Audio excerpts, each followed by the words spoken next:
Chapter 118.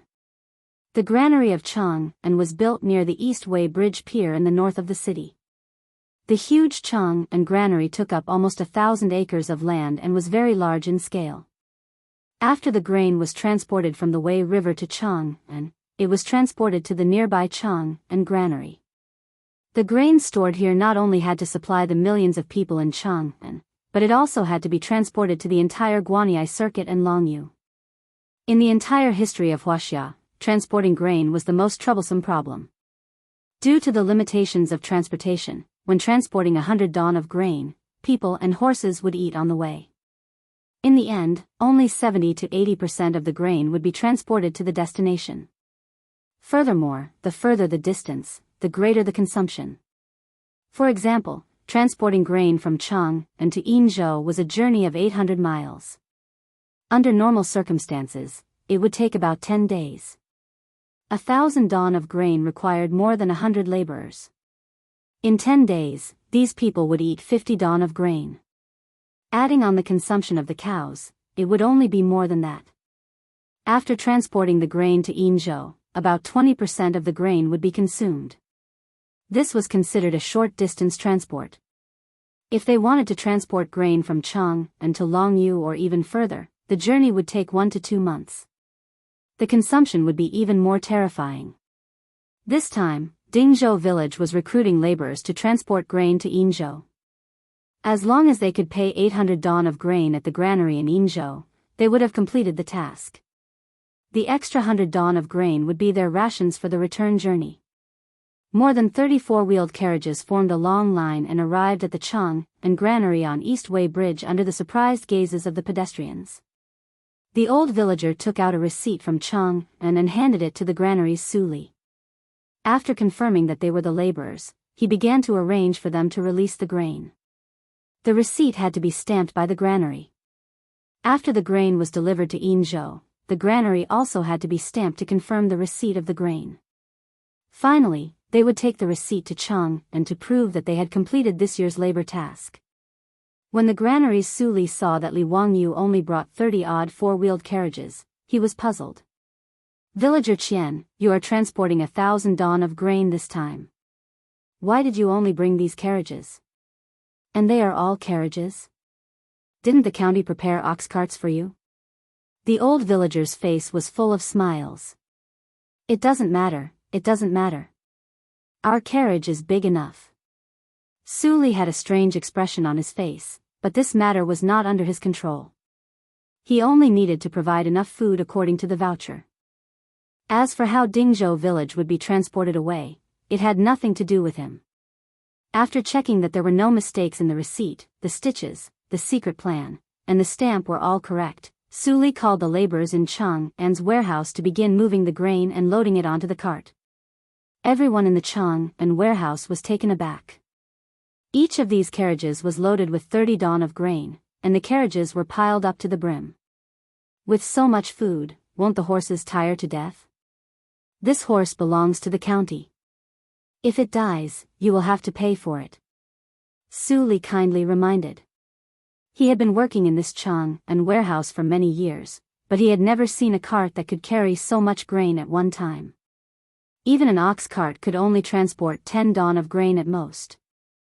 30 don of grain for a cart, this was simply crazy. The old villager just smiled and didn't answer.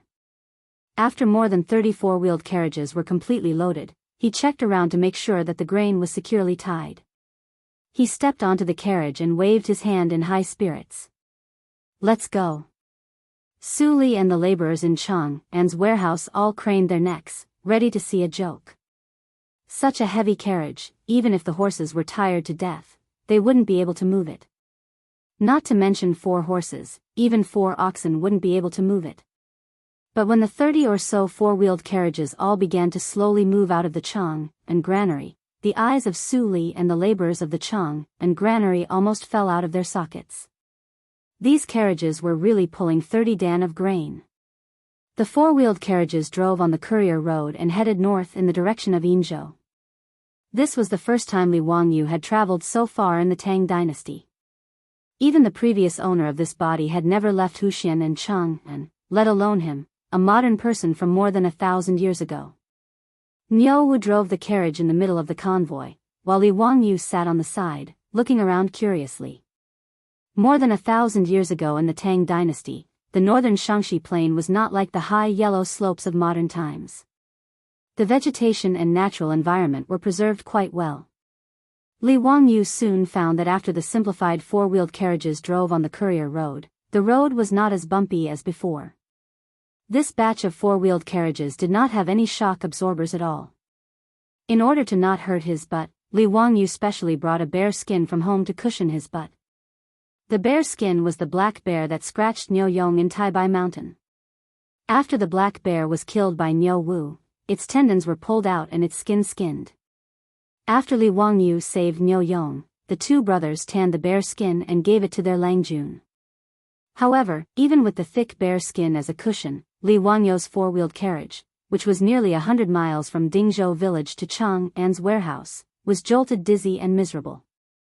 The roads of the Tang dynasty were not the cement and asphalt roads of modern times. One could imagine how bumpy those dirt roads were. Li Wangyu's face turned pale at the thought of running back and forth on such bumpy roads for 5 or 6 days. Li clan of Huxian, I'm not done with you. Because of the Li clan, Li Wangyu had to run thousands of miles and suffer this punishment. Unexpectedly, after the four-wheeled carriage was loaded with grain in Chang'an's warehouse, it was much more stable. Carefully looking at the courier road in front of him, Li Wangyu could not help but feel happy. The quality of the courier roads of the Tang dynasty was very guaranteed. With Chang'an as the center, the Tang dynasty built an extremely dense road network. The County Annals of Yuanhe County, written by the Tang dynasty's Li Jifu, clearly recorded in detail the so-called 8 destinations of the various states of the Tang dynasty, which were the road conditions and mileage that extended in all directions with the place as the center. These courier roads were generally paved with bluestone or cobblestone, and the roads were very smooth. The main purpose was to transport grain, march, and deliver documents. It was a bit similar to the national roads of modern times. Ever since Qin Shi Huang unified the 6 states, the roads and documents were the same. After that, the wheelbases of the carriages and ox carts were the same specifications and the same width. In this way, after the wheels repeatedly rolled over, the courier road would form 2 hard lanes with the same width as the wheels, a bit like the railway tracks of modern times. The four-wheeled carriage's wheels could significantly reduce the consumption of horsepower and axle wear and tear. It was like a modern car driving on an asphalt road, relaxed and comfortable. The convoy of more than 30 four-wheeled carriages from Dingzhou village ran quite smoothly on the courier road. In less than 2 hours, they had run more than 50 miles, which was far faster than they had expected. When the convoy stopped to feed the horses and rest the horses, the old villager had a bright smile on his face. Xiao Lang, at this speed, we can report to Yin province in 2 days at most. Li Wangyu suddenly remembered something. He pulled the old villager and asked, "Old villager, if we can reach Yin province in 2 days, then we won't consume much grain on the road.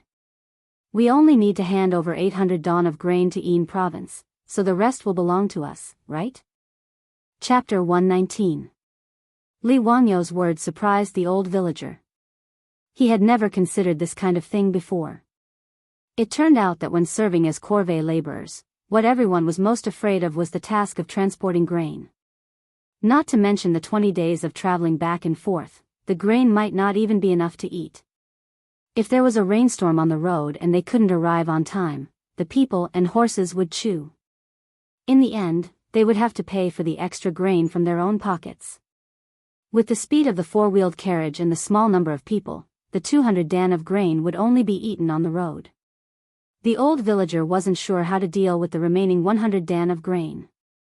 "The extra grain should belong to us, right?" the old villager replied. After all, they only needed to pay 800 dan of grain when they reached Yin province. The government didn't care about the remaining grain. "That's good. When we reach Yin province, we can sell the extra grain for money to subsidize everyone's hard work," Li Wangyu said with a smile. When the Dingzhou villagers heard this, their eyes couldn't help but light up. Li Jia Xiaolang's words were reasonable. the 100 dan of grain was worth a lot of money. If they sold it in Een province, then each of the 70 people would be able to get a few strings of copper coins. Li Wangyu didn't think about transporting the 100 dan of grain back to the village. After all, they were about to face the locust plague. No matter how good the copper coins were, it was not as good as the grain. However, the 100 dan of grain was the official grain for the corvée laborers. If they directly transported it back to the village, they were afraid that it would be troublesome, so they dropped the idea. Everyone looked at the old villager with eager eyes. After all, this matter still needed the old villager's approval.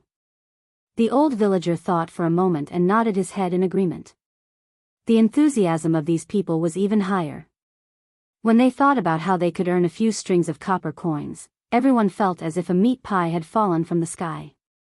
However, Li Wangyu spoke again. Everyone, although we are the only ones conscripting corvée laborers this time, everyone in the village, old and young, has contributed. The money from selling the grain should be distributed to each household. I suggest that the money from the sale of grain be taken by each household, and the rest be divided equally among the families in the village. Is that okay? That's only natural. Without the help of the various families in the village, it would have been impossible to build these 30-odd carriages. I support Xiao Lang's opinion. I agree. Let's do as Xiao Lang says. It's fair and reasonable. We have no objections. The old villager nodded in agreement, and the matter was settled. After resting for an hour, everyone got on the carriage again and headed towards the Een province. Before sunset, Dingzhou village's grain transport team had already traveled 300 li in one breath, nearly half of the journey. The old villager pointed at the relay station in front of them and said, "Tonight, we will stay in that relay station. Let's drive the carriage over." Everyone agreed and drove the convoy to the relay station not far away. The relay station they were planning to stay at was a third-class relay station. Just as the caravan arrived at the entrance of the relay station, a courier ran out. "What do you do?" "We came from Chang'an City to transport grain to the Een province. This is our certificate." The old villager quickly jumped off the carriage and handed the certificate to the courier. When transporting grain, one had to stay overnight at the relay station to ensure the safety of the grain. After the courier checked the certificate, he let them into the relay station. The relay stations of the Tang dynasty were divided into 6 classes. The first class had 20 courier, the second class had 15 courier, the third class had fewer courier, and the sixth class had 2 to 3 courier. The relay station also had farmland. According to the Sufu Yuan Gui, the upper-class relay station of the Tang dynasty had 2,400 mu of farmland, and the lower-class relay station had 720 mu of farmland. These fields were used to grow alfalfa to solve the problem of feed for the cattle and horses. The other harvests were also used for the daily expenses of the relay station. The relay station occupied a large area, about a few dozen mu. The 20-odd rooms were used for the accommodation of the officials. Just the barn alone could easily accommodate a few hundred cattle and horses. After Li Wangyu's caravan drove into the relay station, the courier pointed out an area for them to park, and everyone started to get busy. They unloaded all the horses from the carriages and led them to the barn to feed them. The other thing was to start a fire and cook to solve their food problem. The relay station would provide horse feed for free, but people like them had to prepare their own food. The relay station would not provide that. The relay station would not even provide a room for them to stay, so they could only sleep in the courtyard of the relay station. It would be fine if it didn't rain, but if it did, they could only squeeze into the barn and make do for the night. Luckily, the weather was clear today, so there was no need to worry about rain. Everyone took the blankets they brought from the carriages and laid them out in the courtyard. They lit a fire to warm themselves up and prepared to sleep. After rushing around for a day, even if it was just a carriage, everyone was exhausted. Just as they were about to sleep, they heard someone calling outside the relay station. The courier mumbled to himself as he went to open the door. It was a man with a face full of vicissitudes. He was dressed like a scholar, but his clothes were shabby. He led an old donkey to the relay station. "Do you have any proof?" the courier asked. This proof naturally referred to the proof that one could stay in the relay station. The Tang dynasty had 4 kinds of proof. The first was a silver medal, which was issued by the province and written with the words, Imperial Horse Silver Medal. The second was a horn talisman. The third was a voucher. And the fourth was a transmission talisman. The last 2 were paper certificates, and the one in the old village chief's hand was a voucher. Only with these certificates could one pass through the relay stations and passes of the country without any obstruction. The man took out a transmission talisman and handed it over. The transmission talisman was a talisman to pass through. The postman inspected him for a bit before letting him in.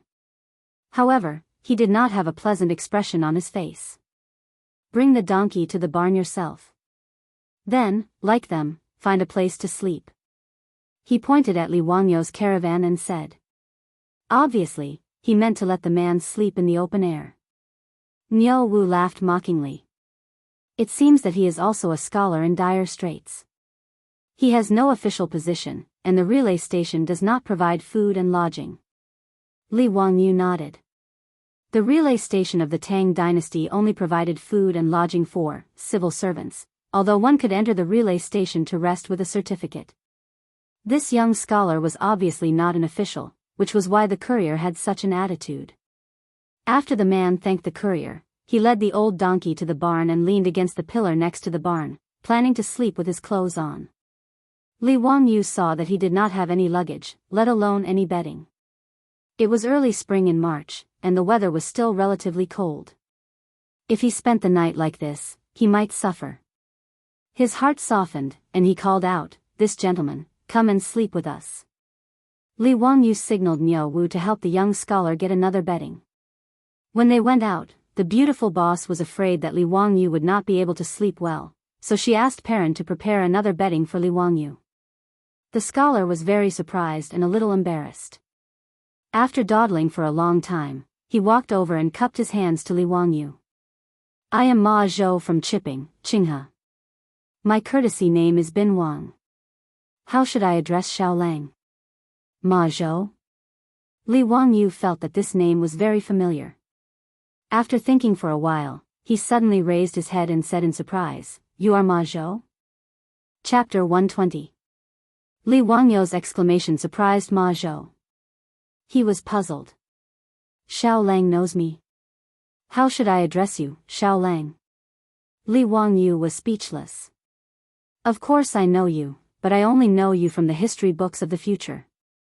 It was such a coincidence that I could meet Ma Zhou at this relay station." This famous person of the Tang dynasty had met another living person today.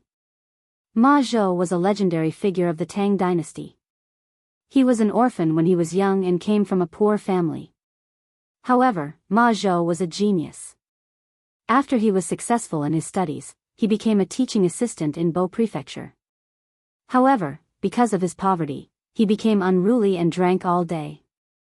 In the end, he resigned and ran to Cheng and to stay in the house of Cheng He. In the 5th year of Zhengguan, Pai Lupi ordered hundreds of officials to write a memorial to discuss the gains and losses of the imperial court. Ma Zhou was recognized by the Pai Lupi and entered the imperial court as an official.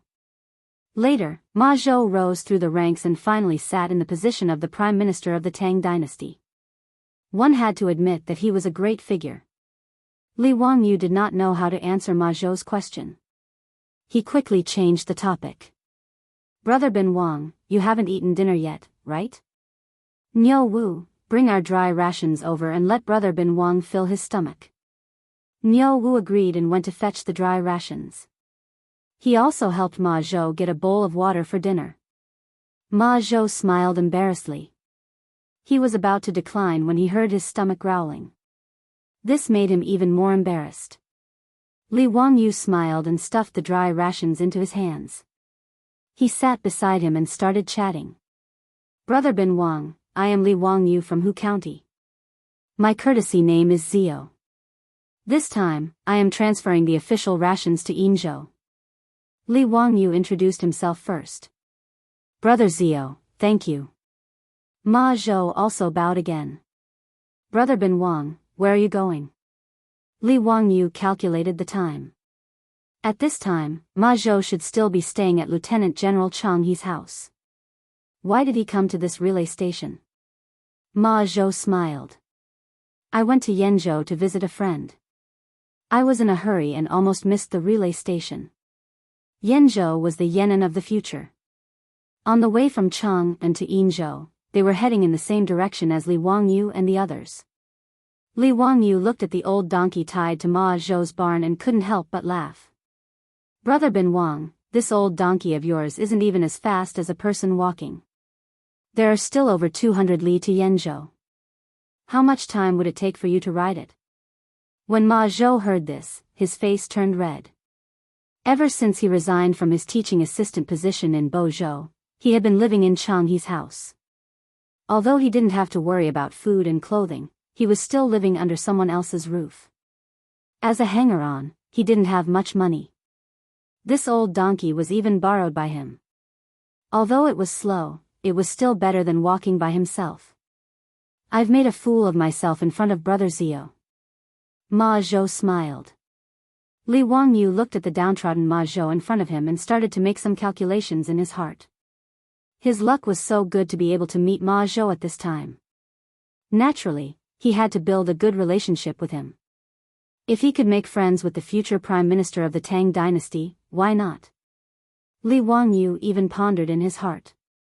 Looking at Ma Zhou's current state, it was obvious that he wasn't in an important position in Chang He's residence. Was it possible for him to kidnap him to Dingzhou village first? After the locust plague, he and Su Chongqing had planned many properties in their minds. However, there were only so many people in his house. He didn't have enough manpower. Whether it was the two brothers Niu Yong and Niu Wu, or the old housekeeper Li Hang and Perrin, none of them were talents who could hold their own. As for the 4 maidservants sent by the enemy, there was no need to mention them. If he could kidnap Ma Zhou, the future prime minister of the Tang dynasty, to his place, that would be wonderful. Whether it was the Tang dynasty or the 21st century, what was the most precious thing? Talent. Ma Zhou was such a talent. The more he thought about it, the more Li Wangyu felt that it was feasible. However, Li Wangyu didn't feel that he was exuding the aura of a king that could make Ma Zhou bow down to him. Even the Niu brothers only wanted to repay him because he saved Niu Yong's life.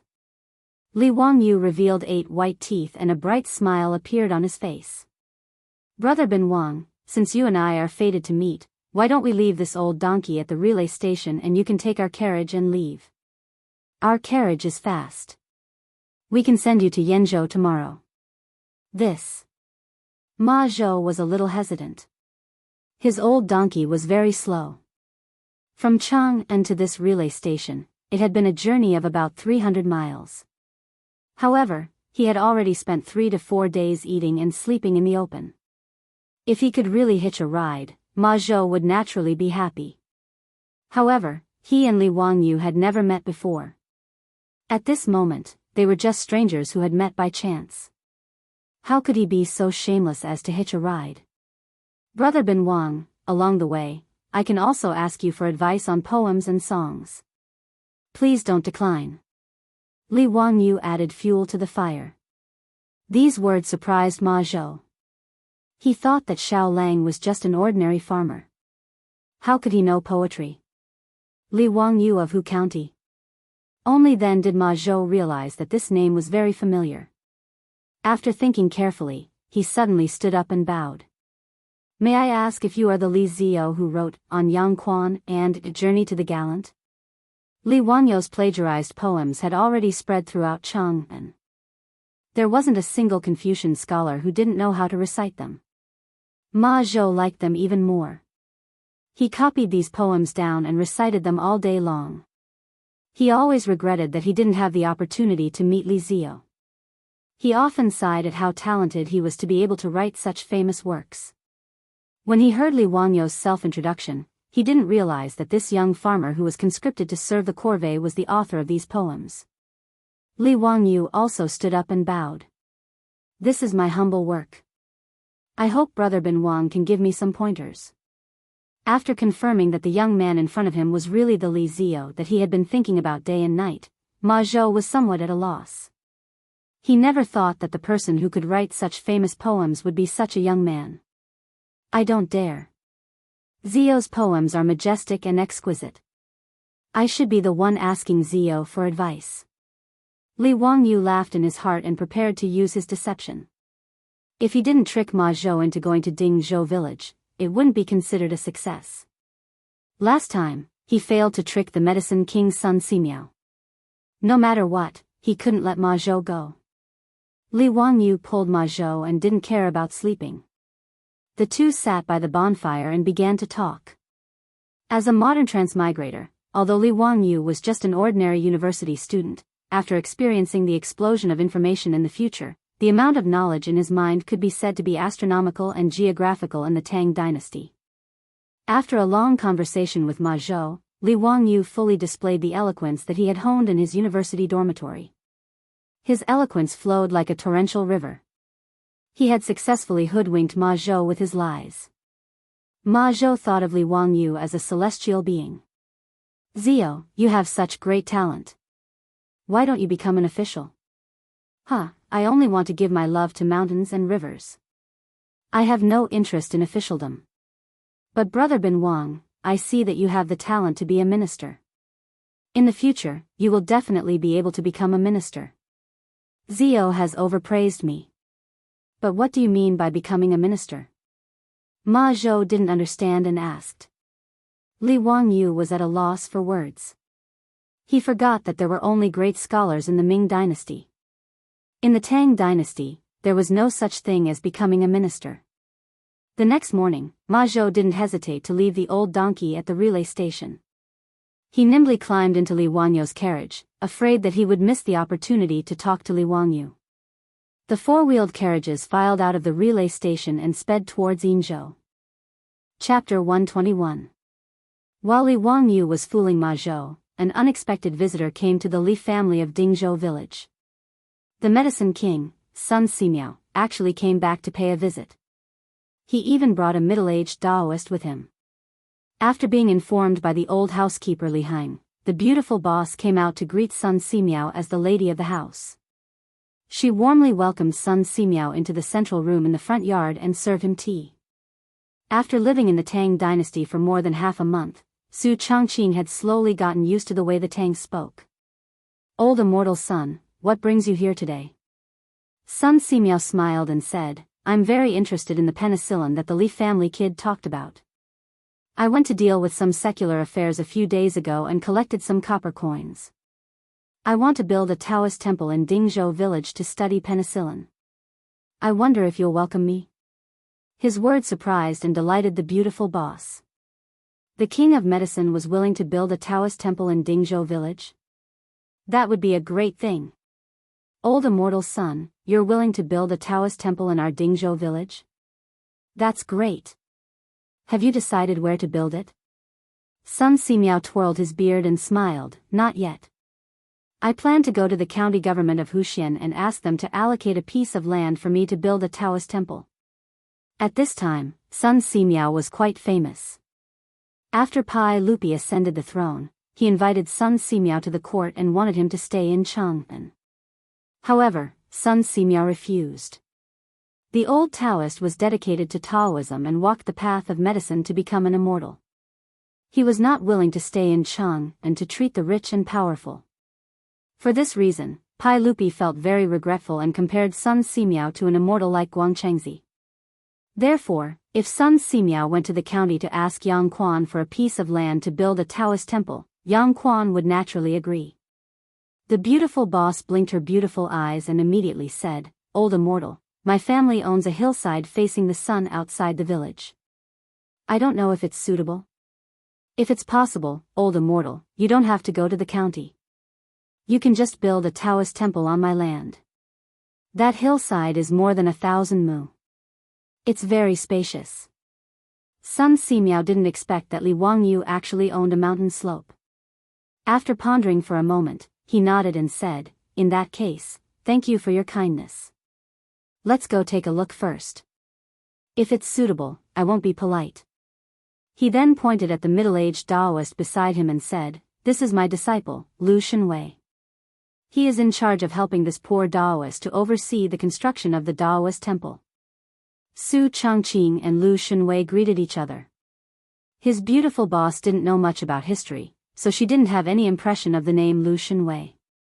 If Li Wangyu was at home, he would tell her that this Lu Xunwei was Sun Simiao's eldest disciple. His skills were quite outstanding, and he could be considered half a genius doctor. The reason why Su Changqing suggested to let Sun Simiao build a Taoist temple was because of a flash of inspiration. Although Li Wangyu had bought the mountain slope, temporarily dispelling the idea of the Li clan of Hu County moving Li Zhou's tombs, Sun Simiao was still a hot potato. However, this mountain was still a hot potato in his hands. He couldn't throw it away, but he couldn't take it either.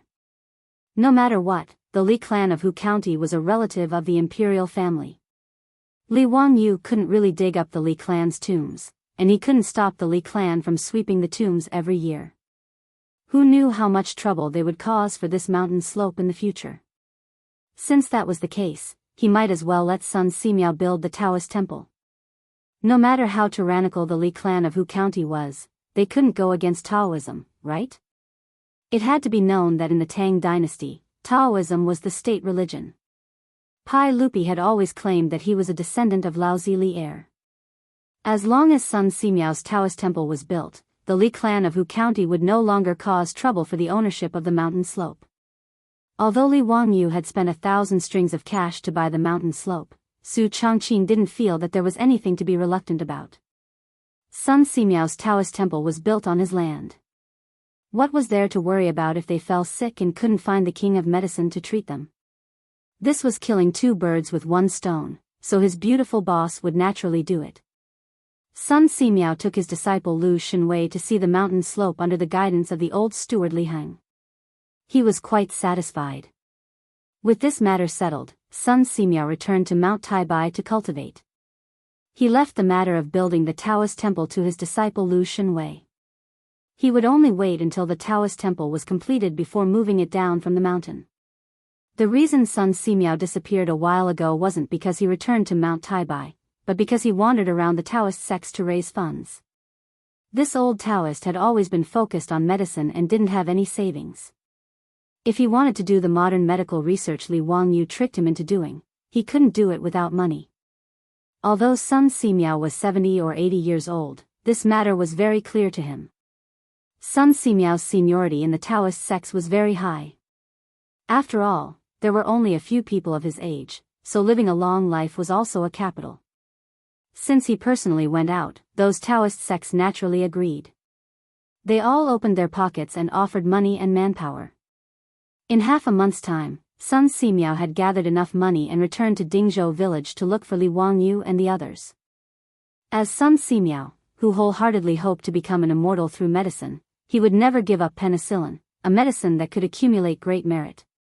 The Taoist temple that was going to be built in Dingzhou village was not so much a Taoist temple, but a medical research institute that Sun Simiao prepared for himself. The Taoist sects were very fast. After deciding to build the Taoist temple in Dingzhou village, the craftsmen of the natural law sect began to measure the land and plan the building of the Taoist temple. When Su Changqing received the king of medicine Sun Simiao at home, Li Wanyu's four-wheeled carriage carrying grain team was already running on the post road. The speed of the four-wheeled carriage really surprised Ma Zhou. He carefully looked at the carriage that was filled with official grain and asked with uncertainty, "Zio, this carriage is filled with no less than 20 don of grain, right?" Before Li Wangyu could answer, Niu Wu said proudly, 30 don, each carriage is pulling so much. We are transporting a total of 1,000 don of official grain to Yinzhou. When Ma Zhou heard this, he was even more surprised. How is this possible? This carriage is running so fast. Could it be that the extra two wheels have such an effect? Who built this four-wheeled carriage? Why have I never seen it before? Niu Wu laughed loudly. While driving the carriage, he pouted his lips at Li Wangyu. This was built by my Lang Jun, so naturally you have never seen it before. Not only that, my Lang Jun also built a water wheel that can carry water without manpower. It is even more magical. When Ma Zhou heard this, he became even more unsettled. He cupped his hands at Li Wangyu and said, "Zio, Is it convenient for me to go to Dingzhou village and see what the water wheel is? Li Wangyu was worried that he could not find a topic to trick Ma Zhou into going to Dingzhou village. When he heard what Ma Zhou said, how could he not agree? He immediately nodded and agreed. The two of them agreed that when the carriage returned from Yinzhou, they would pick up Ma Zhou and return to Dingzhou village together. The four-wheeled carriage ran very fast on the post road. In less than half a day, the city of Yenzhou was already in sight. Li Wangyu and Ma Zhou reluctantly bid farewell and agreed to meet again in 3 days. The grain team bypassed Yenzhou and continued to speed towards Yinzhou. Chapter 122. On the way, they rested for another night at the relay station. On the third day after they set off, the grain transport team from Dingzhou village drove into Yinzhou. After checking the grain transport certificate for the soldiers guarding the city and asking for the location of the Yinzhou warehouse, the team drove straight to the warehouse to hand over the official grain. The old villager only brought 26 carriages to the warehouse to hand over the grain. Sure enough, the officials did not have any questions. After checking that the grain was in good condition, they signed and accepted it. They also signed and stamped the old villager's certificate. Thus, Dingzhou village's spring transfer this year was completed. They only spent 3 days out of the original 20 days of official work. Even with the return trip, it only took 6 or 7 days. More importantly, they also saved more than 100 dan of grain, which was not a small fortune. After the handover with the warehouse, the old villager and the others did not bother to find a place to rest and eat. They asked passers-by where the market was and hurried over. If the grain was not exchanged for copper coins, the old villager and the others would not feel at ease. What surprised Li Wangyu and the others was that the price of grain in Yinzhou was much higher than in Chang'an. However, this was normal. Chang'an gathered grain from all over the world, so it was not strange that the price of grain was lower than other places. The retail price of grain in Chang'an was 360 copper coins per bushel, while in Yinzhou it was 400 copper coins per bushel. They easily found a grain merchant to sell their 100 dan of grain. The merchant offered a purchase price of 350 copper coins per bushel. Niu Wu muttered in a low voice about profiteers as he watched the bags of grain being carried down from the carriages and sent to the grain store. The old villager only kept the rations that everyone ate on the way back. The rest of the grain was exchanged for copper coins, a total of 420 strings of coins. Everyone who served the corvée was given 1 copper coin each. According to what Li Wangyu said before, the rest of the money could be given to each household when they returned to the village. This was not a small windfall, and everyone was grinning from ear to ear. It was the first time that they could earn money by serving the corvée. Knowing that Li Wangyu was the one who had brought all of this to everyone looked at him with even more respect and gratitude. Ever since Li Wangyu moved back to his old house in Zhou village, he had unknowingly brought a lot of changes to the village. After the construction of the water wheel, the farmers no longer had to expend the effort of stepping on the dragon bone water wheel to fetch water. The Li family's oxen were also lent to the farmers for free for the spring plowing. Now, Li Wangyu had built these four-wheeled carriages for everyone's benefit. One after another, Dingzhou village benefited immensely from his meritorious deeds. Li Wangyu's status in the hearts of the simple and honest villagers of Dingzhou village was even higher than that of the old village chief. Because it was getting late, they didn't plan to rush back today. The old villager led everyone to find a carriage shop to stay. 10 copper coins for a night at the carriage shop. If it was in the past, these farmers would definitely not be willing to do so. They would rather sleep in a carriage for the night than spend 10 copper coins for lodging. However, since they had the copper coins from selling grain in their pockets, they could afford to be extravagant for once. All of them moved into the large shared bunks within the carriage and horse shop. Li Wangyu pinched his nose as he walked into the room. He immediately came back out. The smell was simply too pungent. He felt that he would rather sleep outdoors. Although he wasn't as obsessed with cleanliness as his beautiful boss, he still couldn't stand the sour smell in the room. Niu Wu, however, understood him. He smiled and said, "Lang Jun, you should get another room. Our family doesn't lack that money. Why do you have to wrong yourself?" Li Wangyu readily accepted his advice and immediately turned to look for the shopkeeper of the carriage shop to get him a room to stay in. Regarding Li Jia Xiaolang's unsociability, the farmers of Dingzhou village, including the old village chief, didn't feel that there was anything wrong with it. In their opinion, it was a sin to let Li Wangyu, the literary star, share a room with them. After staying in the carriage shop, Li Wangyu had nothing to do, so he took Niu Wu to the market in Yingzhou City for a stroll. It had been almost a month since he came to the Tang dynasty. Other than going to Chang'an City once, he hadn't seen what the other cities were like. Yingzhou City was also known as Yulin City in the future. As an important city in the northern part of the Guanyi circuit, Yingzhou was still very lively. The Turks, Xianchuo Khanate, Goguryeo, Beach, Xinlua, Lugui, and other countries all had to pass through Yingzhou on their way to Chang'an in the Tang dynasty.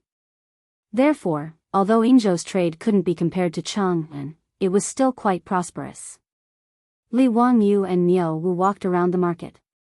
From time to time, they would buy some snacks to eat as they walked. As they were strolling, they heard a merchant arguing with someone not far away. Li Wangyu curiously went over. It turned out that the merchant had a batch of goods to be shipped to Chang'an. He was discussing the transportation with the caravan in Yingzhou City. Li Wangyu saw the manager of the caravan shaking his head. He listened carefully and realized that the merchant's request was too tight. He wanted the goods to be shipped to Chang'an City's West Market within 5 days. The merchant caravan's shopkeeper naturally wouldn't accept the offer of 5 days for a journey of more than 800 kilometers. He shook his head vigorously. Li Wangyu suddenly asked the merchant, "May I ask, sir, how many goods do you have? I might be able to help." Perhaps the merchant was desperate and didn't care that Li Wangyu was young. He immediately replied, "I'm in the porcelain business. I need to ship a batch of porcelain to Chang'an City. There are about 800 to 900 dendrobium. Xiao Lang, do you have any idea?" Dendrobium was a unit of weight in the Tang dynasty. 1 dendrobium was equal to 1 stone, which was about 50 kilograms. Hearing the merchant's words, Li Wangyu couldn't help but laugh. What a coincidence. He actually encountered such a situation while strolling around. Before he could say anything, the shopkeeper of the caravan beside him said, "Shopkeeper Ma, you're being too impatient. How can this young man help you transport the goods to Chang'an within 5 days? He's not a god. I think you should send someone to Chang'an City first and apologize to the merchant. Then, compensate him with some copper coins and ask him to wait a few more days. I can promise you that I'll deliver all the porcelain to you within 10 days. The porcelain merchant called Manager Ma looked depressed. "Ah, compensation is a small matter. But won't the Ma family's reputation be ruined? My Ma family's porcelain has never been so untrustworthy." The other merchants were discussing. Manager Ma is really unlucky. His porcelain kiln collapsed for no reason. All the porcelain that was about to be shipped out of the kiln was destroyed. Isn't that right? This is an unexpected disaster. Manager Ma has been in business for many years and has never missed a delivery time. The Ma family's porcelain is also one of the best in the Guanyi circuit. Their shop in Chang'an City's West City is an old shop. If the delivery time is missed, it'll be difficult for the merchant to make a fuss. If you ask me, I'll just have to pay more copper coins.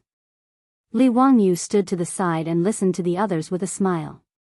He roughly understood what was going on and said again, "Manager Ma, if I can help you deliver the goods within 5 days, how much can you pay me?"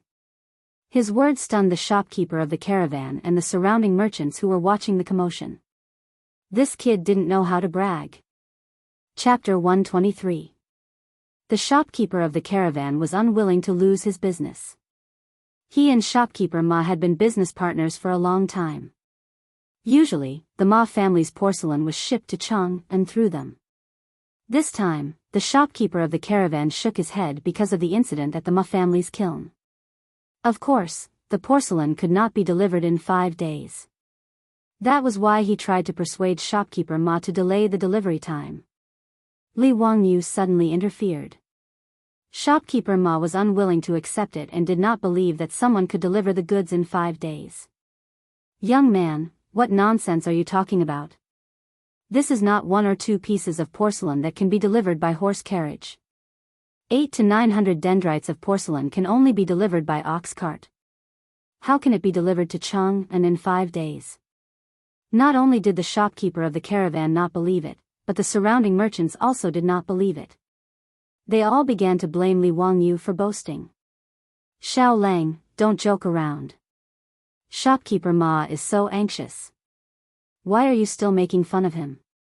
How can you make such a promise? How can the reputation of the Ma family's porcelain be taken lightly? Delivering 700 to 800 dendrites of porcelain to Chang'an in 5 days? Only the gods can do that. Shopkeeper Ma, you should send someone to Chang'an to appease the barbarian merchant. A few days won't make a difference. Yes, don't be foolish and listen to this young man's boasting. It will be a big deal if your reputation is ruined.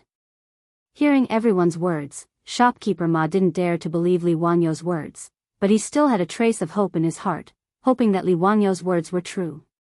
Mr. Xiao Lang, do you really have a way to deliver the porcelain to Chang'an in 5 days?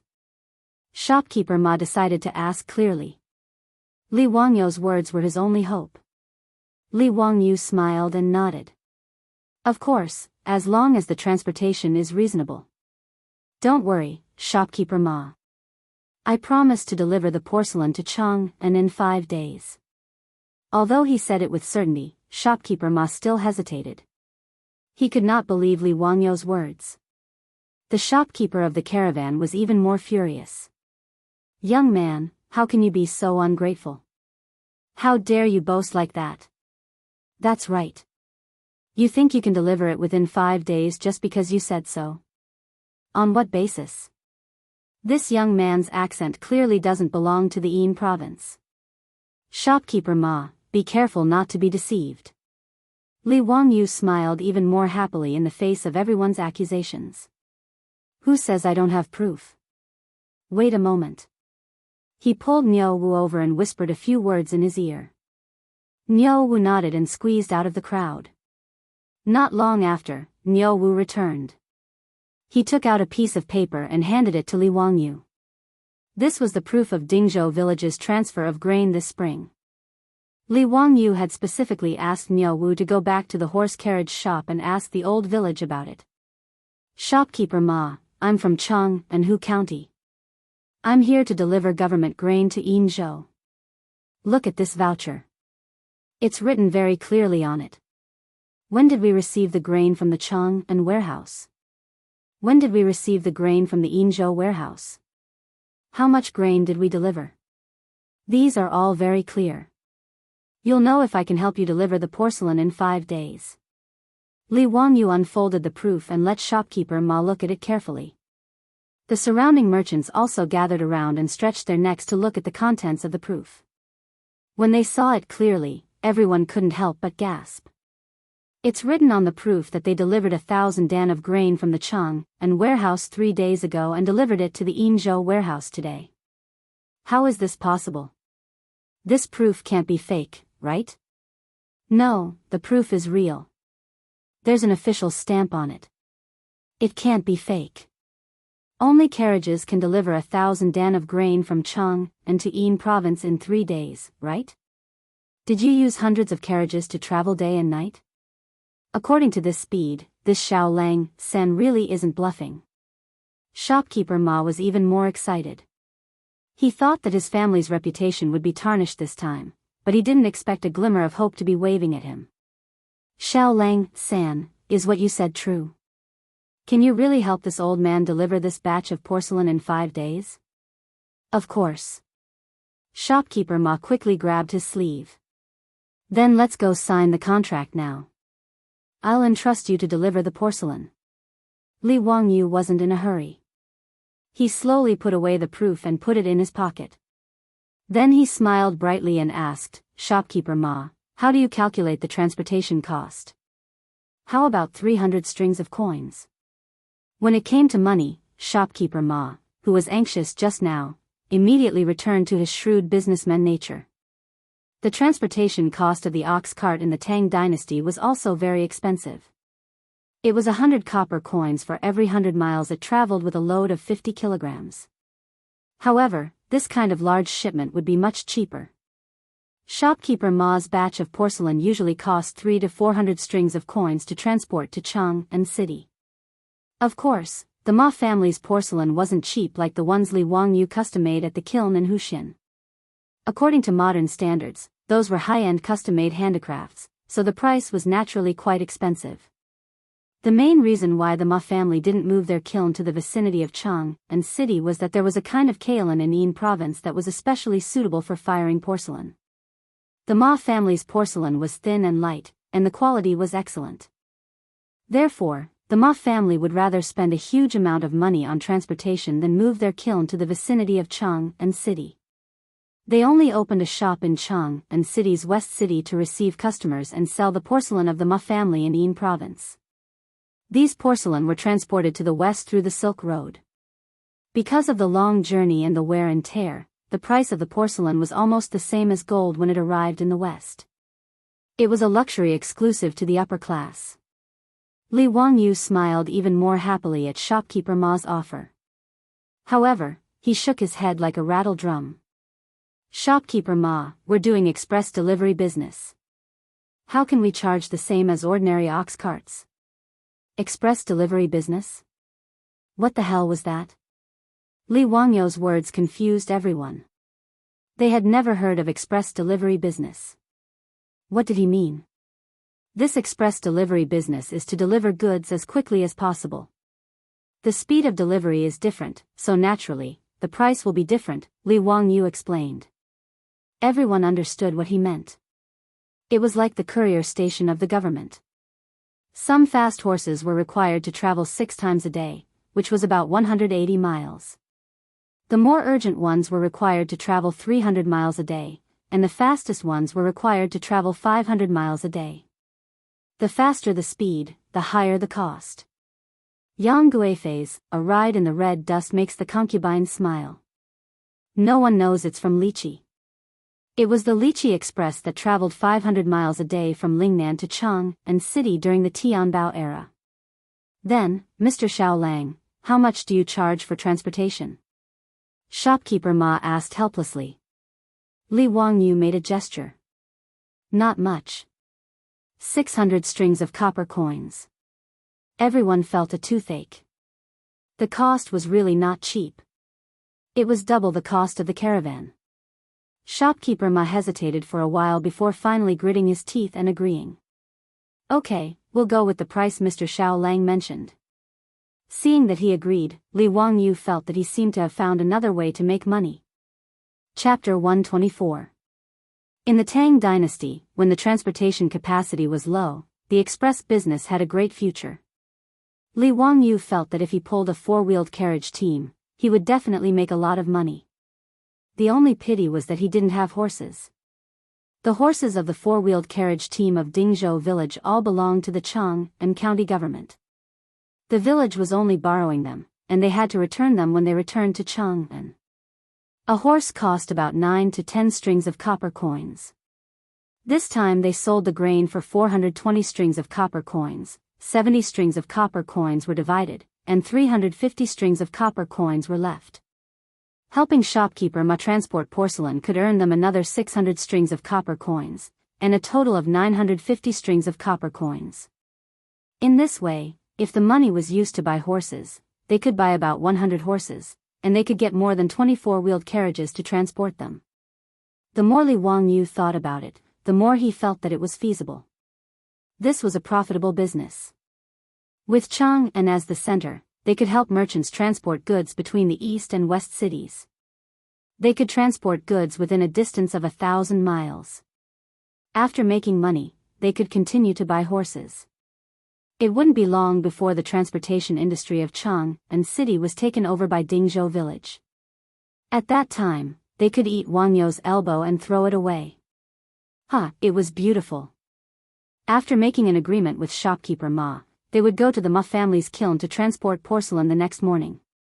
Li Wangyu hurried back to the carriage shop with Niu Wu. He found the old villager, pulled him into his room, and told him what had just happened. When the old villager heard that Li Wangyu actually went out for a stroll and found a job for the team to transport goods back to Chang'an, his face wrinkled like a chrysanthemum. When he heard that Li Wangyu said that the transportation cost was 600 strings of copper coins, the old man almost had a heart attack. Xiao Lang, stop fooling around. How can you give so much money? Just let us transport goods. The old villager shook his head, thinking that Li Wangyu was joking with him. Li Wangyu smiled and stared at him without saying anything. The old villager was speechless. He asked in disbelief, "Are you really going to give me 600 strings of cash?" "That's right. I'll go and pick up the goods tomorrow morning. If you deliver them to Chang, and within 5 days, I'll pay you 600 strings of cash. Here's the contract." Li Wangyu took out the shipping contract he had signed with shopkeeper Ma.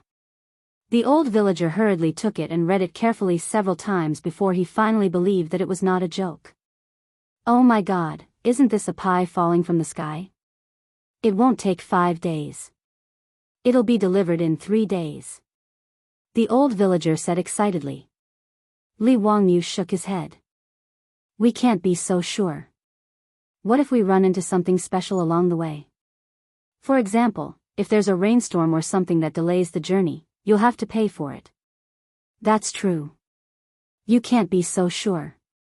Xiao Lang, you're so thoughtful." The old villager nodded repeatedly.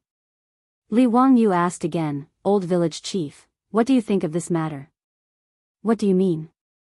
"This business of transporting goods. Can we do it?" The old villager was stunned. "Of course we can do it. This business is like picking up money. Unfortunately, this is the only time. When we return to Chang'an, the horses will have to be returned to the county government." Li Wangyu smiled and pointed to the contract on the table. "Isn't this money? We'll buy horses and transport them ourselves. We'll pick up goods for the merchants in Chang'an. What do you think?" His words stunned the old villager for a long time. This old man had been facing the yellow soil and the sky all his life. When he suddenly heard Li Wangyu say that he wanted the villagers to pick up goods, he was a little stunned. However, the old man quickly understood Li Wangyu's idea. He was so excited that his beard was about to curl up. "Xiao Lang, this is a good idea. With little Lang's 4-wheeled carriage, we can buy a batch of horses, and then we can start a transportation business. TSK, this will make more money than the farmers." "That's right. I think we should not divide the 300 strings of copper coins. We can use all of it to buy horses. Let's treat it as a partnership between all the households in the village. We'll divide the money after we make money." The old villager immediately nodded. "I think it's okay. We'll do as you say." After the two discussed this matter, the old villager and Li Wangyu returned to the datong shop. They gathered all the farmers and told them what they had just discussed. This time, it was the group of farmers' turn to be dumbfounded. It was not easy to confirm that Li Wangyu's words were true. They were all boiling with excitement. Li Wangyu struck while the iron was hot. He described the beautiful future of the express delivery business for everyone. He also drew a big pie, which made the farmers even more excited. They couldn't wait to run the business and earn the copper coins now. After a long time, everyone unanimously agreed that they would not divide the money. They would go back to buy horses and transport goods. That night, many of the 70 or so villagers, including the old villagers, couldn't sleep. They tossed and turned, unable to sleep. In their hearts, they were thinking about the express delivery business that Li Wangyu had talked about. Early the next morning, Li Wangyu was happy when he went out. Why did a group of old and young men all have panda eyes? After a casual breakfast, everyone drove the carriages straight to the entrance of the Ma family Yao outside of Yin Province City.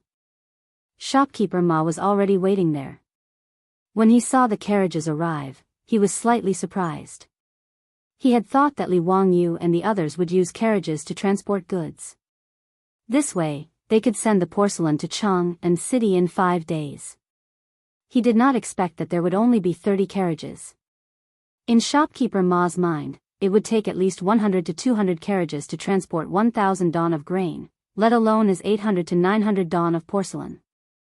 Mr. Xiao Lang, why are there only these carriages? Where are the other carriages?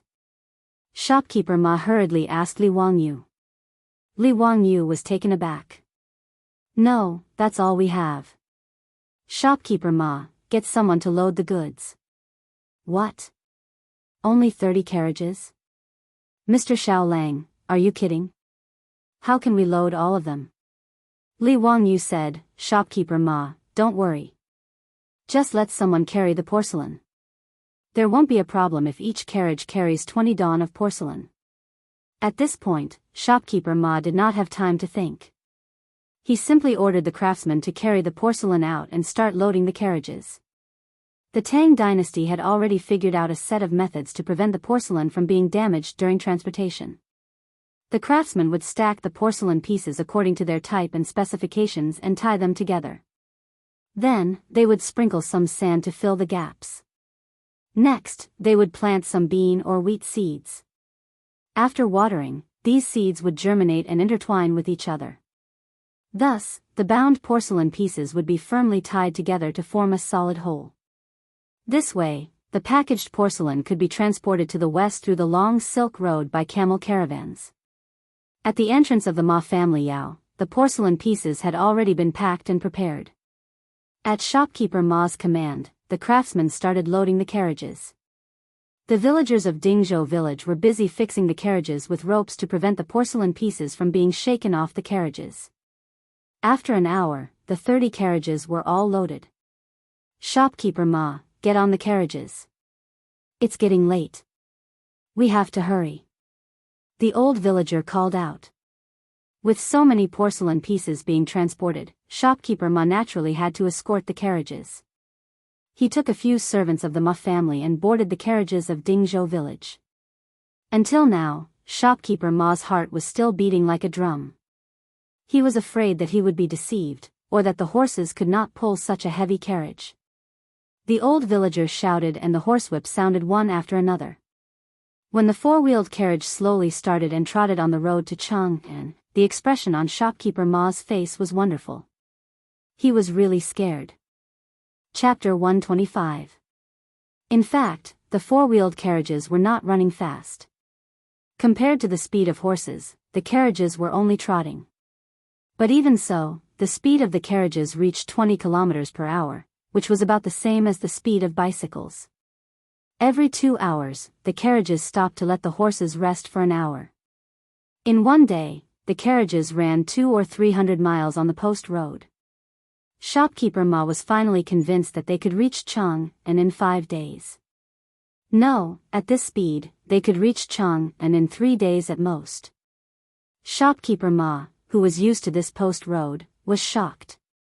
That night, shopkeeper Ma found Li Wangyu when he was resting at the post station. Mr. Xiao Lang, I wonder if your carriages can undertake this kind of transportation for a long time in the future? After witnessing the speed of the four-wheeled carriages of Dingzhou village, the shrewd shopkeeper Ma immediately thought of continuing the cooperation in the future. Li Wangyu was happy. This express delivery business was really promising. He had the first repeat customer. He immediately nodded. Shopkeeper Ma, from now on, our carriages of Dingzhou village will undertake the transportation business in the east and west of Chang'an. If shopkeeper Ma wants to cooperate for a long time, there is no problem. We can give you a discount. Shopkeeper Ma was overjoyed. He wanted to ask Li Wangyu to sign a long-term transportation contract, but Li Wangyu temporarily refused. What a joke. They hadn't even bought their horses yet. Now they were borrowing a chicken to lay eggs. Li Wangyu promised to wait for the four-wheeled carriages of Dingzhou village. Once they were officially established, he would immediately go to the West Market to contact shopkeeper Ma. Only then did shopkeeper Ma leave with satisfaction. When the carriages passed through Yenzhou, Ma Zhou had already been waiting at the agreed place, for fear of missing the meeting with Li Wangyu. When they passed by the post station where they stayed for the night, Ma Zhou sold the old donkey to the postman at a cheap price. he still took Li Wangyou's carriage. The future prime minister of the Tang dynasty was completely convinced by Li Wangyou in just 2 or 3 days. Whether it was Li Wangyou's random astronomical and geographical knowledge, or Li Wangyou's practical knowledge, they all made Ma Zhou's heart burn. Not to mention that Li Wangyou would occasionally come up with 1 or 2 wonderful poems, which made his heart itch even more. Ma Zhou was also someone who wanted to get to the bottom of things. He kept asking about the astronomical and geographical knowledge that Li Wangyou had casually mentioned. However, Li Wangyou was just an ordinary university student in the future. That kind of general knowledge was something he knew but not the reason. If he had to fully explain why the sky was blue and why the fish could breathe in the water, that would really be asking for his life. Therefore, he could only evade Ma Zhou's question. Ma Zhou misunderstood. He thought that these were Li Wangyou's unique knowledge. As a bystander, it was very impolite of him to ask such a question. It was no wonder that Li Wangyou would hide something from him. With this mentality, Ma Zhou pondered for a long time and finally made a decision. When the 4-wheeled carriage team passed by Fangzhou to rest, Ma Zhou disappeared. Li Wangyou was anxious and looked around for Ma Zhou. However, he saw Ma Zhou coming back with a pile of things in his hands. "Brother Bin Wang, where did you go?" "Teacher Zio, please accept this disciple's 6 gifts and allow this disciple to become your disciple and learn from you." Ma Zhou respectfully bowed to Li Wangyou and at the same time handed over the 6 gifts that he had just bought in Fangzhou. The 6 gifts for becoming a disciple were the 6 gifts that a disciple would give to their teacher. They were celery, which symbolized diligence and diligence, lotus seed, which symbolized painstaking education, red beans, which symbolized good luck, red dates, which symbolized high school early, longan, which symbolized perfection, and skinny strips of meat, which symbolized the disciple's sincerity. Ma Zhou's words gave Li Wangyou a fright. What the hell was going on? He just wanted to trick Ma Zhou into going to Dingzhou village to help. Why did this guy come to him for no reason to become his disciple? Not to mention that Ma Zhou was 27 or 28 years old this year, and he was only 16 years old. He was not even 20 years old yet. What was he trying to do? "Brother Bin Wang, don't mess around. I am only 16 years old." Ma Zhou said seriously. Confucius said, "There is always someone to learn from. Zio, you are more talented than me. I hope to learn from you. It is only right for me to be your disciple."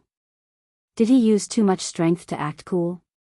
Li Wangyou began to reflect on himself. How did he trick Ma Zhou to the point that he was not clear-headed?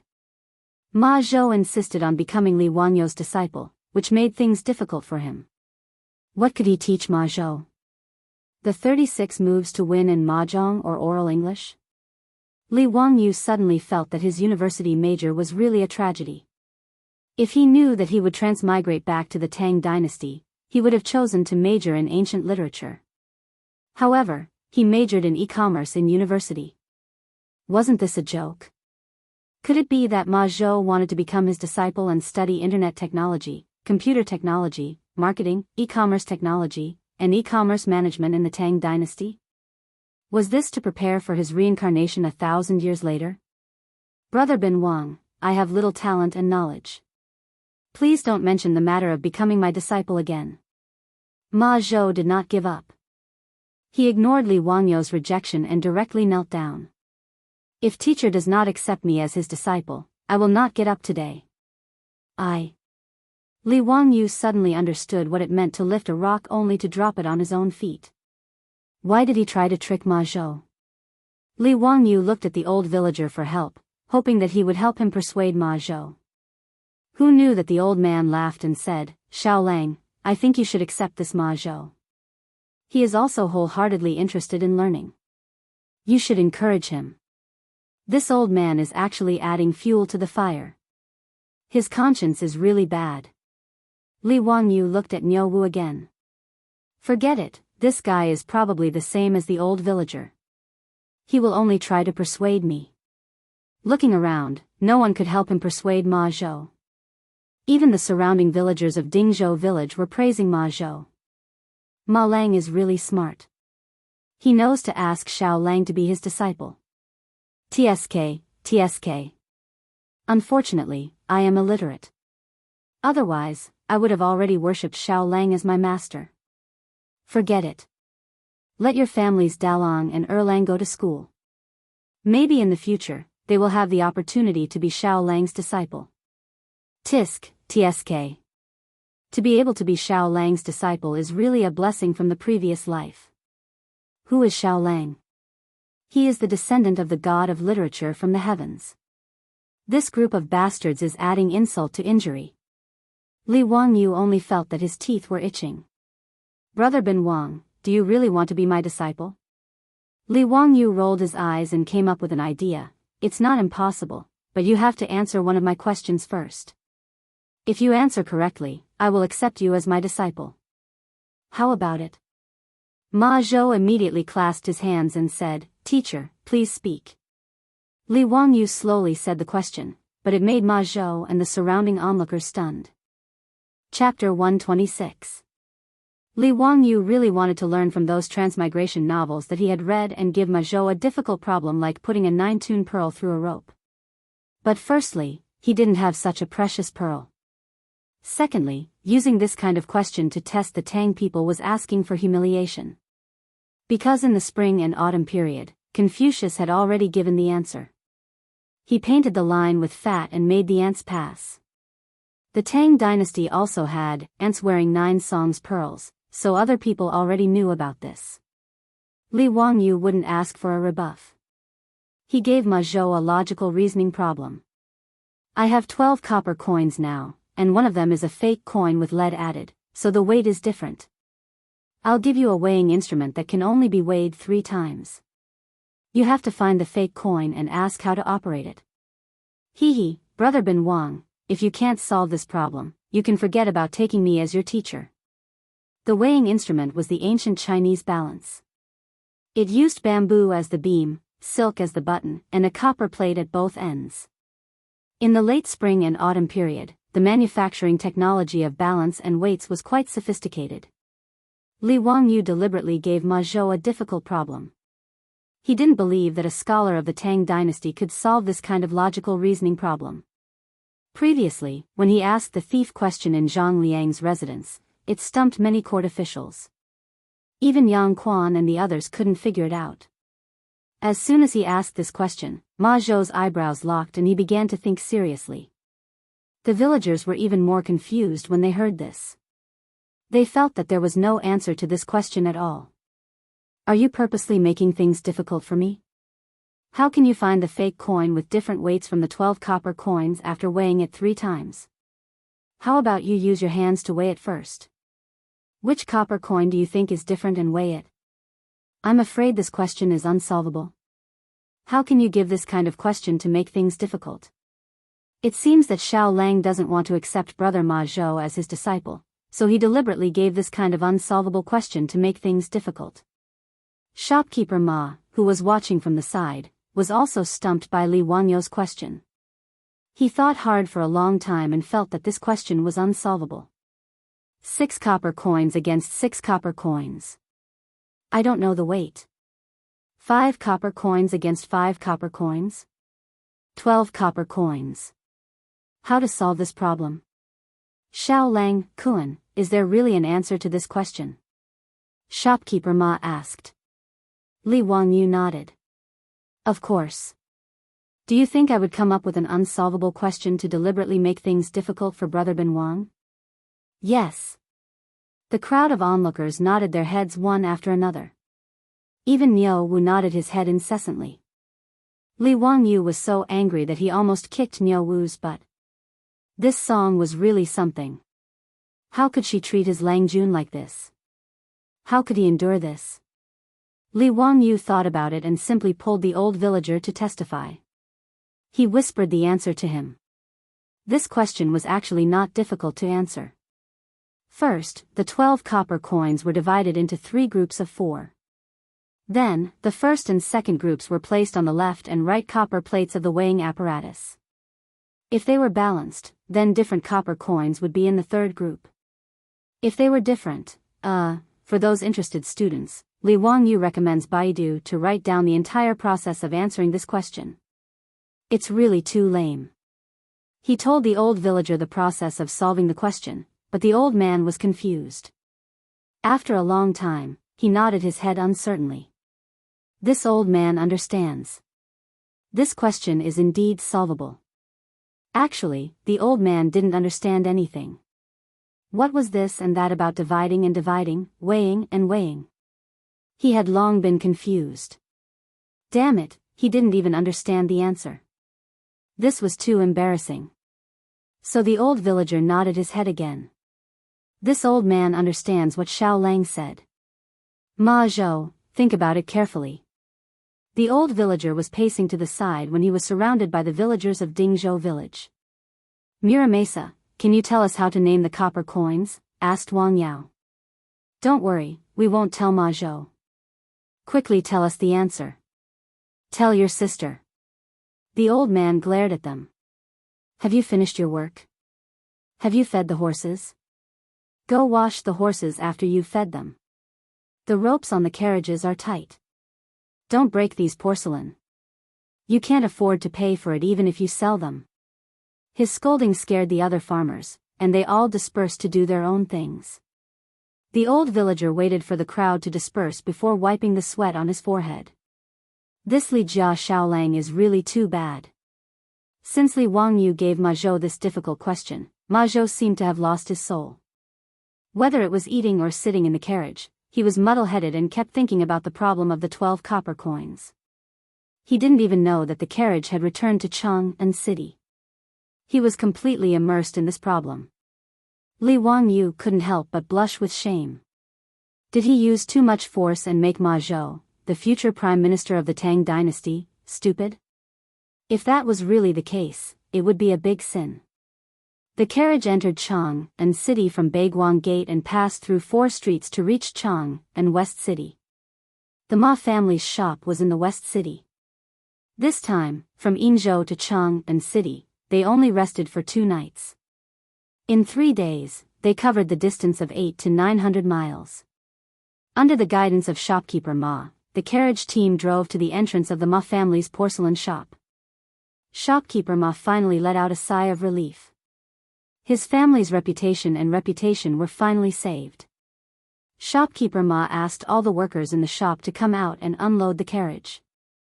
The villagers of Dingzhou village also helped. Shopkeeper Ma invited the old villager and Li Wangyu into the shop and immediately asked the accountant to bring gold from the storeroom to pay the bill. 600 strings of coins was equivalent to 100 taels of gold. Shopkeeper Ma directly paid the carriage fee with gold and left the address of Dingzhou village. He said that he would ask them to help him transport the goods next time. After a long time, all the goods were finally unloaded. Until now, Ma Zhou was still sitting in the carriage, motionless, thinking about the 12 copper coins. Seeing that it was getting late, Li Wangyu and the old villager discussed that they might as well go back to Dingzhou village today and go to the Chang'an county government tomorrow to complete the task. Anyway, they still had a lot of time and were not in a hurry. After being on the road for 6 or 7 days, everyone was a bit homesick. The old villager nodded in agreement. At this time, the evening drum had already sounded. The carriage team exited the city through the Golden Gate next to Shi City and went around the city wall, heading straight for Hu County. The sky had just turned dark when the 4-wheeled carriage team returned to Dingzhou village, causing a commotion in the village. Dingzhou village had a total of 127 families. This time, 70 people had been transferred to Chang'an County, accounting for almost 2/3 of the village's villagers. Now that the man and the family and their child had suddenly returned, it naturally attracted the attention of all the villagers to welcome them. The beautiful boss had also received the news. With a smile on her face, she led Perrin out to welcome Li Wangyu home. Wangyu, you've worked hard. Why are you so smelly? Go and take a bath. Su Changqing was just about to go up and talk to Li Wangyu, but he couldn't help but cover his nose with his hand as he spoke in disdain. Li Wangyu smelled himself. Of course, he had eaten and slept in the open for 6 or 7 days. His clothes were all smelly. He smiled awkwardly and ran back to the backyard to take a bath. Li Wangyu had run away, but he had forgotten about Ma Zhou. The child was still sitting in the carriage, muttering to himself as if he had lost his mind. Chapter 127. Li Wangyu took a comfortable hot bath and changed into a new set of clothes, but was stopped by his beautiful boss. "Hey, why did you bring back an idiot?" Li Wangyu was stunned. "What idiot?" But he immediately reacted. His beautiful boss was talking about Ma Zhou. He is not an idiot. Do you know who he is? Ma Zhou. Su Changqing was puzzled. Who is Ma Zhou? Li Wangyu was speechless. Well, Ma Zhou is the future prime minister of Li Shimen. Is he powerful? Then why is he like an idiot? Su Changqing asked curiously. Li Wangyu chuckled and told his superior about how Ma Zhou wanted to be his disciple and how he had given Ma Zhou a difficult logic problem. His beautiful superior couldn't help but roll her eyes. "You are so naughty. When you turn the future prime minister of the Tang dynasty into an idiot, I want to see how you will compensate." Who told him to pester me to be his disciple? I have no choice. Li Wangyu laughed. After figuring out who Ma Zhou was, Su Changqing quickly asked the old butler, Li Heng, to take Ma Zhou to bathe and change his clothes. He also asked the little maid, Perrin, to prepare dinner for Li Wangyu. After eating and drinking, Ma Zhou was no longer in a daze. Instead, he asked the old butler for a weighing scale and went to his room to do experiments. Li Wangyu shook his head and did not care about him. He asked Perrin to make him a cup of medicine king tea and whispered to Su Changqing under the bright methane lamp in the central room. "Changqing, tomorrow I will accompany the old village chief to Chang'an County. If there is no accident, the thing I predicted will happen." Li Wangyu put away his smile and said seriously. Su Changqing looked worried. "Wangyu, do you have to do this? I'm worried that something might happen. Why don't we just forget about it?" Li Wangyu pretended to be relaxed and smiled. "It's fine. Have you sent out the invitation for me?" "It's been sent out. I got Niu Yong to deliver it." He continued in a low voice, "If you don't kill the snake, you'll be harmed instead. I'd rather take a little risk. In fact, it won't be very dangerous. As long as the guests come, I should be fine."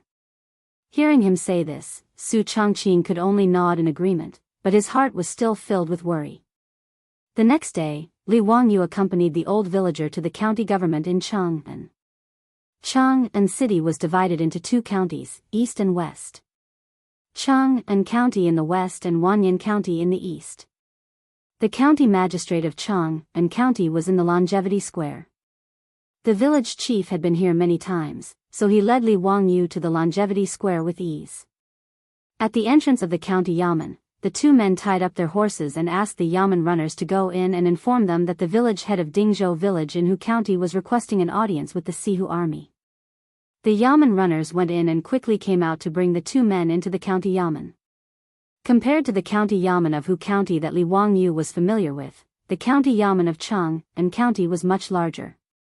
Turning around the screen wall, there was a memorial arch in front of them with the words, Chang'an County, written on it.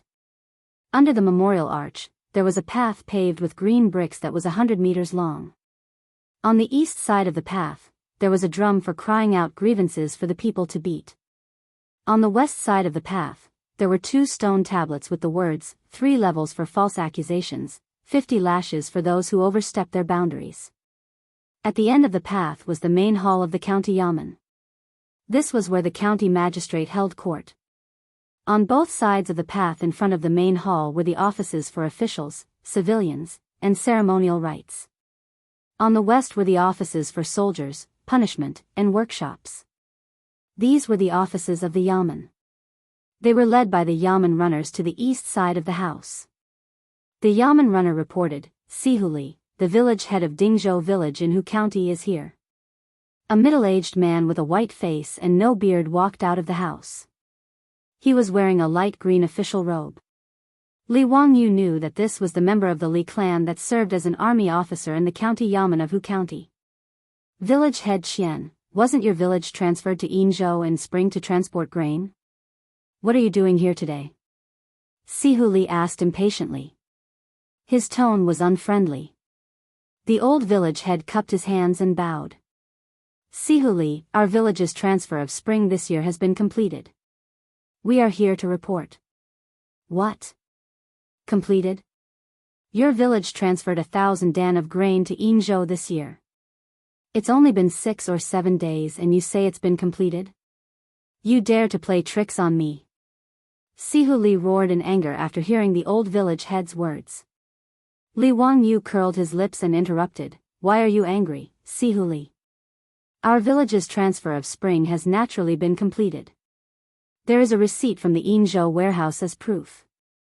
Sihuli extended his hand. Give me the receipt. The old village head quickly took out the receipt and respectfully handed it over. Sihu, please take a look. Our village has indeed completed the transfer of spring. Sihuli grabbed the receipt and carefully examined it. The more he looked, the more shocked he felt.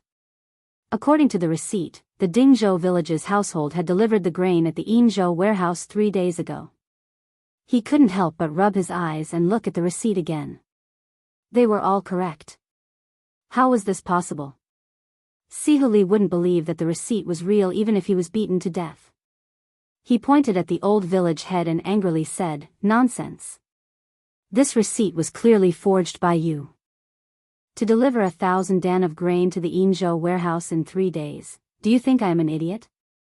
Arranging Dingzhou village's transfer of grain in spring was naturally the order of the Li clan leader of Hu County. His goal was not only to delay Dingzhou village's spring plowing, but the Li clan had an even more sinister plan.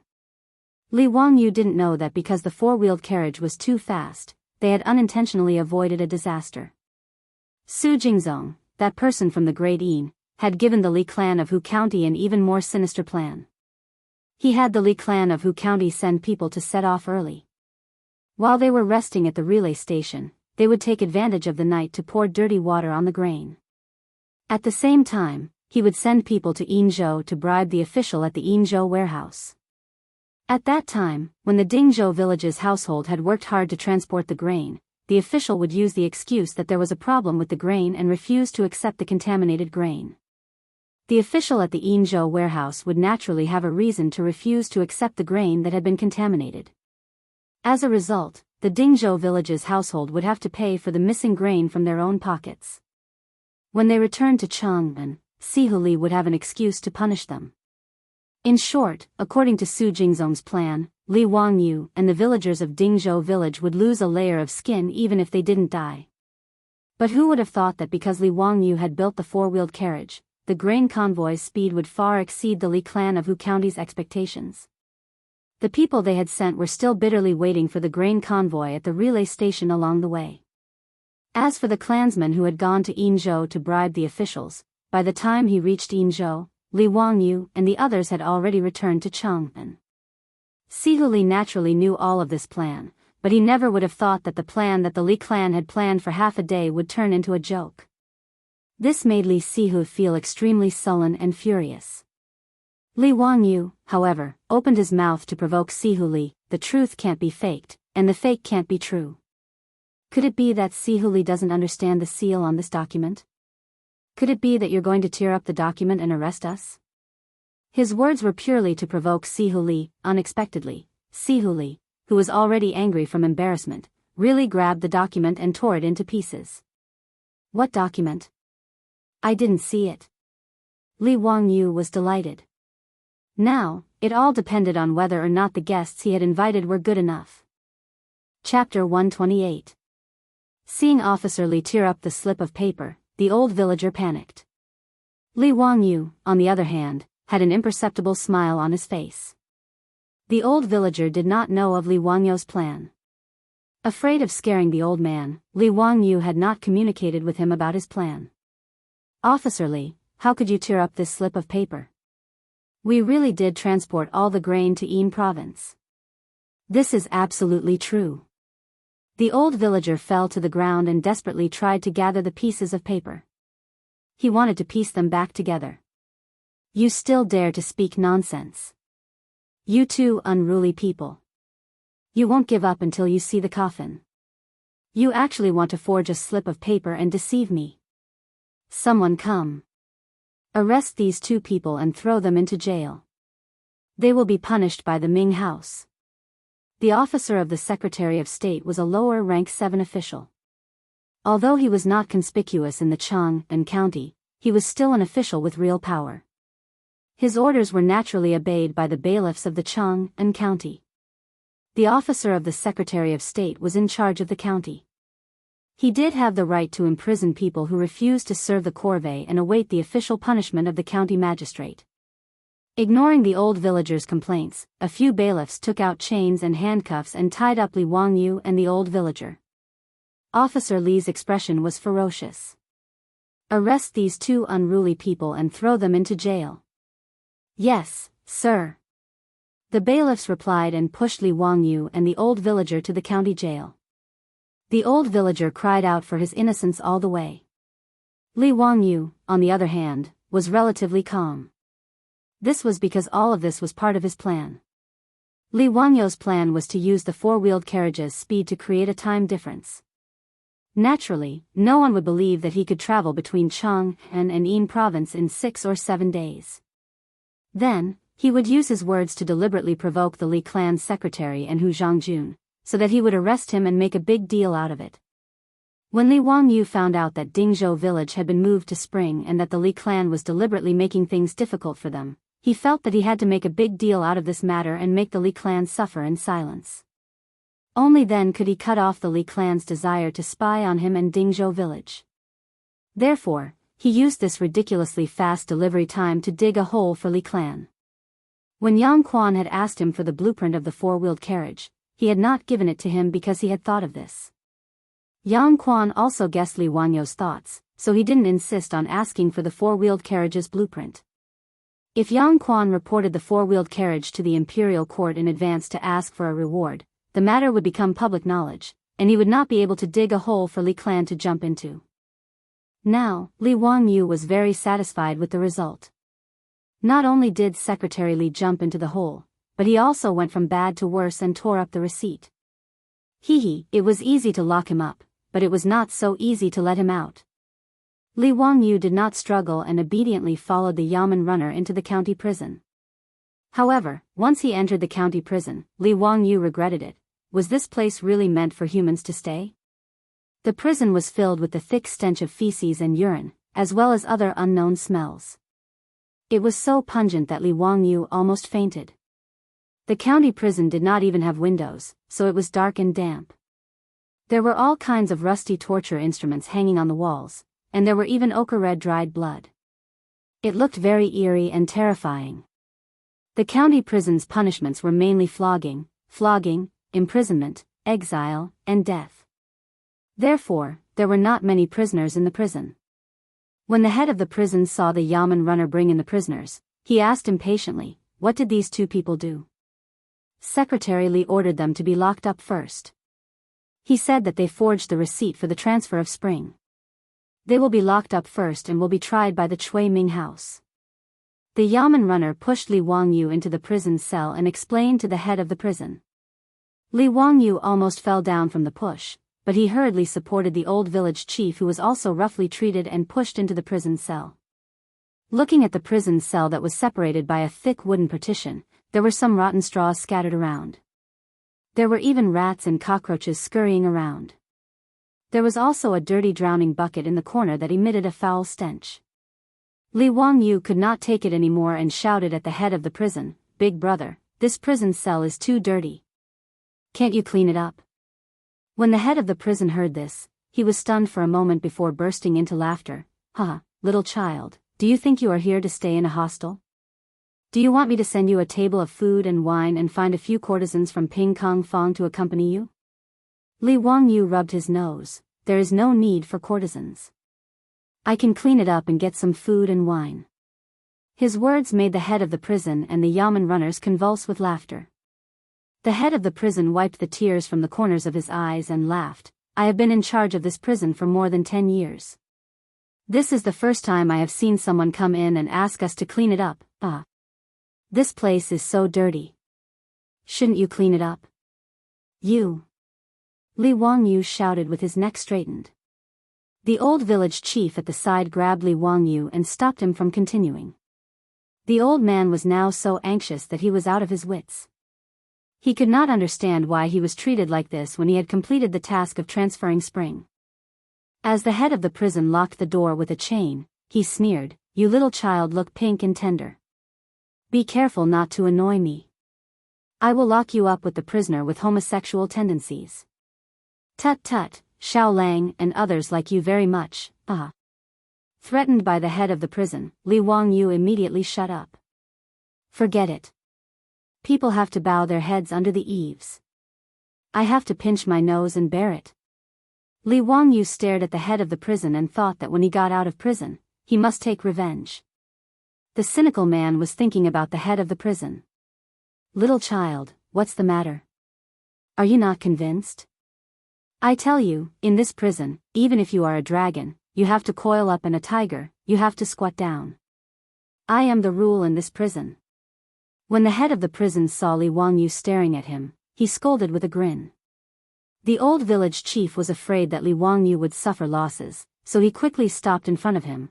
"The little child is not sensible. Head of the prison, don't lower yourself to his level. I am the village chief of Dingzhou village. Do me a favor." "Village chief? Why is the village chief also locked in this prison? We are wronged. Our village has completed the task of transporting the official grain in spring this year. Officer Li said that we falsified it. God, who dares to falsify the voucher of the government? That is to kill the head. Head of the prison, please help us to plead for mercy. We have really completed the corvée service." The old village chief begged for mercy, but what he got was a thick spit from the head of the prison. "Bah, you unruly people, what can't you do? Just wait in the prison.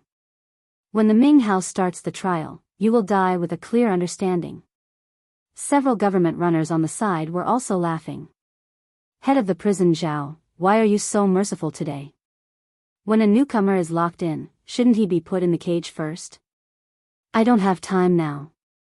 My wife will send me clothes and food later. When I have time later, I will teach these two people a lesson. Damn it, they think the prison is not clean." "Bah!" the head of the prison said and walked out. Li Wangyu looked at a wooden cage not far away and could not help but turn pale. The cage was also known as the flail. It was a wooden cage. After being locked in, the head would be clamped outside the cage and could not be retracted. The height of the cage made it so that the prisoner could only stand on tiptoe, which was extremely painful. Most of the prisoners who were locked in the cage fainted. He had really miscalculated.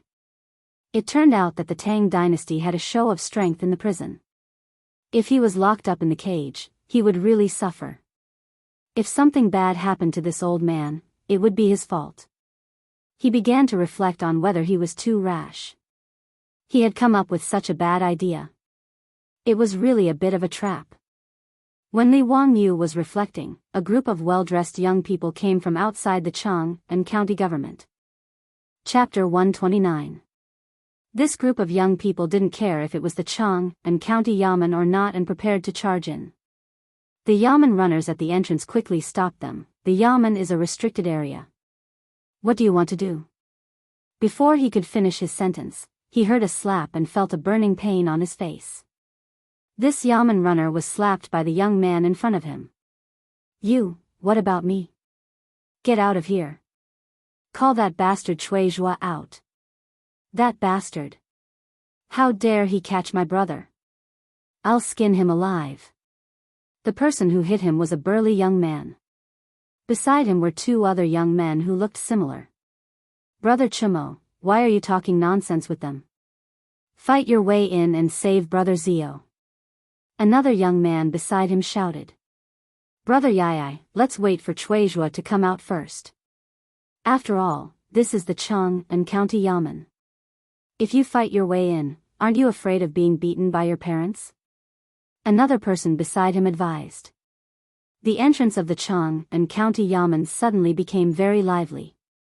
The three brothers of the Qing family, Qing Chumo, his two younger brothers, Fang Ju and Fang's wife, and a group of children of the Tang dynasty.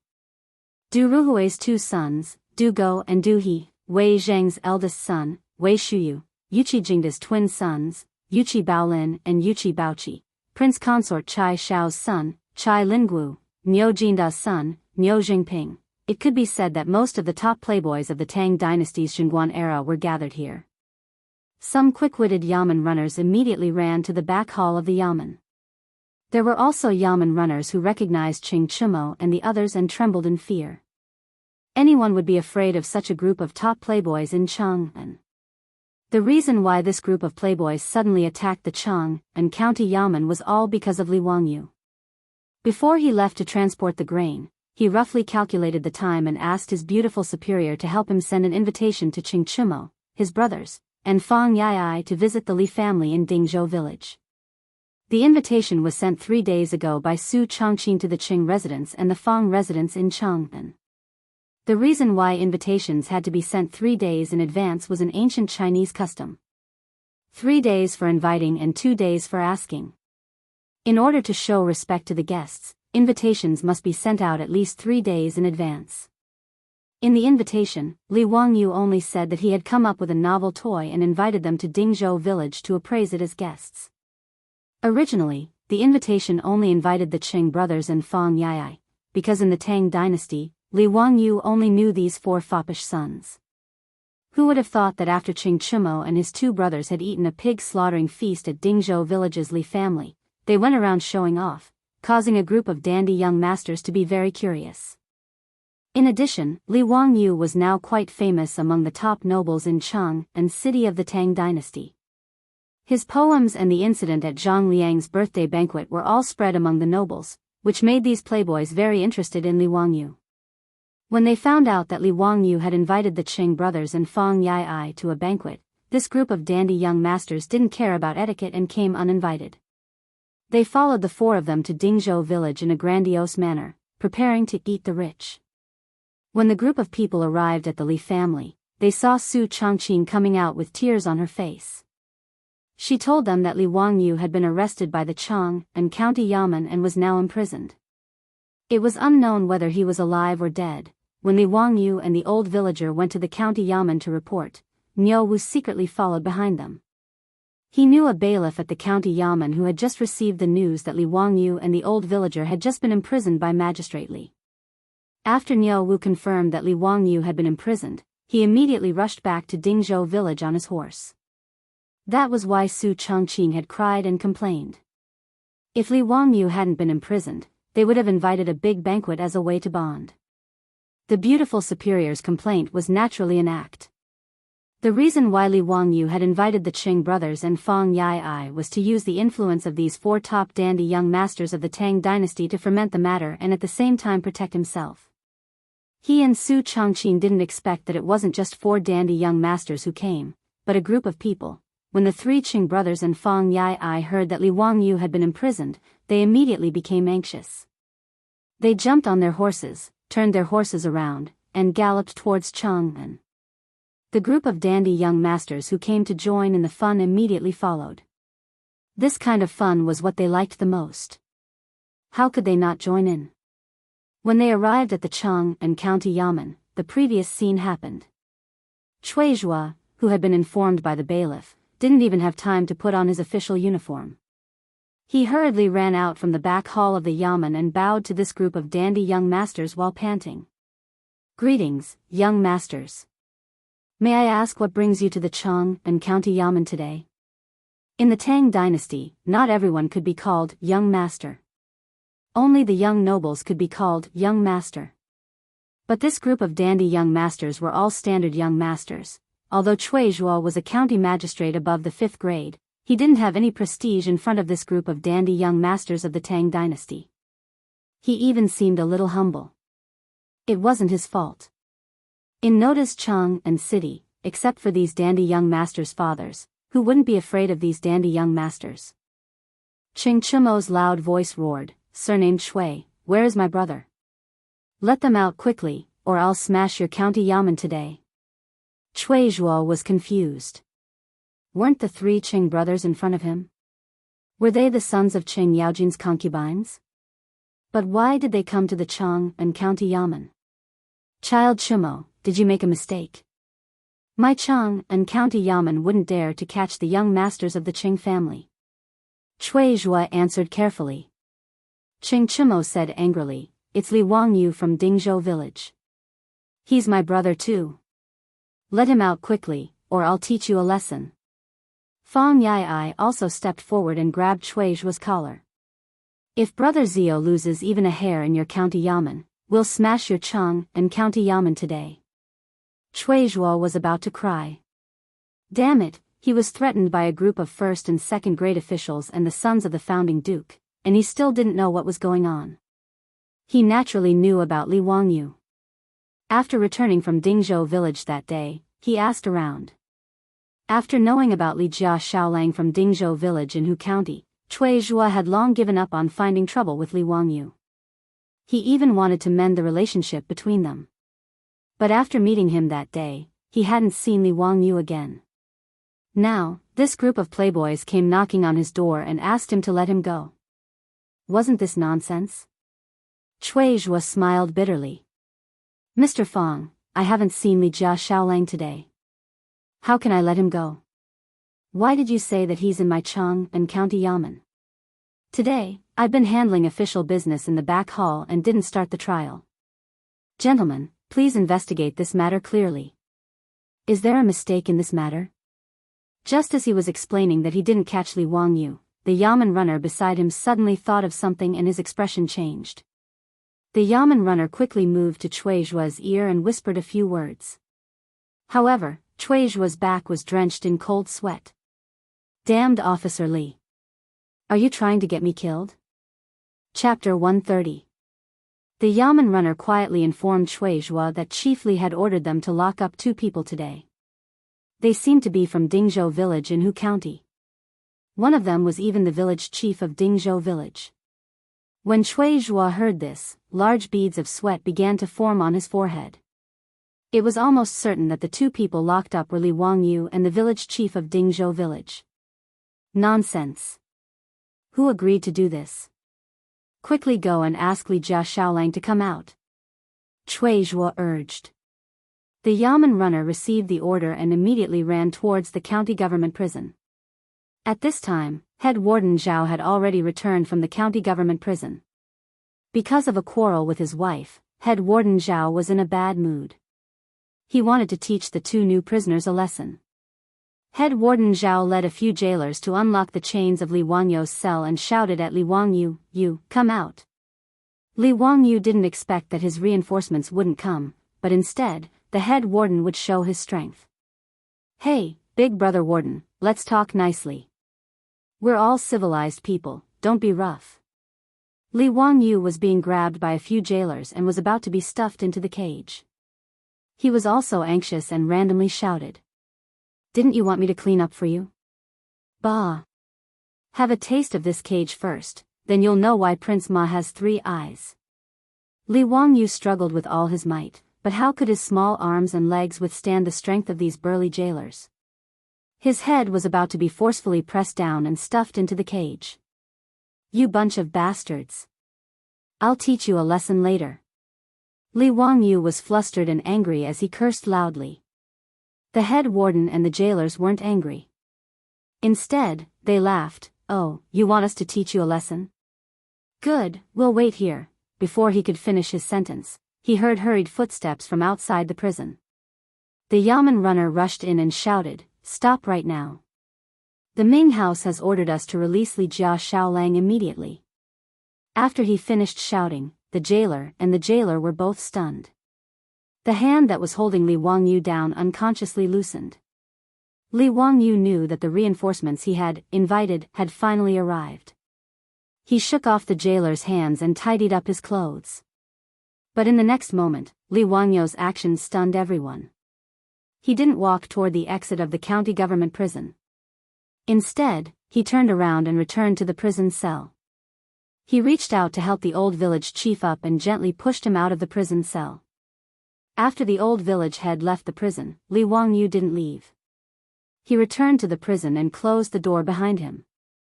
Young Master Li, Ming House, please please leave.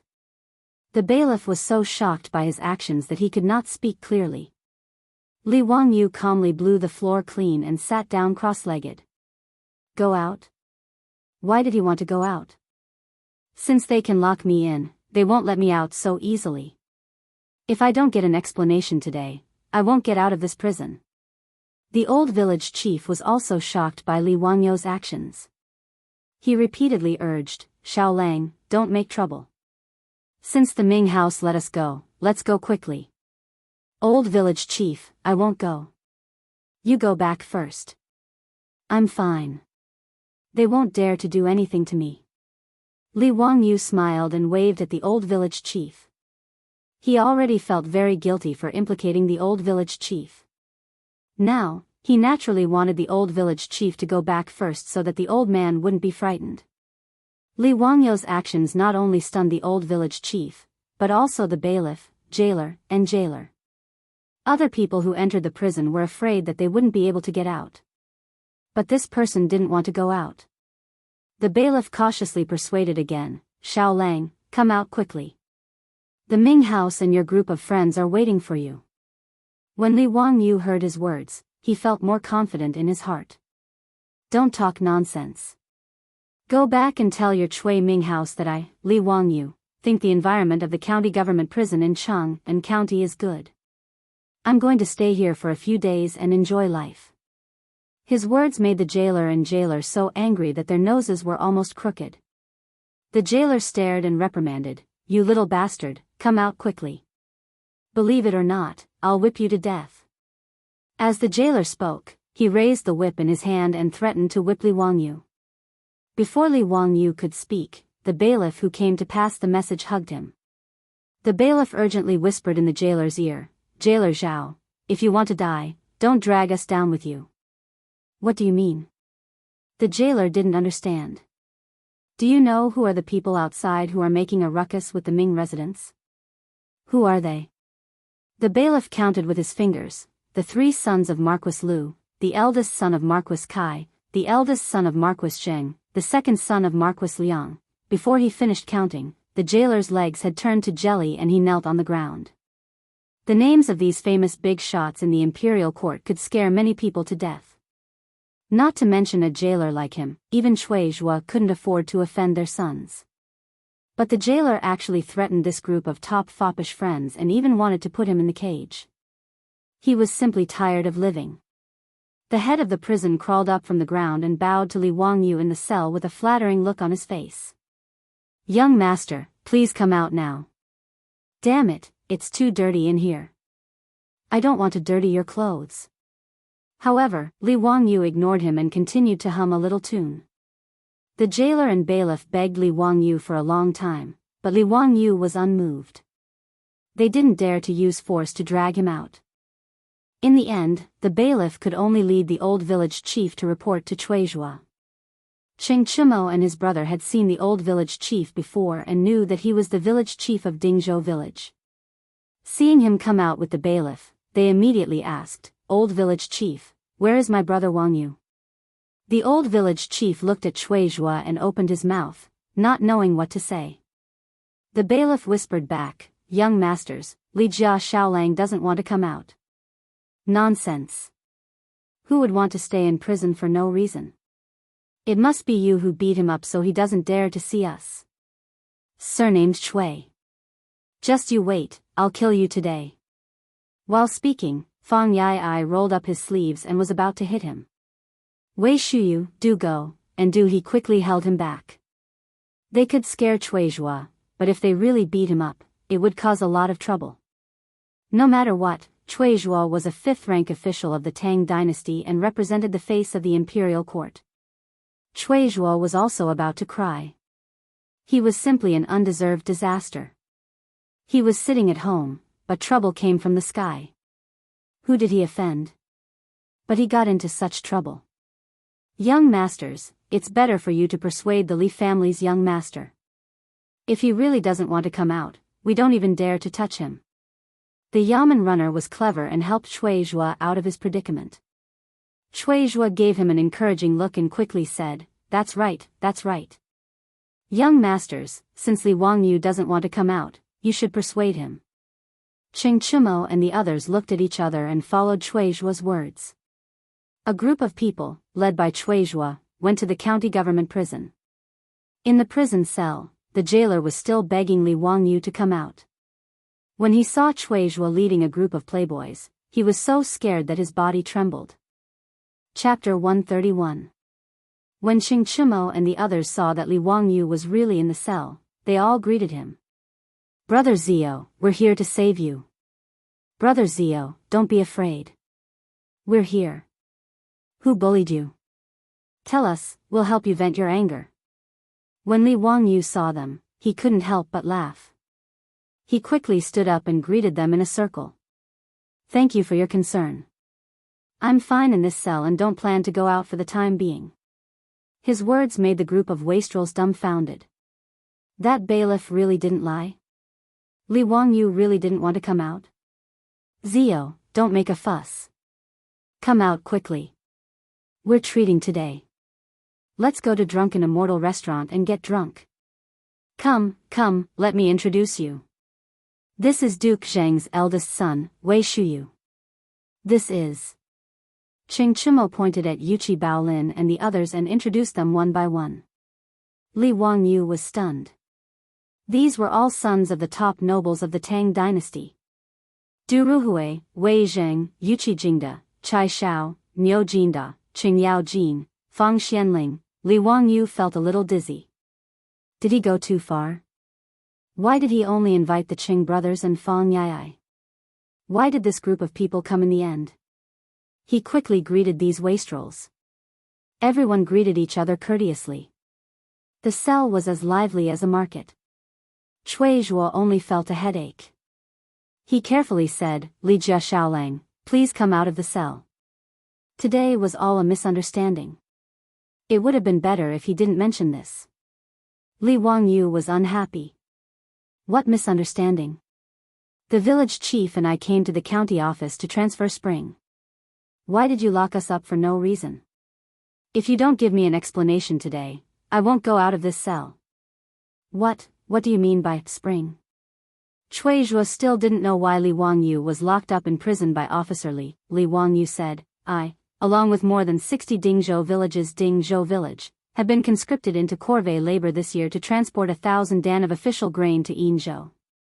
Now that we've delivered the grain, we've come back to report to the Secretary of State's army. He's actually accusing us of forgery and locking us up in prison. Cui Ming House, you have to give me an explanation for this. Chuizhua had just found out the ins and outs of this matter. Before he had time to think about it, someone grabbed his collar again. Qing Chumo, Qing Chuliang and Qing Chubi grabbed Chuizhua and spat on his face. Our brother, how dare you make him serve the corvée? Surnamed Shui, how dare you? I really don't know. Chuizhua replied with a mournful face. The corvée labor was arranged by the Secretary of the House of Commoners. This lowly official did not give any instructions. Including today's matter, this lowly official did not know about it. It was all done by the Secretary of the Army. Young masters, please understand. What about that bastard Secretary of the Army? Hearing Chuizhua's words, everyone believed him. They had some understanding of the county government's operations. Conscripting corvée labor was indeed the commoner's authority. Chuizhua hurriedly waved his hand at the Yamen runner. Quick, go find Secretary Li. The Yamen runner hurriedly ran out to carry out the order. Not long after, he returned to the prison alone, returned to the Ming house. Secretary Li is not in the county government. I heard that he went back to Hu County. The reason why Secretary Li was not in the county government was because he was in a hurry to return to Hu County to discuss this matter with the Li clan's elders. Although he had used his authority to throw Li Wangyu and Dingzhou village's village head into the county government's prison, he could not do anything about it. However, as the Secretary of the Army, he had no right to interfere with the punishment. That was the right of the county magistrate, Chuizhua. Therefore, if he wanted to beat Li Wangyu to death, he had to use the Li clan's influence to do something. In Secretary Li's view, Li Wangyu was a peasant who had no power or influence. As long as the clan put in some effort and bribed Shuizhua, it would be easy to sentence them to exile or 1,000 li. Like the elders of the Li clan in Hu County, Secretary Li did not see Li Wangyu as a member of the clan. Instead, because the Li clan had lost face several times, he saw Li Wangyu as a mortal enemy. He wanted to break his bones and suck his marrow. Naturally, Secretary Li did not know that after he left, the Chang and county government had created a storm and trouble. Seeing that they could not find Secretary Li, Qing Chimo, Fang Yai, and the others began to persuade Li Wangyu to come out of the prison. They patted their chests and promised that they would help him vent his anger. But no matter what they said, Li Wangyu shook his head and refused. Brothers, this little brother appreciates your good intentions. However, this little brother was unknowingly imprisoned in the Chang and county government prison. Naturally, I need an explanation before I can leave. I cannot leave without a reason. Yuqi Baolin, Niu Jingping, and the others did not understand what he meant, but Fang Yai, Qing Chimo, and the others could guess. They knew of the grudge between Li Wangyu and the Li clan in Hu County. Naturally, they could guess what Li Wangyu was thinking. Li Jia Shaolang wanted to use this opportunity to cause trouble. Understanding this, the Qing brothers and Fang Yai stopped trying to persuade him. In their view, the Li clan in Hu County should be taught a lesson. Whether it was expelling Li Wangyu from the clan or forcing Li Zhou to move the grave, they were all too much. Not to mention, it was the Li clan in Hu County who provoked Li Wangyu several times. It was truly chilling. Qing Chimo stared at Shuizhua. Since my brother does not want to come out, then forget it. Chui Ming House, you can deal with it impartially. However, my brother cannot suffer in this prison. Do you understand? Yes, this official will do as you say. I will definitely satisfy Li Jia Shaolang. Shuizhua's heart was bleeding, but he could only force a smile.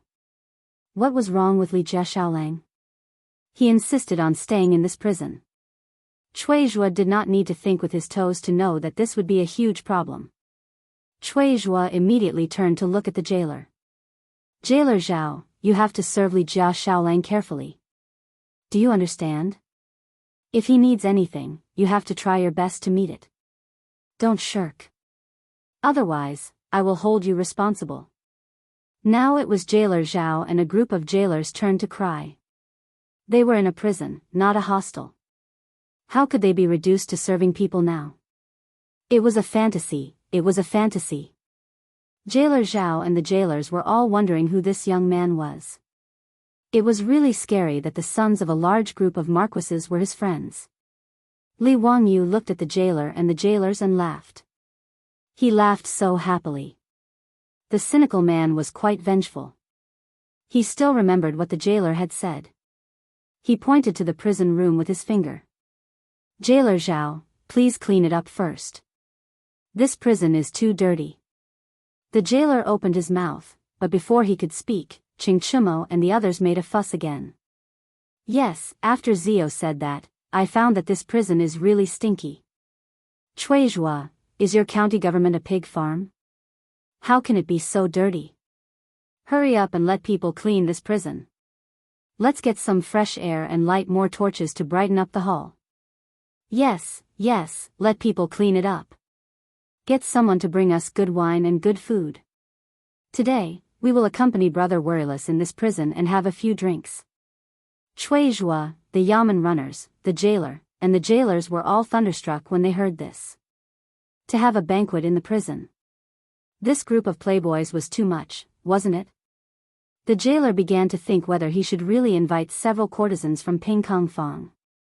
Chapter 132.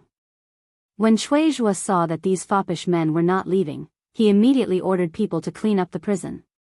He also ordered people to bring in mats and tables, and lit up large candles and incense. The Yamen runners in the county government were all called to the prison to remove the garbage, clean the floor, wipe the dirt, and wash the floor with clean water. In less than 2 hours, the originally filthy prison had changed its appearance. In Head Zhao's opinion, this prison was cleaner than his own home. At least there were no candles and incense as thick as an arm in his home.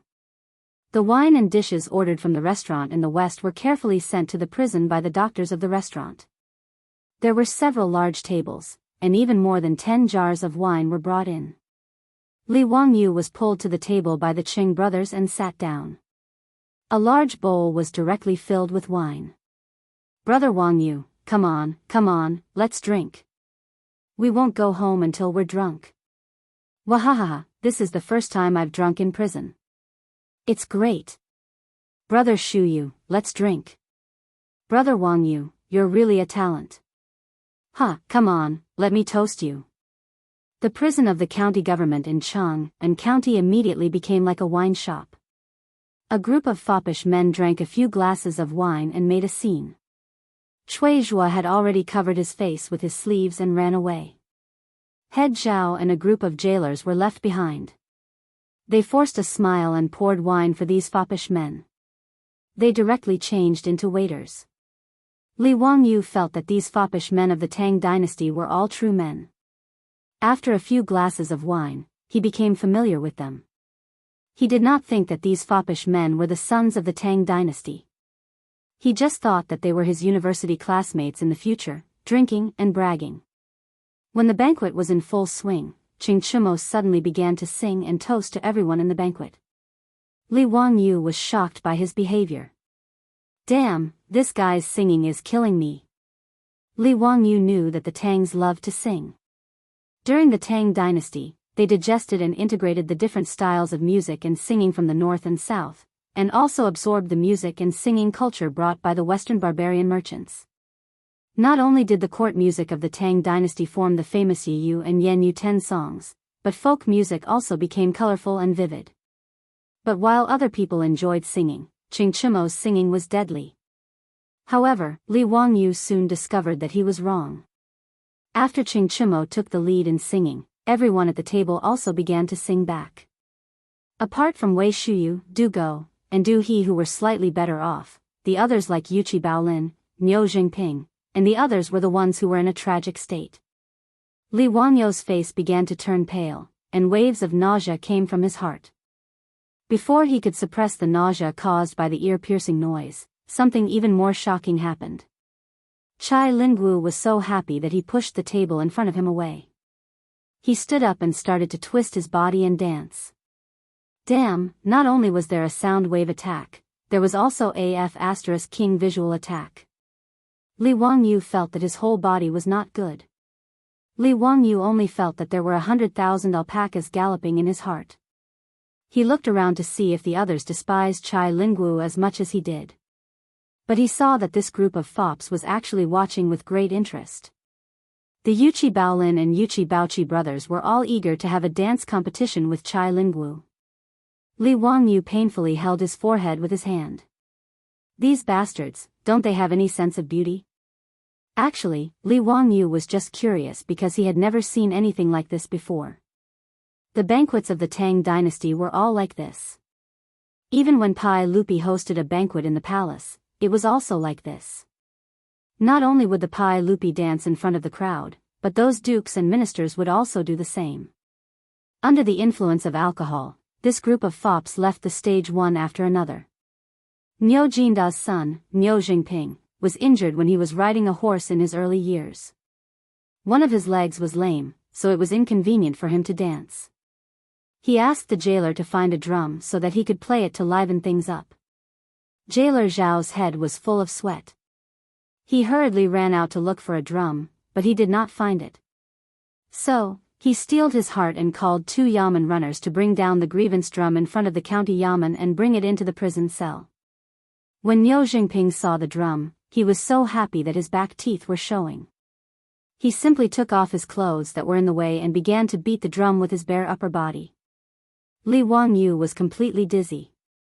But he had to say, Niu Jingping's drumming was really good. The grievance drum was actually played with a strong rhythm by him, very much like the drumming of the later generations. When the impassioned drumming started, this group of fops who were drunk became even more excited. They took off their robes and bare upper bodies. They twisted their bodies and raised their arms, spinning and jumping. As they danced, their mouths made roaring sounds.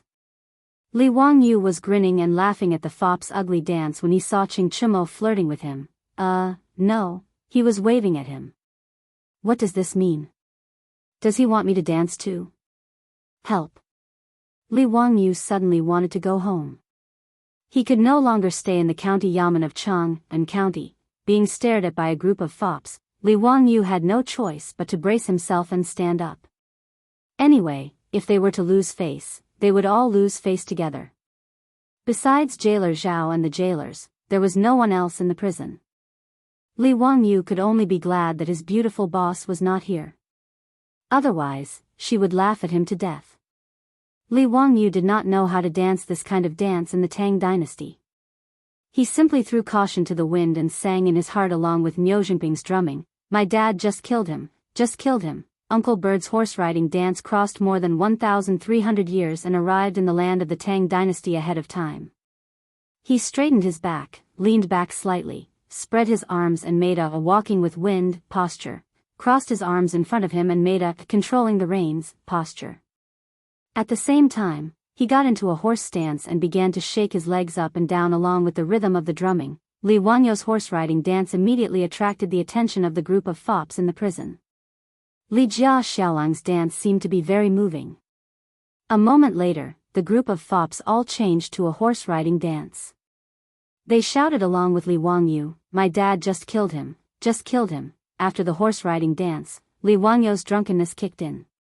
In his excitement, he simply grabbed the drumstick in Niu Jinping's hand and beat the drum himself. As he beat, he loudly sang the song, "Loyalty to the Country." When the smoke of war rises, the mountains and rivers look to the north, the dragon rises, the horse neighs, the sword is like frost, the heart is like the yellow river, the water is boundless, who can resist 20 years of freedom?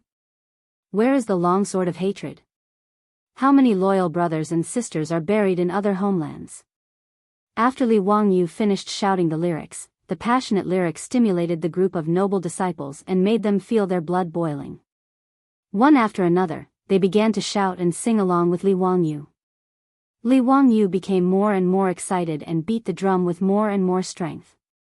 Finally, under Li Wangyu's heavy hammering, the drum could not bear the burden and broke with a crash. Chapter 133. The banquet in the prison of Chang and County finally came to an end. The group of foppish lords were all drunk. They were helped out of the prison by the bailiffs and sent back to their own mansions. Under the care of head warden Zhao and the jailers, Li Wangyu lay down comfortably on the brand new bedding and fell into a deep sleep. In his prison cell, not only did Shui Zhuo get someone to bring in new bedding, even the bed was moved in. Mats were even laid out and a few tables were placed on the table. This was comparable to the treatment in a hostel, or even better. At least there would be no guests sleeping in the hostel. There was also a group of jailers standing guard outside. While Li Wangyu was sleeping soundly with the foppish lords, Pai Lupi was discussing state affairs with Zhang Sun Wuji, Fang Xianling, Du Ruhui, and a group of important officials in the court. Only a few officials could enter the Yin and Yang palace to discuss state affairs with Pai Lupi. Therefore, they behaved casually. The relationship between the emperor and his officials in the Tang dynasty was not as strict as it was in later dynasties. There was a clear hierarchy. When the officials went to court, they all knelt in the main hall. When it came to the Song dynasty, they had to stand. There were no seats. When it came to the Tatar Qing dynasty, they had to kneel. This was the so-called sitting in the Tang dynasty, standing in the Song dynasty, and kneeling in the Qing dynasty. In the Yin and Yang palace, Pai Lupi and the officials sat even more casually. They could sit cross-legged or even ask the chamberlain to bring them a table so that they could lean against it. Li Er was an emperor who treated his officials well. As for Qing Yao Jin, Li Jing, and the other founding generals, he did not set fire to the celebration building, nor did he give up military power with a cup of wine. It could be said that he was a broad-minded emperor. While they were discussing state affairs, a chamberlain quietly walked to Pai Lupi and whispered something in his ear. Pai Lupi could not help but grin. Xianling, Ruhui, you should hear about this. Pai Lupi gestured to the chamberlain, indicating that he should tell them. The eunuch bowed to the officials and then told them what had happened in Chang and County.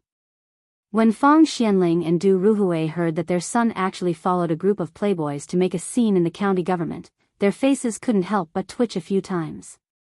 Feng Xianling and Du Ruhui hurriedly stood up and bowed to Pai Lupi.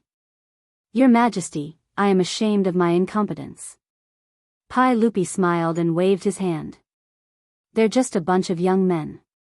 It's not worth getting angry over." Why did they make a scene at the Chang and County Yamen? The latter question was directed at the eunuch. The eunuch hurriedly replied, "Your Majesty, it's because Li Wangyu from Hu County was imprisoned in Chang and County. That's why they went to cause trouble and demanded Shui Ming House to release him." Feng Xianling and Du Ruhui, who were originally a little embarrassed, looked at each other when they heard the attendant's words. They were no longer anxious and sat back down. Everyone, including Zhang Sun Wuji, looked at Pai Lupi. Li Wangyu again? Why was he imprisoned in Chang and County?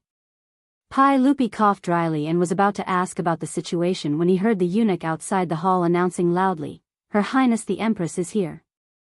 The Empress of the Tang dynasty was called Her Highness, not the Empress in the later TV series. Her Highness referred to the palace. Empress Zhangsun lived in the Lijiang Hall, so she was called Her Highness. Pai Lupi didn't have time to talk about this matter. He hurriedly stood up and ran to welcome his wife. The two were deeply in love and were a couple when they were young. Empress Zhangsun married Pai Lupi when she was 13. She gave birth to 2 sons and 1 daughter for Pai Lupi. The eldest son, Li Qingxian, was the crown prince of the Tang dynasty. Empress Zhangsun's position in Pai Lupi's heart was far beyond that of the concubines in the harem. Pai Lupi carefully supported Empress Zhangsun, who was 5 to 6 months pregnant, into the Yin and Yang palace. All the officials, including Zhang Sun Wuji, bowed and greeted her. He asked the eunuch to bring a cushion and helped Empress Zhangsun to sit down. Pai Lupi then smiled and asked, "Why is Guanyin maid here?" "You are pregnant. If there is anything, just ask the eunuch to tell me." "Erlang, it's not the first time I'm pregnant. I'm not so delicate. The doctors at the Shangyao Bureau also asked me to move around more." Empress Zhangsun smiled and said, "I cooked white dragon fish. Thinking that you are all discussing state affairs, I'm afraid you are all hungry. So I brought some for you all to try." She waved her hand and the eunuchs brought a bowl of fish soup to Pai Lupi and the officials. White dragon fish soup was made with mandarin fish. It was very fresh and thick and was the favorite of the Tang people. "Thank you, Your Highness. I haven't tasted this white dragon fish soup for many years. Today, I'm basking in His Majesty's glory." Zhang Sun Wuji teased. As his sister, Empress Zhangsun had a very good relationship with him. "Big brother, can't you shut your mouth with food?" Empress Zhangsun pretended to be angry.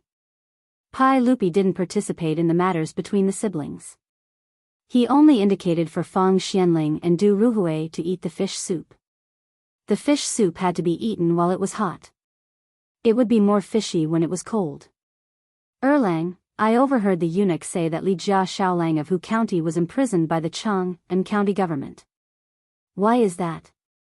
Empress Zhangsun suddenly asked. Pai Lupi also didn't know the situation. He looked at the eunuch who came to report and asked him to explain the situation to everyone. The 100 Horsemen Department reported that 12 days ago, the secretary of the Chang and county government ordered Dingzhou village of Hu County to be transferred to Yinzhou warehouse in spring. Li Wangyu was also in the list of Dingzhou village. The eunuch bowed his head and reported. The 100 Horsemen Department was an organization set up by Pai Lupi after he ascended the throne. It was used to monitor the world. The eunuch was responsible for passing on information from the 100 Horsemen Department to Pai Lupi. Pai Lupi suddenly frowned and interrupted, "Wait, that boy from the Li family, I remember that he just turned 16. Why would the secretary of the Chang and county government order him to serve in the corvée?" The eunuch hesitated and replied, "The secretary of the Chang and county government said that his nominal age was 17. Pai Lupi couldn't help but snort. Empress Zhangsun also glared at the eunuch with dissatisfaction. The eunuch broke out in a cold sweat after being stared at by the empress. It was the secretary of Chang and County who did this, not him. He was the one who took the blame for it. Continue. Pai Lupi said coldly. Yes, 7 days ago, Dingzhou village's grain team set off from Chang and warehouse and returned to Chang and yesterday. Today, Li Wangyu and Dingzhou village went to Chang and County to report. The secretary of the Chang and County government didn't believe that they completed the transfer of grain, so he tore up the receipt and locked them up in the county jail. The eunuch quickly recounted the matter. Pai Lupi and Zhangsun Wuji were stunned. In 7 days, they went back and forth between Chang and Yinzhou, and they even transported 1,000 stones of grain. Hearing this, it seemed that the secretary of the Chang and county government didn't do anything wrong. If someone reported back to them like this, they wouldn't believe it either. Pai Lupi coughed lightly and asked, "Can you confirm that the boy from the Li family is telling the truth?" The 100 Horsemen Department has already sent people to Yinzhou to investigate. They should be able to reply the day after tomorrow. It would take about 3 days to travel to and from Yinzhou. Pai Lupi heard this and nodded, then let the boy from the Li family stay in the county jail of Chang and County. It's good to learn a lesson. He then looked at Fang Xianling. "Xianling, I'll have to trouble you to investigate this matter and find out the truth." Fang Xianling stood up and cupped his hands. "I'll do my best." Empress Zhangsun said with dissatisfaction, "Erlang, no matter what, Li Jia Shaolang is only 16 and hasn't turned 20. His parents are dead and he's very pitiful. How can you throw him in the jail like this? How can he suffer such inhumane torture?" She didn't know that Li Wangyu wasn't suffering in the jail, but was very satisfied. Chapter 134. Pai Lupi couldn't help but roll his eyes at Empress Zhangsun's words. He didn't know that ever since she saw the drunken Li Wangyu at the waterside pavilion, Empress Zhangsun had developed an inexplicable desire to protect him. In addition, eldest Princess Changel also felt that Li Wangyu's brother was very interesting. After returning to the palace, she couldn't forget about him. This made Empress Zhangsun even more fond of him. If it wasn't for Li Wangyu's drunken recitation of poems, she would have already summoned Li Wangyu to the palace and taught him a lesson. Okay, I will send someone to tell Chang and County not to make things difficult for that Li family boy. If that little bastard really lied, I won't forgive him." Pai Lupi felt his teeth itch when he talked about Li Wangyu. Zhangsun Wuji and Fang Xianling looked at each other with smiles in their eyes. In the eyes of this group of court officials, Li Wangyu was pretending to be smart. He wanted to get away with it because he was dissatisfied with the county yamen listing him as a servant. But regardless of whether the Secretary of State of Chang and County did the right thing or not, it was a big mistake to lie about the grain transportation mission. However, for the sake of Li Heir and Empress Zhangsun's face, Fang Xianling only planned to investigate clearly and raise him high before gently putting him down and teaching him a lesson. As for the Secretary of State of Chang and County, it was obvious from Pai Lupi's snort that he wouldn't be able to get away with it. Pai Lupi didn't even mention that the group of bastards, including his second son, caused a scene at the Chang and County Yamen. Fang Xianling naturally wouldn't ask for a snub and punish this group of foppish sons. Of course, after returning home, whether Fang Yai would receive intimate care from his father was another matter. While Li Wangyu was still sleeping soundly in the prison, the Chang and County Yamen received a message from the palace. He told them to keep a close eye on Li Wangyu and not to release him or humiliate him. Once the Duke of Wei, the left servant of the Minister of Shangshu, and Fang Xianling found out the truth, they would deal with him separately. Originally, Cui Zhuo wished he could send Li Wangyu out as if he were the plague because of the playboys' quarrel. In the end, now that His Majesty had given the verbal order, they could not let him go. Instead, they had to treat him like an ancestor. Cui Zhuo was upset, so he could only send the Yamen runner to the prison to pass a message to jailer Zhao, instructing him to serve Li Jia Shaolang well. Listen to these words and serve him well. After prison head Zhao heard the Yamen runner's words, he felt like dying. Even the saint had spoken. How was he supposed to live? He was the head of the prison, not a servant who sold himself. However, even though he was cursing in his mind, his body was very honest. Li Wangyu slept soundly through the night after drinking. When he woke up, prison head Zhao and a group of jailers were already waiting outside the prison cell. Some were holding copper basins and towels to wash his face, some were holding bronze mirrors, some were holding food boxes, which contained the exquisite breakfast that Cui Zhua had ordered people to buy, some were holding teapots for drinking water, and some were even considerately filled with warm water. Li Wangyu stood up and looked at the lineup. He quickly rubbed his eyes to make sure that he was not seeing things and could not help but feel happy. It seemed that Qing Chimo and the others had come to make a big fuss, and it was really effective. He did not know that this matter had already been made known to Pai Lupi. He thought that prison head Zhao and the others were just afraid of Qing Chimo and Fang Yai's despotic power. He accepted the attentive service of the jailers with a clear conscience. After washing up, a jailer immediately took out a comb from his pocket and helped him comb his messy hair. On the side, prison head Zhao was busy putting food on the table and asked him to take a seat. Seeing that the jailer's attitude was so humble, Li Wangyu naturally did not want to bother with them about the unpleasantness when he first entered the prison. After eating breakfast, he was bored, so he simply asked the jailers to find him some books to read to pass the time. However, the ancient books of the Tang dynasty were really obscure and difficult to understand. Moreover, there were no punctuation marks. Just reading the books gave him a headache. Li Wangyu flipped through a few pages of the books and then threw the books aside, thinking about how to pass the time. In his mind, this matter should be solved soon. Since it had already come to this point, Cui Zhua should not deal with the Li clan's Minister of Civil Affairs, right? He did not know that the matter had already been blown out of proportion, and now Cui Zhua could not make the decision. Only Fang Xianling could personally handle the case. Feeling bored, Li Wangyu suddenly thought of what he should do. He asked jailer Zhao to find him some cardboard and mulberry paper. He cut them into pieces of paper of suitable size. Then he asked jailer Zhao to find him a map of Cheng and market. He asked for a pen and ink. Then he started to write and draw on the cardboard. Prison head Zhao and the jailers were curious about what Li Jia Shaolang was doing. They stretched their necks and looked at him for a long time, but they did not understand what he was writing and drawing.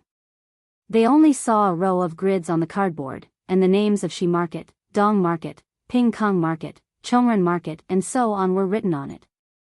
After drawing on the cardboard, Li Wangyu picked up the cut mulberry paper and began to write and draw on it. This made the jailers even more confused. What do you mean by 1 stroke, 10 strokes, and 100 strokes? If the beautiful boss was here, she would immediately cry out, Monopoly. Yes, Li Wangyu was bored and was making a game of Monopoly. When he was a child, there was no computer version of Monopoly. For a long time, the board game of Monopoly was popular. However, Li Wangyu did not have the money to buy it at that time, so he simply borrowed a Monopoly from a classmate and made one himself with cardboard and paper. This left a deep impression on him. But now in the Tang dynasty, the original names on the Monopoly board were not suitable. Therefore, Li Wangyu simply asked for a map of Cheng and market and used the names of the markets to replace the names of the land on the original map. As for the paper money, he replaced it with a pair of copper coins. As for the small houses and hotels in the game, Li Wangyu sent prison head Zhao to find suitable replacements for him. Prison head Zhao was quite a clever person. He actually managed to find a bunch of ceramic huts for them. These ceramic huts were originally toys for peddlers to sell, but he bought them back. Li Wangyu played with the ceramic huts and found them interesting. In fact, during the Tang and Song dynasties, ceramic toys were already very popular. In Li Song and Su Hanshan's peddler painting, there were dozens of types of toys. As for the dice, they were ready-made. Prison head Zhao and the jailers sometimes had nothing to do, so they would roll the dice and play a few rounds. When everything was ready, the Cheng and version of the Tang dynasty's Monopoly game was released. Li Wangyu called prison head Zhao and the jailers to his side and taught them in detail how to play Monopoly. This group of jailers listened with great interest. Several big men sat down at a few tables, surrounded by a group of jailers, and began the journey of becoming a millionaire. As the game progressed, everyone became enthusiastic. From time to time, the surrounding jailers would burst out shouting. While they were having fun, no one noticed that a few figures had walked in from the main gate of the county jail. Chapter 135.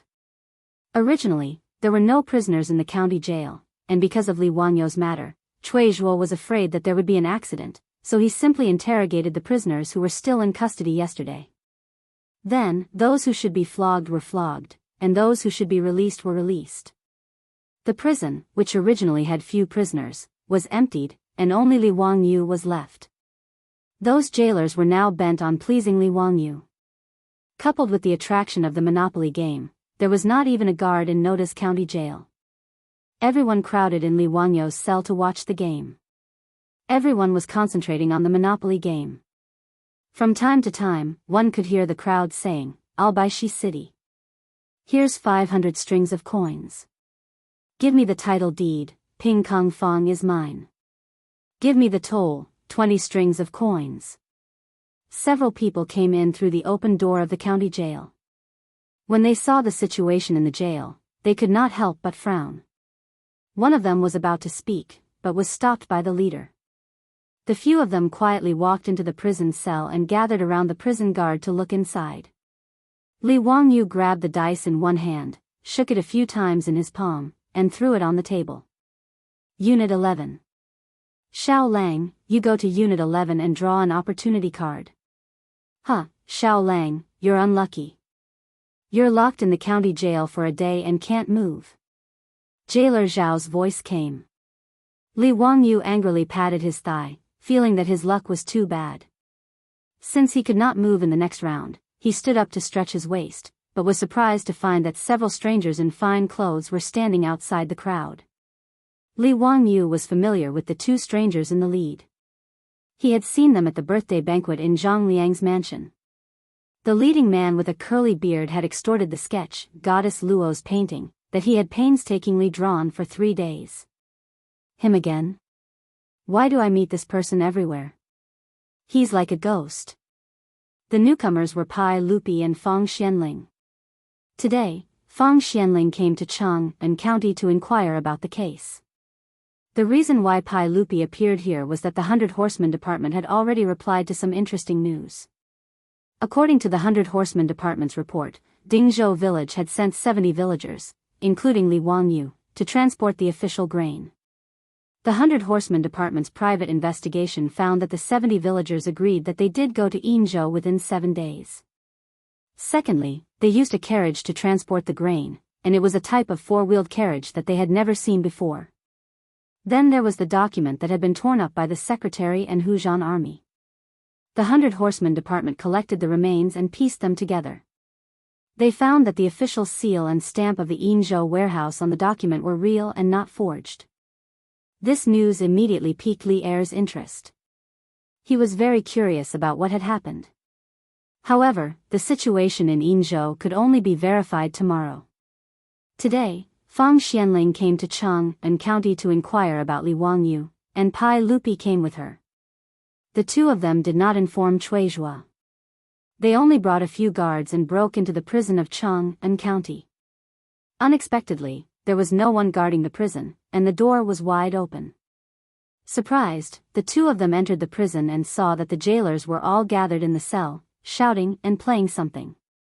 They heard the crowd constantly saying, 30 strings of cash, give me 30 strings of cash, and, you're unlucky, give me 50 strings of cash. Pai Lupi thought that these bastards were gambling, and his face became livid. He stopped the guards from speaking and sneaked behind the crowd with Fang Xianling, intending to catch them in the act. However, the scene that appeared in front of them puzzled the emperor and the prime minister of the Tang dynasty. The words East Market, West Market, and Ping Kong Fong were written on the paper, and the amount of money was just a toy drawn on the paper. What the hell is this? Pai Lupi and Fang Xianling did not say anything. They stood silently outside the crowd and watched. After watching for a while, the two of them roughly understood that this was a game, and it seemed to be very interesting. The two of them also watched with great interest. At this time, Li Wangyou suddenly stood up and moved his body. He accidentally found Pai Lupi.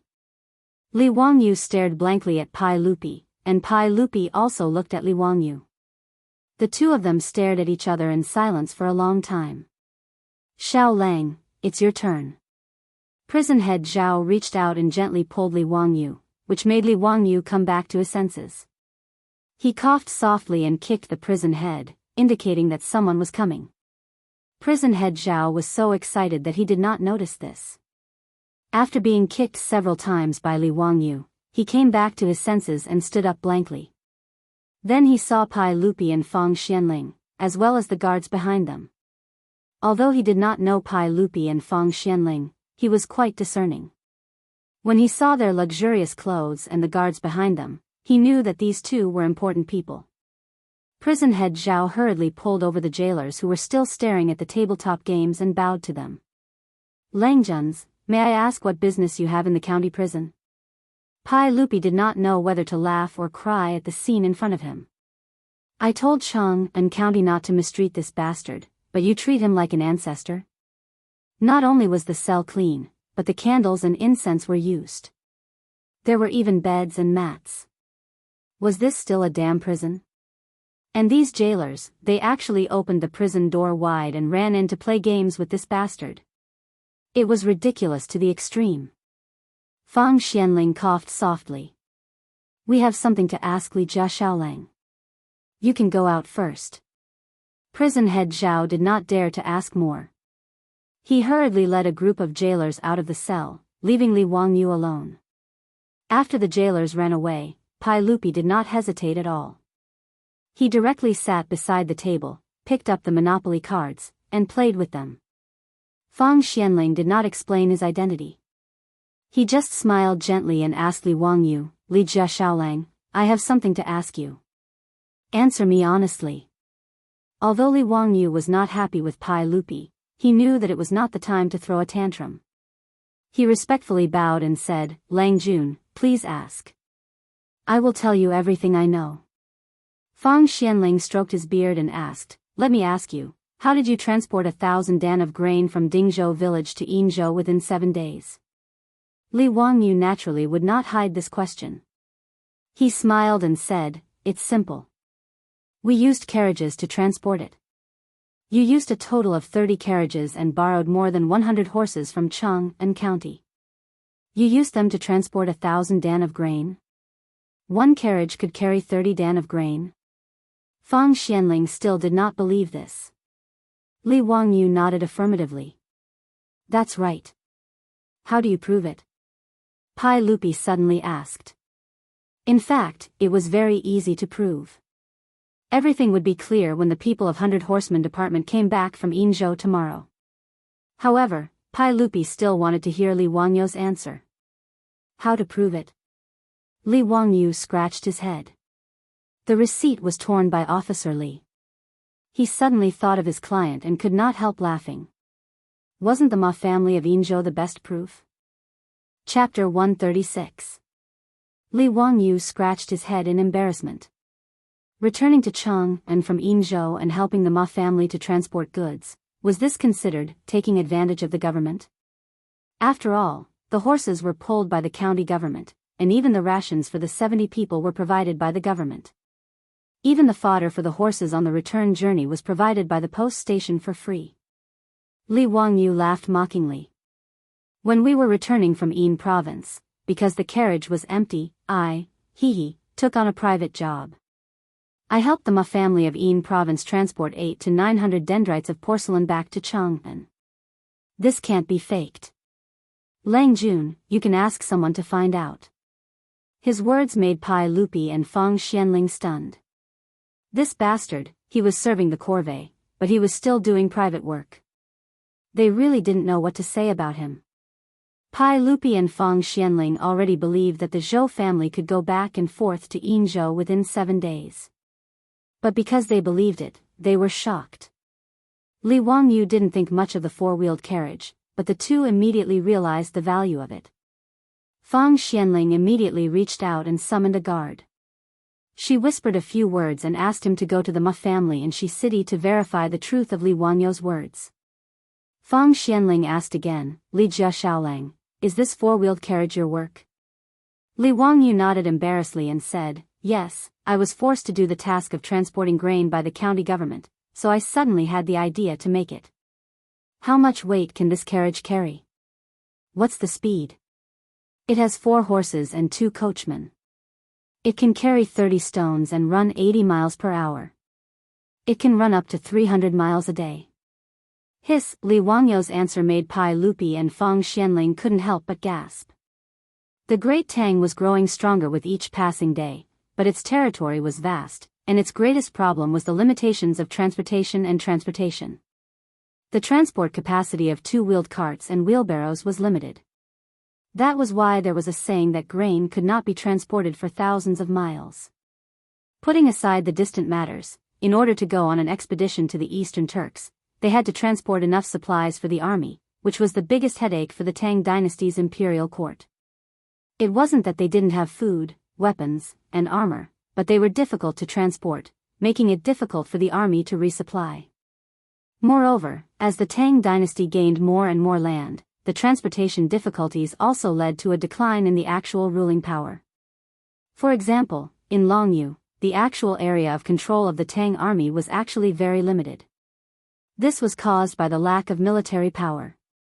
If this 4-wheeled carriage could carry so much weight and travel so fast, it would not only play a role in the military, but also bring about earth-shaking changes in all aspects of the Tang dynasty. Pai Lupi suddenly stood up and glared at Li Wangyu. "You little bastard, you're just messing around. Quickly hand over the blueprint of the 4-wheeled carriage." His words made Li Wangyu roll his eyes. The bearded man was at it again.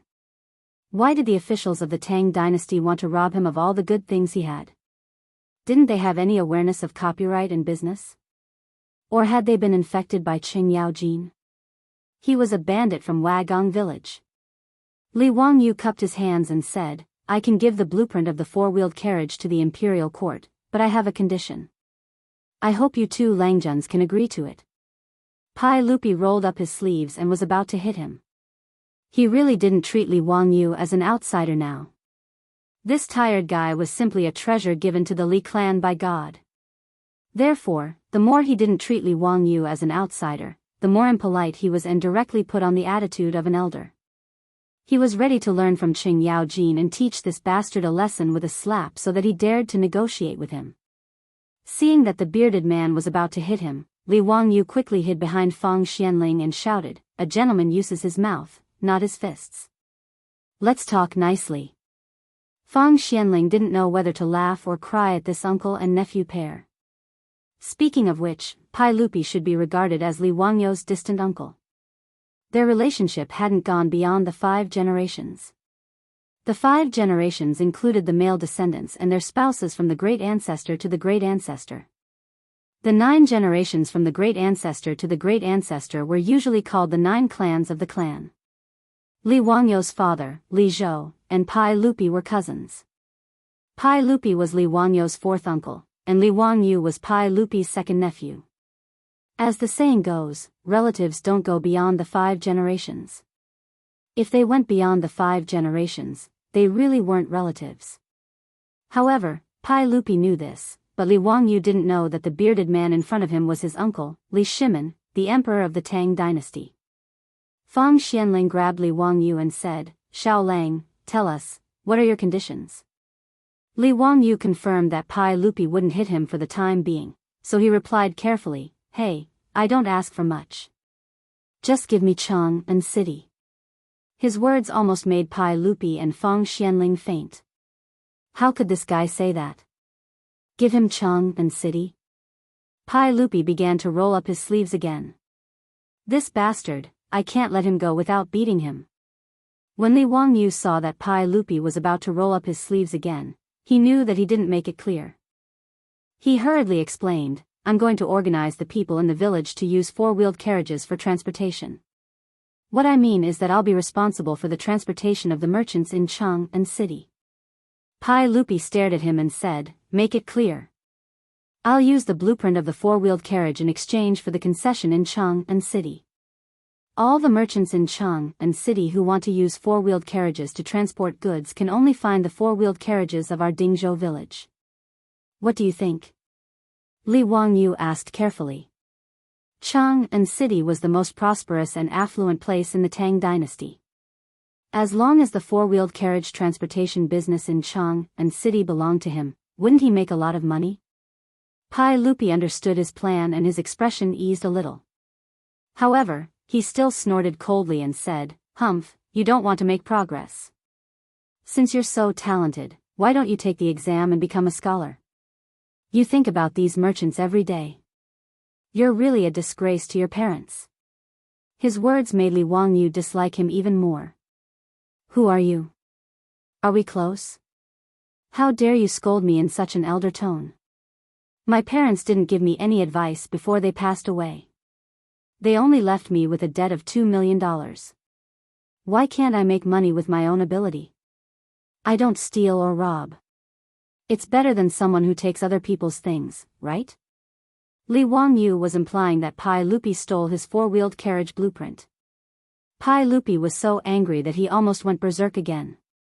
When Fang Xianling saw that the uncle and nephew were going to quarrel again, he hurriedly said, "Xiao Lang, your condition." He stole a glance at Pai Lupi and saw him nod slightly. He continued, "I can agree to your condition. Give me the blueprint of the four-wheeled carriage." Seeing that he agreed, Li Wangyu hurriedly asked, "May I ask who you are, Lang Jun? Will the imperial court approve of what you've promised?" Fang Xianling stroked his beard and laughed, My surname is Fang and my name is Xianling. I'll be the left servant of the minister." "Xiao Lang, do you think this will count?" "Fang Xianling? The prime minister of the Tang dynasty? Fang Yi loves his father?" Li Wangyu hurriedly bowed and saluted. "I didn't know you were the prime minister. I was too rash." He looked at Li Er again, wanting to ask who this curly-bearded man who kept making things difficult for him was. However, seeing that Pai Lupi didn't want to introduce himself, Fang Xianling just smiled and said nothing. Li Wangyu was too lazy to guess. He was just a big shot of the Tang dynasty. "Xiao Lang, can you give me the carriage blueprint?" Fang Xianling asked. Li Wangyu shook his head and said, "Minister Fang, I've been framed. I haven't even explained why I've been locked up in the county jail." Chapter 137. The reason why Li Wangyu stayed in the county jail of Chang'an County was to teach the Li clan of Hu County a lesson. The sudden appearance of Fang Xianling and the bearded man gave Li Wangyu a clear signal that his matter had been known by the officials of the imperial court. Although Li Wangyu didn't know why such a small matter would alarm Fang Xianling, he had to seize this rare opportunity. He did so many things just to make a big deal out of it. Even the prime minister of the Tang dynasty came out. This matter was big enough. When Li Wangyu mentioned that he was wrongly imprisoned, Fang Xianling hesitated a little. He had a general understanding of this matter. It was basically certain that the Li clan of Hu County was behind it. They wanted to frame Li Wangyu and the villagers of Dingzhou village. He and Pai Lupi also knew the cause of this matter through the report of the 100 Horsemen Department. Fang Xianling gnashed his teeth when he thought that the Li clan of Hu County wanted to dig up the grave of his old friend Li Zhou. If possible, Fang Xianling didn't mind teaching the Li clan of Hu County a lesson. But this matter involved the royal family, so he was a little embarrassed. Pai Lupi suddenly said, "Prime Minister Fang, as the saying goes, if a prince commits a crime, a commoner will be punished. Since the secretary of the army of Chang'an County framed a loyal person, how should he be punished?" Li Wangyu couldn't help but give Pai Lupi a thumbs up. This bearded man finally said something with conscience. When Fang Xianling heard Li Er's words, how could he not understand his meaning? He smiled and nodded, "That's natural. Since you have made a mistake, you should be punished. This old man will give you justice. Li Xiaolang, can you give me the four-wheeled carriage blueprint now?" Li Wangyu didn't talk nonsense. He took out the blueprint of the four-wheeled carriage and handed it to Fang Xianling with both hands. Fang Xianling couldn't wait to unfold the blueprint. Pai Lupi also stood aside to watch. The four-wheeled carriage's structure wasn't complicated. The key was the steering mechanism. They looked at it for a long time and finally sighed, "Li Wangyu, you are really smart. It's hard for you to think of such a wonderful thing." Li Wangyu blushed. He was a little ashamed that he copied the four-wheeled carriage from the West. But he thought that the West didn't give him a penny for using the four great Huaxia inventions. Thinking of this, Li Wangyu did not feel ashamed. Instead, he felt that it was only natural. Fang Xianling was a bit like Ma Zhou, who wanted to get to the bottom of the matter.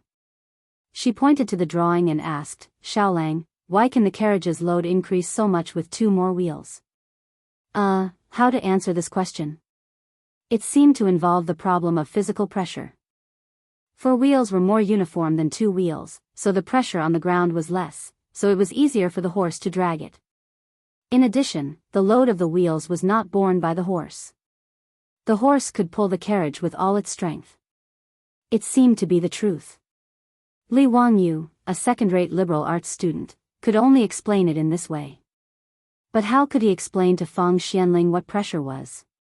Li Wangyu blinked for a long time and finally said, a horse has 4 legs, and it runs faster than a man with 2 legs. It's the same principle. He was being unreasonable. Why didn't he say that a turtle also had 4 legs? Fortunately, Fang Xianling didn't really want to do scientific research, so she didn't continue to ask this question. Alright, Li family's young man, you should go home now. Minister Fang, when will you give me the Chang and 4-wheeled carriage franchise? Li Wangyu didn't hurry to leave and asked hesitantly. Pai Lupi's eyes widened again. Fang Xianling quickly replied, are you still worried that I won't keep my word? Tomorrow I will ask someone to send you the documents. You can rest assured now, right? Thank you, Minister Fang. I thank you on behalf of the 127 villagers of Zhou village. Li Wangyu bowed deeply again. Well, you exchanged this with the blueprint. There's no need to thank me. I should thank you on behalf of the people of the Tang dynasty. Fang Xianling patted the blueprint in his hand and sighed with emotion. With this 4-wheeled carriage, the Tang dynasty could reduce the number of villagers and save a lot of food and horses. This was a great contribution for 1,000 years. Li Wangyu saw that he had achieved his goal. He was afraid that Su Changqing would worry about him at home, so he bowed to Fang Xianling and Pai Lupi and left the county jail. Seeing that Li Wangyu was finally leaving, Head Zhao and the jailers almost burst into tears. This ancestor was finally leaving. Head Zhao decided that after today's shift, he would go to the temple to burn incense and thank Buddha for his blessings. Li Wangyu just walked 2 steps out of the county office when he unexpectedly saw Niao Wu squatting in front of the county office. Erlang, why are you here? Li Wangyu asked curiously. Did Niao Wu know that he was going home today? Niao Wu was overjoyed when he saw him coming out of the county office. He quickly ran to him and said, Madame Su was worried about you, so she asked me to wait for you outside the county office. Lang Jun, has everything been settled? Yes, everything is done. This time there was an unexpected gain. Let's go home and talk about it. Niao Wu brought 2 horses from home. They mounted the horses and slowly went to the illustrious Virtue Gate. Pai Lupi and Fang Xianling appeared in front of the county office. Looking at Li Wangyu's back, Fang Xianling suddenly said in a low voice, Your Majesty, we owe this child a lot. The emperor of the Tang dynasty had a complicated look on his face, but he nodded silently and did not say anything. As for Li Wangyu and Niao Wu, after exiting the city gate, they rode their horses and rushed back to Dingzhou village in 2 hours. When they just entered the village, a sharp-eyed villager saw Li Wangyu on horseback and immediately shouted. Li Jia Xiaolang is back. Mira Mesa, come quickly, Li Jia Xiaolang is back. More and more villagers gathered around and bowed to Li Wangyu. Some excited villagers even knelt down and kowtowed to Li Wangyu. The villagers of Dingzhou village all knew in their hearts why Li Wangyu was arrested and thrown into the county Yamen prison. Now that they saw him out of prison, they were truly grateful for everything Li Wangyu had done for the village. Li Wangyu also felt a fire burning in his heart and was very touched to be remembered by the villagers like this. However, Li Wangyu also felt embarrassed that so many people knelt to him. He quickly jumped off the horse and helped the villagers up. What are you doing? You're too kind. Please get up, get up. The old Muramasa also rushed over when he heard the news. He excitedly grabbed Li Wangyu and said, Xiao Lang, it's good that you're back. It's good that you're back. If you didn't come back, I was going to take everyone to beat the drum. The villagers surrounded Li Wangyu for a long time before they finally let him go home. Li Wangyu remembered what Feng Xianling had promised him today. He quickly grabbed the old Muramasa and said, Muramasa, come to my house. I have something to discuss with you. Chapter 138. Li Wangyu's return also made the beautiful boss breathe a sigh of relief. She looked at Li Wangyu with eyes full of joy and nostalgia. In fact, Li Wangyu had never understood. He was a country boy who grew up in the countryside. Although he went to a second-rate university, what attracted the turtle-white-bone fairy? With Su Changqing's condition, the people chasing her could line up for a few streets. But after transmigrating to the Tang dynasty, Li Wangyu knew that the beautiful boss also had a good impression of him, which was really strange. He originally kept a respectful distance from Su Changqing, the beautiful boss, in the company. The so-called kidney function was proportional to the thickness of the wallet. Li Wangyu did not dare to think about marrying a beautiful woman and walking to the peak of life. However, he was too embarrassed to ask Su Changqing about this matter. He could only temporarily suppress the doubts in his heart. As soon as Li Wangyu returned home, Su Changqing drove him to the bathhouse to take a bath. In the hot water that had already been prepared, she also put grapefruit leaves. She wanted him to get rid of the bad luck. He could not help but feel funny, but he could not bear to reject Su Changqing's kindness. This woman, did she really think that he was going to jail? After a comfortable hot bath, he changed into the clean clothes that Perrin had already prepared. In the living room, Su Changqing had already prepared a table of food. Li Wangyu quickly asked the old villager who had been waiting for a long time to sit down together. They chatted while eating. Changqing, old villager, guess who I saw in the county prison today? Who? He, the Prime Minister, Minister-left servant, Feng Xianling. Li Wangyu picked up a chopstick and said while eating. Su Changqing could not help but exclaim softly, Ah, Feng Xianling? That's a famous person in the Tang dynasty. As soon as she said this, she suddenly felt that something was wrong. The old villager was still there, so she quickly covered her cherry mouth with her hand. The old villager did not notice that she had mentioned some famous people of the Tang dynasty. The old man was also shocked by Li Wangyu's words. After a long time, he asked, Xiao Lang, does Prime Minister Feng want to see you for something? Heh, you can say that. Today, I made a deal with Minister Feng, Li Wangyu said proudly. The old villager was even more surprised. Ah, you are doing business with the landlord? What's the matter? Tell me about it. I gave the blueprint of the four-wheeled carriage to Minister Feng in exchange for the exclusive right to operate four-wheeled carriages in Chang and City. Haha. The old man was confused by his words. What do you mean by exclusive management rights? Li Wangyu took a sip of wine and said with a smile, in the future, if the merchants in Chang and City want to use four-wheeled carriages to transport goods, they must ask for the carriages of Zhou village. What? Wouldn't that become the government's monopoly? Is there such a good thing? The old villager could not believe his ears. Even though he was just a small villager, he knew that the word monopoly had great benefits. In Chang and City, there were no less than thousands of merchants' shops. If they all used the four-wheeled carriages of Zhou village to transport goods, it was simply unimaginable. After a long time, the old villager said, Xiao Lang, there are only more than 100 families in Zhou village. Even if all of them go to drive carriages, I'm afraid that it won't be enough for the merchants in Chang and City, right? Of course, old villager. When the time comes, we will issue exclusive licenses to others. Before Li Wangyu could answer, Su Changqing explained for him with a smile. It was like the capital of the future. If all the taxis were only allowed to be operated by Li Wangyu and others, and it was illegal for others to run taxis, then they could make a lot of money just by selling the right to operate taxis. This was the advantage of monopoly. In the future, it was naturally impossible for anyone to monopolize the transportation demand of a city. But in the Tang dynasty, Li Wangyu believed that with the order of Minister Feng Xianling, the monopoly was necessary. Thinking of this, Li Wangyu wanted to laugh. The entire Tang dynasty, or even the richest city in the world, had thousands of merchants. How many four-wheeled carriages would they need to meet the demand? In the future, just selling the right to operate the special carriages would make a lot of money. 10 strings of cash for a four-wheeled carriage should not be a lot, right? 1,000 carriages would be 10,000 strings of cash. How about 10,000? Li Wangyu only felt that the beautiful days he had been looking forward to were waving at him. However, the profits would not be seen so quickly. It would take time for the four-wheeled carriages to become popular. Moreover, the cost of purchasing a four-wheeled carriage was not low.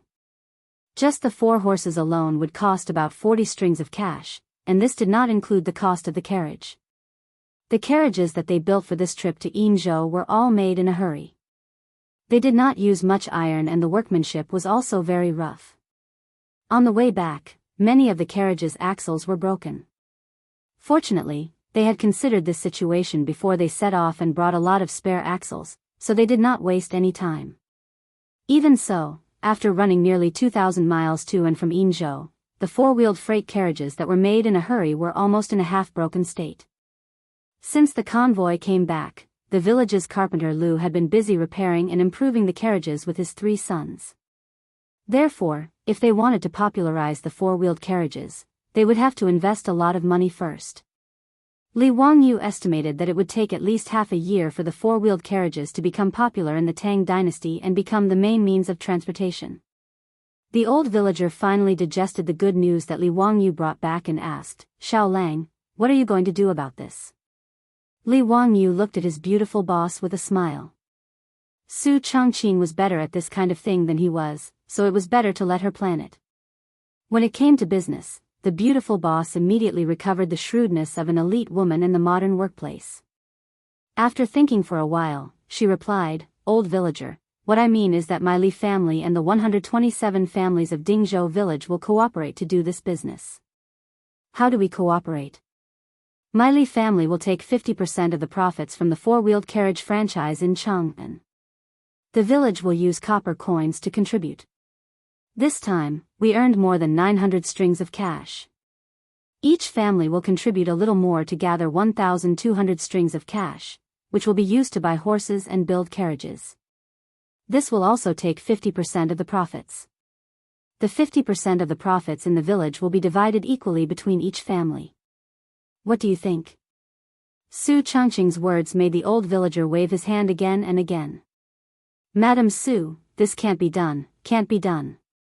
The carriages were all made by Xiao Lang. This time, we can earn money because of Xiao Lang's contribution. Not to mention, the Chang and carriage franchise is more than 50% of the profits." The old villager repeatedly refused.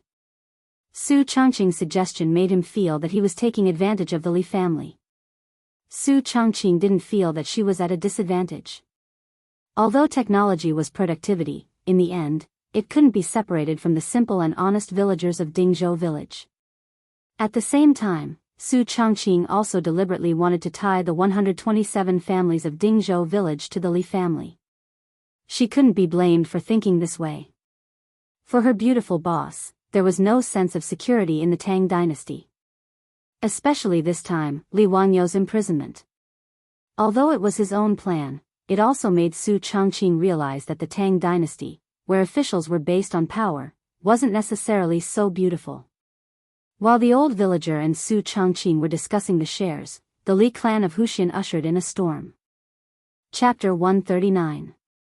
2 days ago, after the Li clan's secretary and Hu army had Li Wangyu and the village chief locked up in the county jail, he hurriedly rode back to Hu County with his servants. He found the clan elder and the clan elder to discuss how to use this opportunity to kill Li Wangyu. The group of people discussed in the clan leader's house for an entire night. Everyone felt that Li Wangyu would not be able to escape this time, so they ordered people to set up a banquet. They toasted each other and drank to their heart's content. The next day, when Sihuli woke up, he felt a bit unwell. He was too lazy to go back to the county office for roll call, so he sent his servants back to the county office to ask for leave while he prepared to stay at his home in Hu County for 2 days. After all, County Magistrate Chui Zhuan knew that he was a member of the Li clan, so he was usually very polite to him. In his opinion, if Li Wangyu was locked up in the county jail, he would not be able to call out to the heavens and the earth. He would just let him suffer in the jail for now. After resting for 2 nights, Sihu Li planned to return to the county office to make some connections and kill Li Wangyu. However, an uninvited guest arrived at his home. An 8th-rank supervisory censor of the censorate, dressed in dark green official robes, led a group of bearers and rushed into Li family's residence in Hu County. The censorate of the Tang dynasty did not only hear about reports, but it also had the power to supervise officials. It was similar to the procuratorate of the modern era and the Commission for Discipline Inspection. The censorate of the Jingguan dynasty not only had a prison, but it also handled special cases. For major cases, the censorate, the Ministry of Justice, and the Supreme Court formed 3 divisions to try them. The Supreme Court was in charge of interrogating criminals and drafting sentences. The Ministry of Justice was in charge of reviewing the cases and reporting them to the censorate. Although these censors were of low ranks, they had the power to supervise hundreds of officials. They were the most feared and unpopular officials of the Tang dynasty. Before Sihu Li could react, he was forcefully taken away from the house of the Li clan by the censor, leaving behind a group of crying women and children. When the Li clan leader and clan elders heard the report, they all felt as if they had been struck by lightning on a sunny day. Everyone was at a loss as to what to do. This time the imperial censorate's punishment was very fast. The Li clan's 7th-rank official joined the army. Several days later he was demoted and removed from his post, and sent to exile 3,000 li away, under the pretext of double public service for personal gain. After this incident, no one else from the Li clan of Hu County became an official. After the censorate took Sihu Li away, the Li clan leader and clan elders were still at a loss as they gathered in the ancestral hall to discuss countermeasures. Then, another group of people rushed out of Chang and headed straight for the Li clan in Hu County. This time, it was the people of the Zongjing Temple who brought along the reprimand and punishment of temple head Li Shaogong for not caring about the truth for 10,000 years. The Li clan of Huxian, who does not practice personal morals, is to reflect on his mistakes behind closed doors. He is to be grounded, and his imperial family's salary will be halved. In other words, the Li clan was prohibited from leaving the county where they had opened their accounts. They were not even allowed to go to Chang'an City. Having the imperial family's salary was a heavy blow. The Tang dynasty still treated their relatives well. Even distant relatives like the Li clan of Hu County were not given titles, but they were still given a generous amount of money every year. For the Li clan leader, his annual salary was the same as that of the founding county magistrate, which was equivalent to the salary of a 5th-rank official. Now that half of their salary was deducted, how could they not feel as if they had lost their parents? Deputy Chow, may I ask why this is? The Li clan leader asked the deputy of the Zongjing Temple with a trembling voice, his face full of disbelief. Deputy Chow had a good temper. He just laughed and cupped his hands, saying, "Mr. Li, you have offended someone you should not have offended. Do you still not understand? The Li clan of Hu County has always been law-abiding. When did we offend anyone?" The Li clan leader still did not understand. In his opinion, his clan had never offended the nobles in Chang'an City. "Fool, you have offended a saint." "Saint? What? What have we done? Please enlighten us, Deputy Chow." The Li clan leader was confused. How did they offend Pai Lupi for no reason? He did not have time to wail. He reached out and grabbed the deputy's sleeve, secretly stuffing a gold ingot into his hand. The deputy weighed the 5 taels of gold ingot and laughed. "Mr. Li, do you know Li Wangyu from Dingzhou village?" The Li clan leader was stunned. "Of course I know him." "Why? Does it have something to do with him?" The deputy nodded. "Li Wangyu is now very famous in Chang'an City. He is in the emperor's heart. You actually wanted to dig up Li Zhou's grave. Your Li clan even imprisoned him in the Chang'an County. Aren't you just looking for trouble?" The Li clan leader muttered, "How? How is this possible? He is only a 16-year-old kid. How can he do this?" The deputy glanced at him. He felt that this kind of person who did not have foresight and only cared about small benefits was a disgrace to the imperial court. However, he still patiently told him what he knew. What happened at the poetry gathering in Sujiang Lake and Zhang Liang's birthday banquet spread out through various channels. Although the deputy was an official of the Zongjing Temple, he also had a few good friends who were officials in Cheng and city. Li Wangyu from Huxian had offended Pai Lupi several times, but nothing had happened. This kind of news had already spread among the nobles of the Tang dynasty. Li Wangyu's poems were loved by the scholars and Confucians in Cheng and city.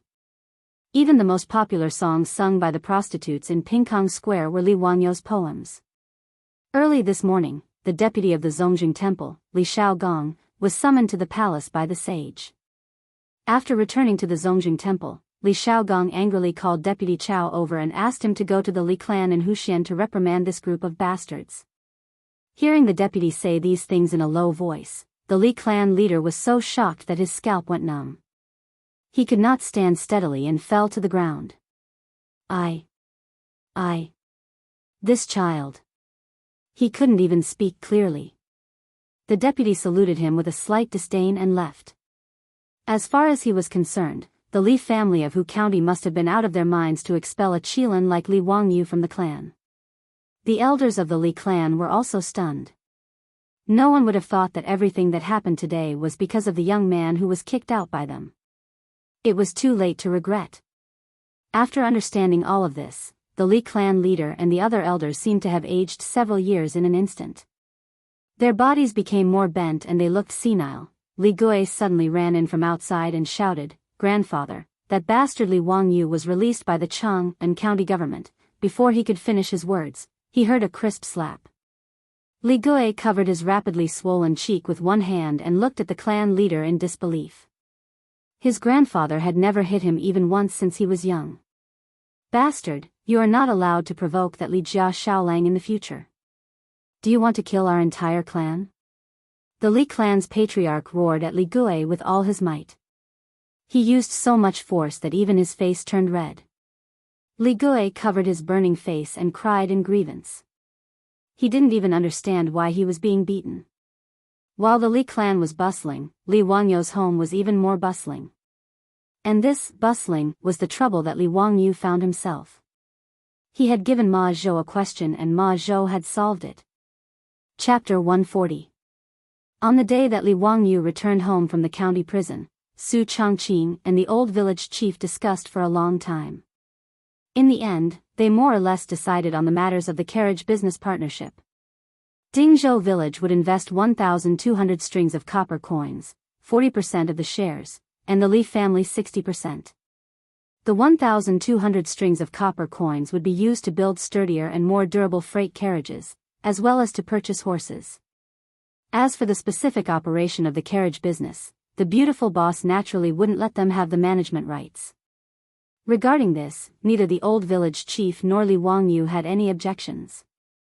In the old village chief's opinion, Miss Su's business methods were simply like Fan Li's reincarnation. This old farmer, who had been farming for his entire life, was simply amazed by Su Changqing. As for Li Wangyu, there was no need to even mention him. He was originally a subordinate of the beautiful boss in the future. Regarding this woman's business methods, he could only say one word: admiration. Although Li Wangyu didn't want to admit it, the beautiful boss was able to get a 7-figure monthly salary, while he only had a 6-figure annual salary. This was absolutely reasonable. After Su Changqing transmigrated to the Tang dynasty, she had been holed up at home for almost a month. This really made this elite female professional feel suffocated. She wasn't one of those delicate canaries who didn't step out of the house. Instead, she was a modern woman with a strong career spirit.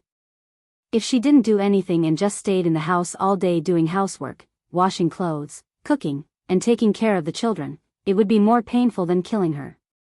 Now that she finally had a chance to slightly show off her business skills, how could Su Changqing let it go? If Li Wangyu dared to say half a word of no, perhaps a bloody case of the Li family would occur. Seeing that Su Changqing took the initiative to take over the carriage business, the old housekeeper Li Hang and Perrin secretly looked at each other. Both of them secretly let out a sigh of relief. There was no other reason other than the two of them didn't want Li Wangyu to be involved in the business of merchants. Whether it was the old housekeeper Li Hang or the little girl Perrin, they both hoped that their Lang Jun would take the imperial examinations and obtain scholarly honors in the future. Like their old master, he would patrol the heavens and enlighten the people.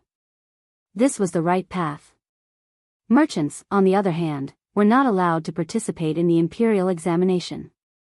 If Li Wangyu wanted to operate the four-wheeled carriage, these two people would definitely stand out to dissuade him. Perhaps even Li Hang would try to persuade him again. Now that Madame Su was willing to take over this matter, it couldn't be any better. After the matter was settled, the old villager got up and said goodbye. He had to find the old man in the village to discuss this matter again. After respectfully sending the old village chief out, Li Wangyu drank the medicine king tea in the central room, but he always felt that he seemed to have forgotten something. Li Wangyu looked left and right for a long time, then suddenly slapped his forehead. He had forgotten about Ma Zhou. After returning home from the county yamen, he almost forgot about Ma Zhou's existence. It was really embarrassing. Ever since Ma Zhou was kidnapped by Li Wangyu and brought back to the Li family, he had been holed up in his room, fiddling with the weighing apparatus and copper coins as if he was possessed. Even his meals were brought in by the maidservants. Ma Zhou didn't even know that Li Wangyu had been locked up in the county yamen prison. He was wholeheartedly trying to solve the problem that Li Wangyu had given him. The beautiful superior was also helpless against Ma Zhou's desperate spirit. She could only instruct the maidservants to take good care of him and let him be. Changqing, is Ma Zhou okay? The beautiful superior was speechless and rolled her eyes. You finally remembered that there is still someone in the family? You are really good. After bringing Ma Zhou back, you didn't care about him at all. He is fine. Every day, he will be in his room calculating the 12 copper coins. You are so wicked. Let's see how you will explain if Ma Zhou gets sick. Li Wangyu smiled sheepishly and said, "Hee, I was also forced into a corner. Who asked him to suddenly think of taking someone as his master?" Before he finished his words, he heard a figure running in from outside the central room. As he ran, he shouted, Teacher, teacher. I calculated it. I calculated it." This voice involuntarily caused Li Wangyu's face to turn white. Su Changqing, who was at the side, lightly covered his red lips with his hand, smiling until his eyes were curved. This person, he really couldn't be nagged. Li Wangyu's face was bitter. He looked at Ma Zhou, whose eyes were red and hair was messy. "Brother Bin Wang, don't worry about that problem. Come, try the medicine king tea. This is made by the old immortal Sun Simiao himself. It is very rare." He wanted to change the topic, but before he could finish, Ma Zhou rushed to the table, grabbed the teacup and drank it in one gulp. Ma Zhou put the empty teacup on the table and wiped his mouth with his sleeve. He didn't care what he had just drunk and put a piece of paper in front of Li Wangyu. "Teacher, please take a look. You only need to divide the 12 copper coins into 3 groups."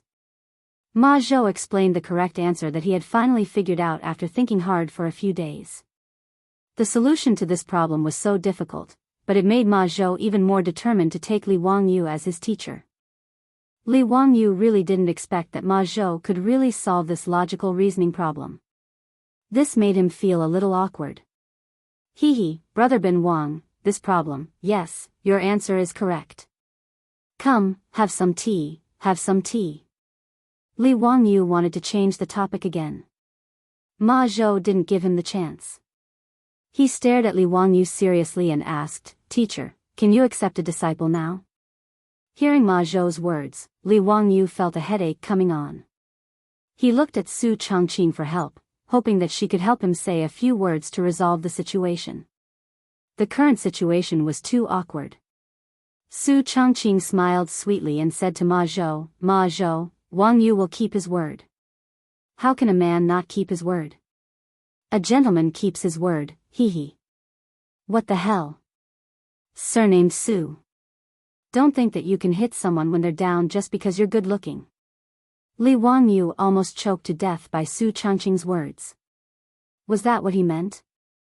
He looked at Ma Zhou with a bitter face. Brother Bin Wang, let's discuss this matter again. However, Ma Zhou replied firmly, Teacher, Lady Su said that a gentleman's word cannot be taken back. Is there really no room for discussion? No room for discussion. You forced me to do this. Li Wangyu suddenly stood up, scaring Su Changqing and Ma Zhou. What was he doing? He suddenly touched his stomach with his hand and said with an exaggerated expression, Ouch, my stomach hurts. Brother Bin Wang, I have to go to the toilet. I'll be back soon. As soon as he finished speaking, Li Wangyu turned around and ran to the backyard. His speed was as fast as lightning. Even Niu Yong felt that his Lang Jun was agile and had a good talent for martial arts. Seeing Li Wangyu shamelessly use the defecation escape, the beautiful superior blushed. It wasn't because she was shy, but because she was angry at this lazy guy. She asked you to accept a disciple, not to commit crimes. Was it so difficult?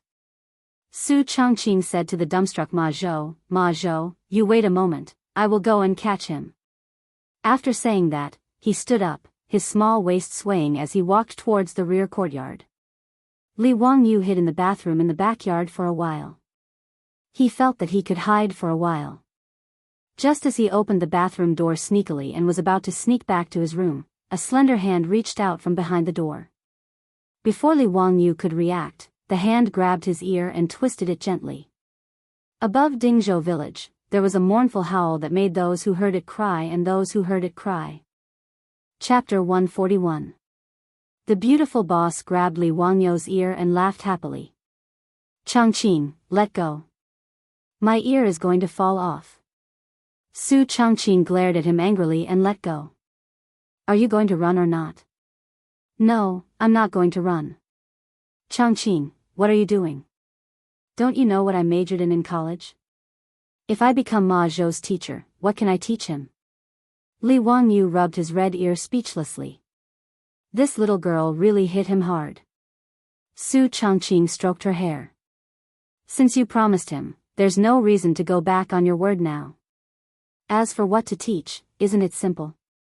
Astronomy, geography, physics, and mathematics are all fine. In fact, Su Changqing also had her own thoughts. Since she knew that Ma Zhou's future was limitless, Su Changqing was naturally willing to play matchmaker if he wanted to worship Li Wangyu as his teacher. Since ancient times, the relationship between master and disciple was second only to that between father and son. As the saying went, my parents gave birth to me, and my master taught me. If Ma Zhou worshipped Li Wangyu as his teacher, when he entered the imperial court of the Tang dynasty in the future, would the Li family still be afraid of being bullied? Su Changqing knew that Li Wangyu had no intention of pursuing an official career, and she also didn't want Li Wangyu to be an official. But this time, a mere 7th-rank official had joined the army and almost caused Li Wangyu and Dingzhou village to hover between life and death. Su Changqing was somewhat afraid. The Tang dynasty was not a legal society like later generations. In the era of officials, the saying, the county magistrate who destroys the family and the magistrate who destroys the family, was not a joke. Since that was the case, where could she find such a good thing to get a strong backer for her family in the future? In fact, Li Wangyu understood all the thoughts of the beautiful boss. He just didn't think that he could teach Ma Zhou, a famous person in the Tang dynasty. After a moment of silence, Li Wangyu finally nodded helplessly. He followed Su Changqing back to the central room.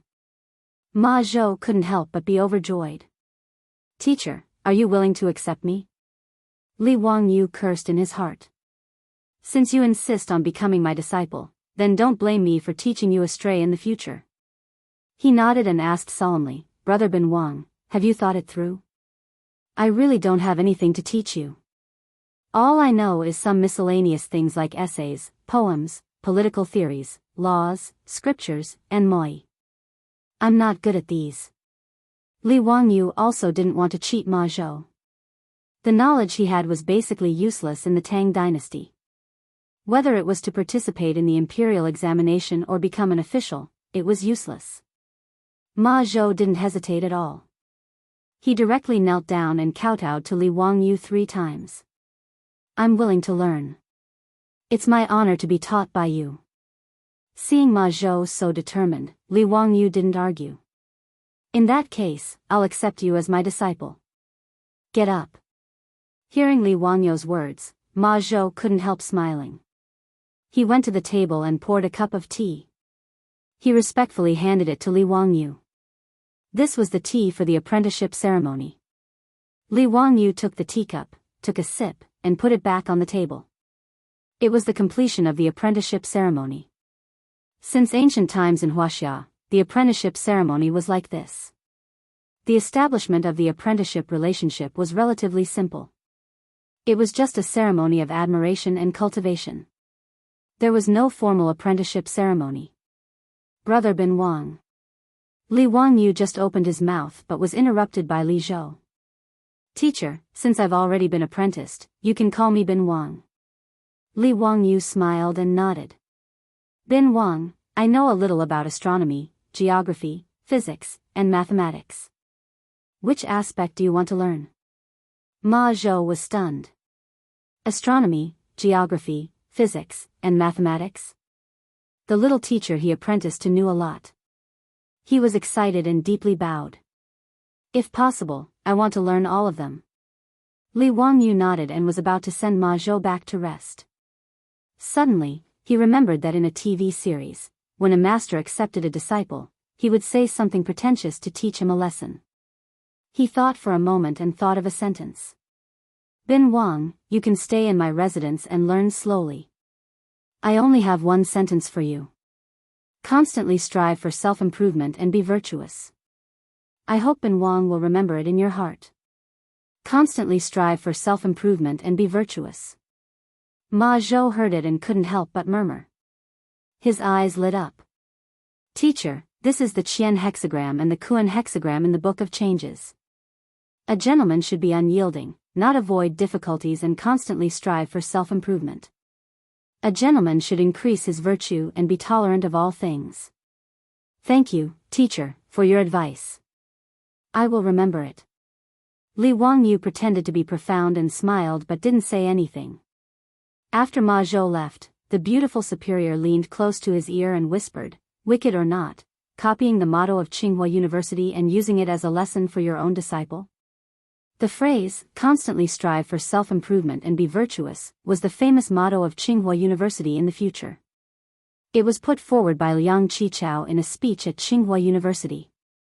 Hee, why don't you think of a better one for me? Li Wangyu replied with a smile. The beautiful superior rolled her eyes at him and got up to leave.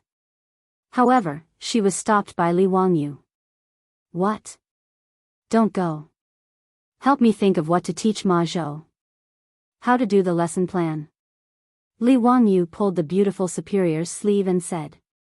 Su Chongqing wrinkled her small and tall nose and snorted discontentedly.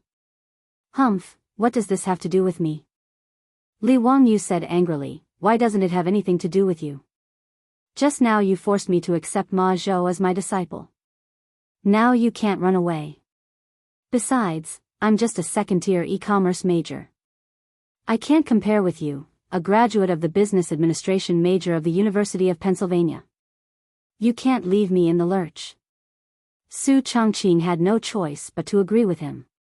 They went to the study of the inner courtyard and began to recall and record on paper what modern knowledge could be taught to Ma Zhou. Li Wangyu said that he was unwilling to accept a disciple, but in fact, he was so happy in his heart that he almost sang a song.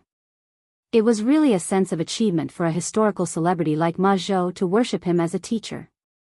The cynical man had already begun to think about how he should train the prime minister of the Tang dynasty, so he couldn't wait to ask Su Chongqing to write the lesson plan with him. For his disciple, Li Wangyu only had a little worry in his heart, that was, Ma Zhou's life was not long. Li Wangyu remembered that Ma Zhou was originally absurd and unruly for a period of time, and now it was his dormant period. In the 5th year of Zhenguan, Pai Lupi ordered hundreds of officials to write to discuss the gains and losses of the imperial government, and Ma Zhou would soar to the sky. In the 22nd year of Zhenguan, Ma Zhou died of illness at the age of 48. Li Wangyu was a little depressed when he thought of this and wondered if he should find a way. He wanted his disciple to live a longer life. If only he had fooled Sun Simiao at that time. Li Wangyu couldn't help sighing. Su Chongqing looked at him curiously. What are you thinking about?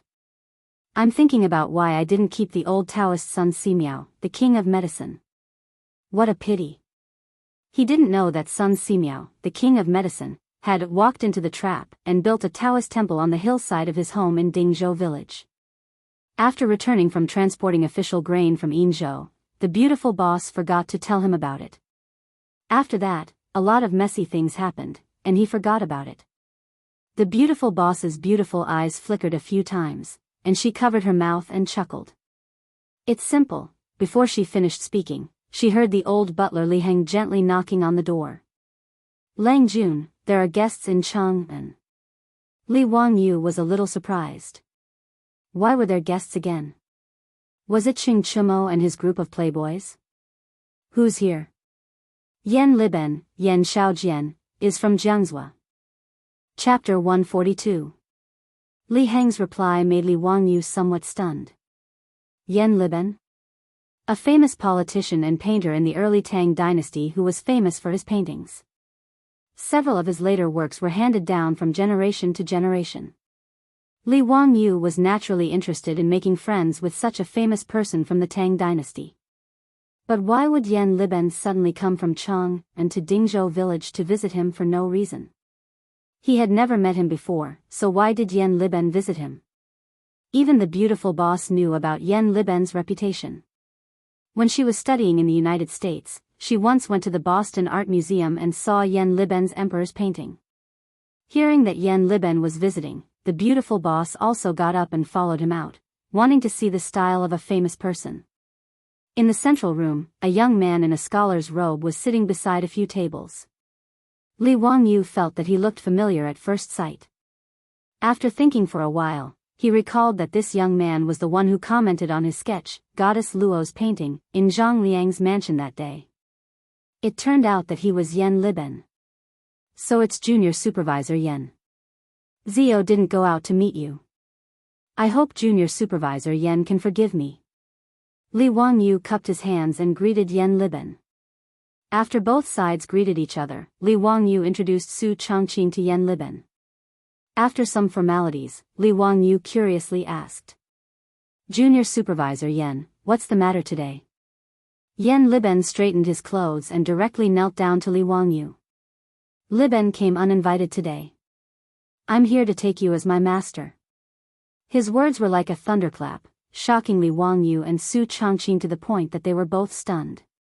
You also want to take him as your master? What's wrong with you today? Ma Zhou just took him as his master. Why is this Yan Liben, who I don't know, also like this? Are you all bewitched? Li Wangyu twisted his stiff neck and looked at the beautiful boss beside him. The meaning in his eyes was, did I hear it wrong? Su Chongqing was also speechless. He carefully sized up Li Wangyu. He was still that delicate and pretty 16-year-old youth. He didn't exude any aura of a bastard. Why do you say that, young Master Yan? What can I teach you? Li Wangyu felt a little dizzy. Yan Liben, however, bowed respectfully. Liben wishes to be Xiao Lang's disciple. I wish to learn how to paint. His words stunned Li Wangyu and Su Chongqing even more. Yan Liben went to Li Wangyu to learn painting? It felt as if Messi and Cristiano Ronaldo had come to him to learn how to play football, or Michael Schumacher had come to him to learn how to drive. Who was Yan Liben? Not only was he a famous painter in the early Tang dynasty, but even in the history of Huaxia, Yan Liben was not in the top 3, but he was in the top 10. He was like a god of painting. And such a great Yan Liben went to Li Wangyu's house and told him, a 16-year-old youth, that he wanted to learn painting from him. Wasn't this an international joke? For a moment, Li Wangyu had several thoughts in his mind. Was this Yan Liben a fake? But he did see this man in Zhang Liang's mansion. He was obviously a nobleman of the Tang dynasty. Did Yen Liben drink too much today? He sniffed carefully and didn't seem to smell of alcohol. Did he have a fever or was he confused? It seemed that Yen Liben was full of energy and had no illness or disaster. Li Wangyu couldn't figure out what was wrong with Yen Liben. He could only ask helplessly, Yen Xiaojian, don't make trouble. I still want to learn painting from you. Are you kidding me? Yen Liben didn't seem to be joking at all. Instead, he bowed again very seriously. Xiao Lang, Kuan, Liben isn't kidding. I sincerely want to be your disciple and learn painting from you. Li Wangyu was speechless. What can I teach you? Yen Liben immediately took out a scroll from his chest. He opened it carefully as if it was a rare treasure. Seeing the picture on the scroll, the beautiful boss couldn't help but exclaim softly. Then her face turned crimson. She secretly stretched out two slender fingers and pinched the soft flesh on Li Wangyu's waist. Li Wangyu also cried out. It was not because of anything else, but because he was really in pain from the pinch. Where did this little girl learn such a sinister trick? On the scroll, there was a framed portrait of a naked woman. This was one of the two naked sketches that Li Wangyu drew when he went to Cheng and to earn money to buy food. At that time, one of the two sketches was sold to the fatty Cho Kuan. The other one was not sold. Later, Li Wangyu gave it to Cho Kuan. And this naked sketch, the beautiful boss knew at a glance that it was drawn by Li Wangyu. In the Tang dynasty, and even in the whole world, at this time, no one except Li Wangyu would draw this sketch. She fiercely glared at Li Wangyu. Stinky hooligan, he actually drew a naked woman. Li Wangyu also felt his face burning. How could this thing he did be exposed by Yen Liben? How could he endure this? Cough, Yen Xiaojian, what do you mean by this drawing? Li Wangyu pretended to cough lightly. Yen Liben acted as if he had seen a priceless treasure. His fingers lightly stroked the scroll. Xiao Lang, Kuan, this drawing was made by you, right?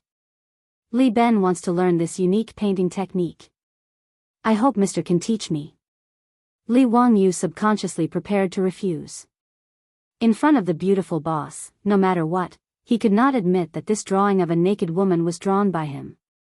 Although everyone was well aware, he did not intend to admit it.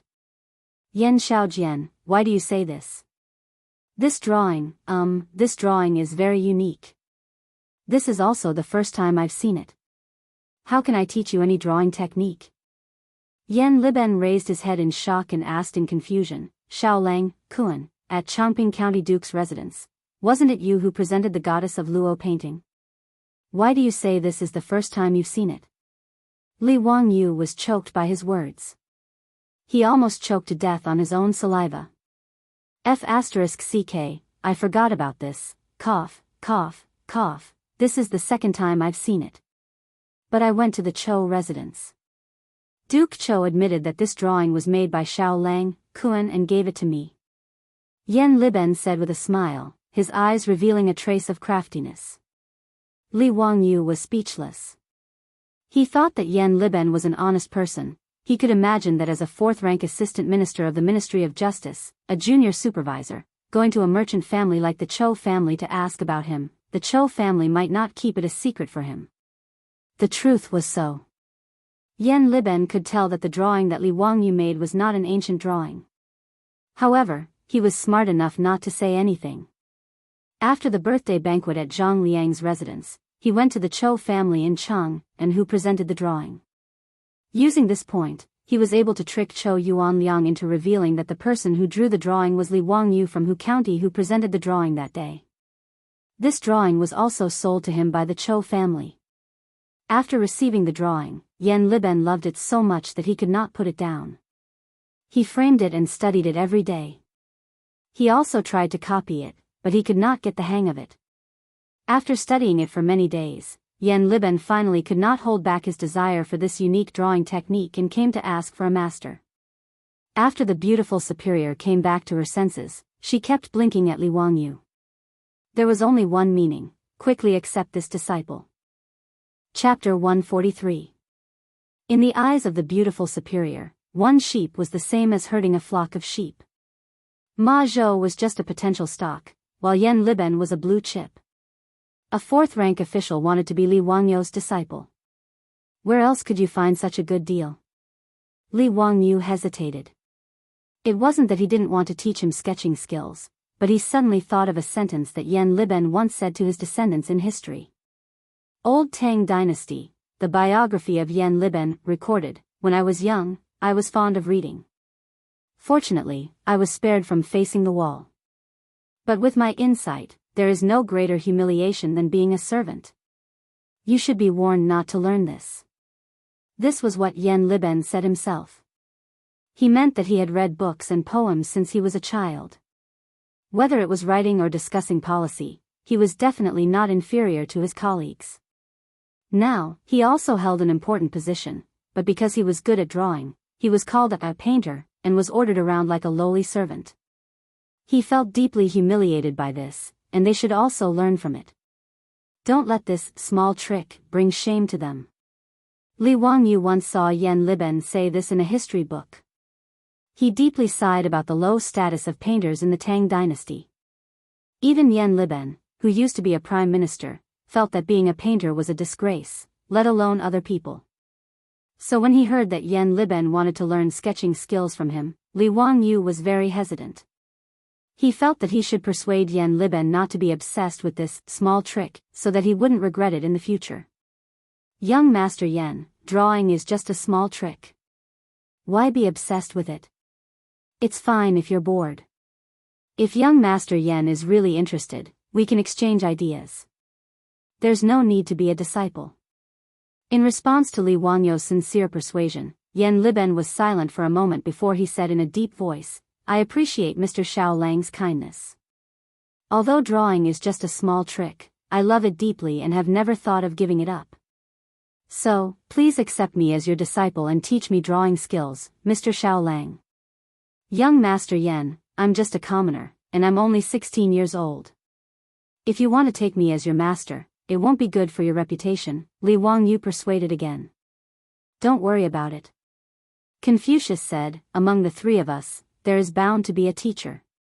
Choose the good one and follow him. Xiao Lang Kuan is skilled in martial arts. Since I am your disciple, it has nothing to do with age or official position. Please grant my wish, Xiao Lang Kuan." Fine, it's this sentence again. Why is it the same emphasis as Ma Zhou? In the face of such a stubborn artist, Li Wangyou had nothing to say. Gritting his teeth, Zhang Xian nodded in agreement. Damn it, isn't it just accepting a disciple? Since I have already accepted Ma Zhou, I don't mind accepting another Yan Liben. Seeing that Li Wangyou really agreed, Yan Liben couldn't help but be overjoyed. Ignoring his age and official position, he immediately knelt down respectfully and kowtowed to Li Wangyou. Then, he poured tea for Yan Liben, completing the ceremony.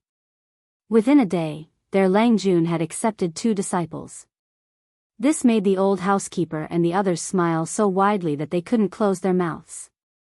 For them, Ma Zhou wasn't a big deal, but Yan Liben was a 4th-rank official.